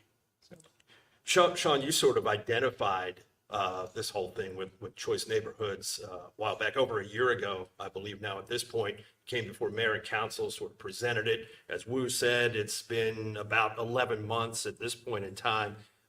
What have you learned so far in this process? Is it sort of what you thought it would be, or has there been more to it? There's definitely been a lot more to it. I think it's been very beneficial. I couldn't imagine, I guess, going into this, really what it was going to fully entail until we got into it. But WRT's been great, keeping us on track, directing us, and really kind of guiding us through the process to really make it a pretty seamless process and easy to navigate. Woo, let me come back to you because I know you mentioned this during the presentation that you made during the meeting. What is the difference between the Choice Neighborhoods Initiative and Hope 6, which you mentioned, which we have a tangible example of here in the city in Gateway Crossing? I think the biggest difference is that Choice Neighborhoods thinks bigger. Hope 6 was primarily focused on distressed public housing sites and did a lot of work across the nation on redeveloping obsolete public housing sites, and Gateway Crossing being one of them. Choice Neighborhoods learned the lessons from Hope 6, which is mixed income, mixed finance housing works really well. Partnering the public sector with the private sector and delivering hundreds and hundreds of units of affordable, safe, clean, brand new housing.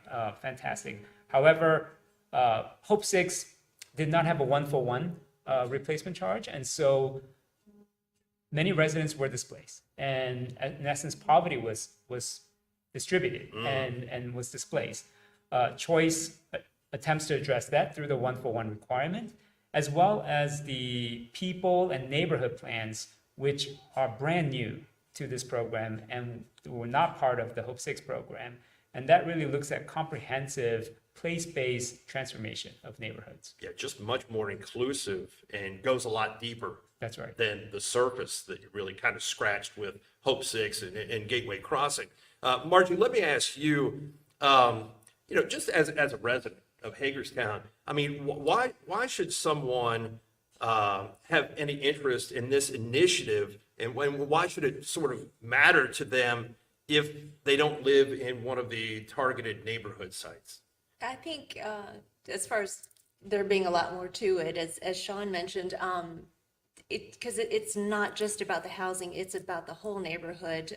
That's why we reached out to the businesses in the Choice Neighborhoods area, reached out to not just the residents at the housing sites, but we also did a large neighborhood survey.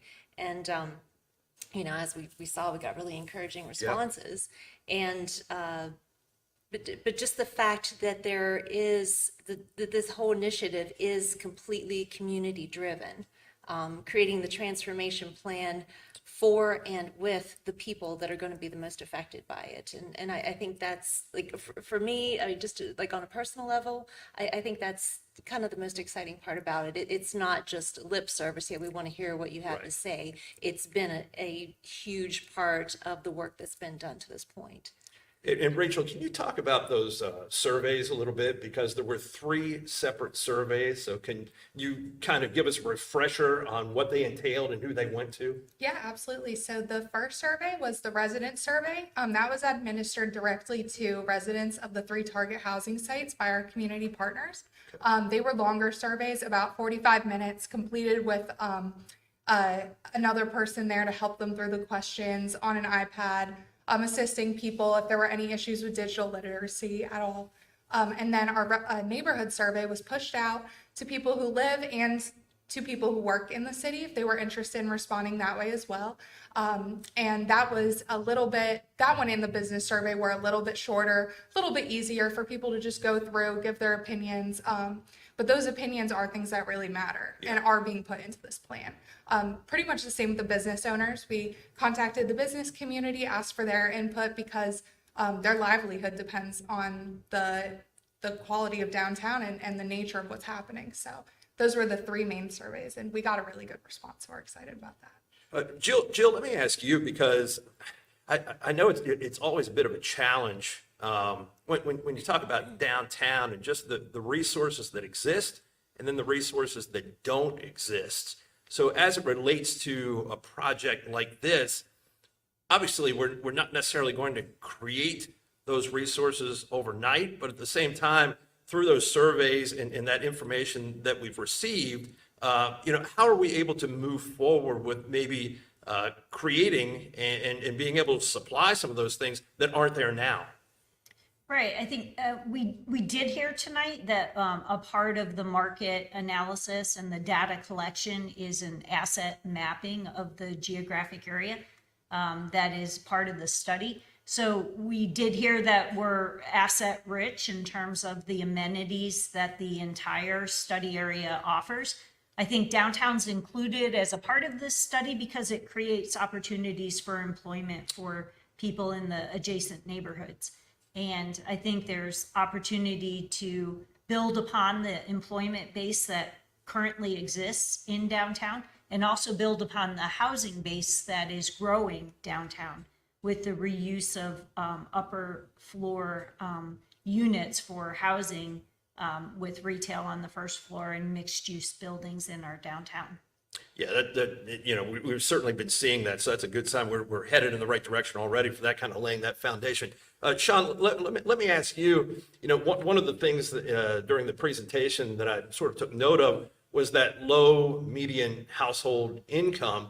But then on the other hand, to me, and correct me if I'm wrong, because you're more the authority for sure, but just my observation, you have that on one hand, but then you have some pretty young demographics. So does one sort of offset the other and then provide perhaps some optimism for changing that low median income because of the younger demographics, perhaps? I think it really does. And I think The word affordable too, I think means a lot of different things to a lot of different people. Yeah, you hear that thrown around all the time, You but do. what does it? What's affordable to me may not be affordable Right. to you or vice versa. And I think that's really what we're looking at here is what's affordable for our downtown Hagerstown. Again, different people may look at affordability differently. What is affordable is different to everybody. And I think kind of mixing, the affordable rental, the affordable home ownership, and having all that in, into the big picture, put into the big picture, really will go a long way with what we're trying. And Wu, where do we go from here? What are our next steps on this journey? Well, I think the top of mind item is we want to deliver a top-notch outline with content document to HUD next month. Okay. After that, we have a draft plan to develop, and then we have a final plan to develop. During that process, we are also going to work with the master developer that has been procured by the Housing Authority to identify a first phase of housing. We want the residents to provide their input into this first phase of housing and understand what that means for them, their families, as well as relocation processes that we need to go through. We hope that there will be state funding available. We also are going to look at federal funding. Choice is one of them. I don't want to speak out of turn, but I believe Sean wants us to consider that as well, provided there is funding in that program down the road. And Margie, how do people sort of keep tabs on this? Will there be information that you'll be presenting? Will there be information on the website, Facebook page? I mean, how do people keep up with what's happening here? Yeah, well, we will certainly be providing updates in the same format and to mayor and council as we go along.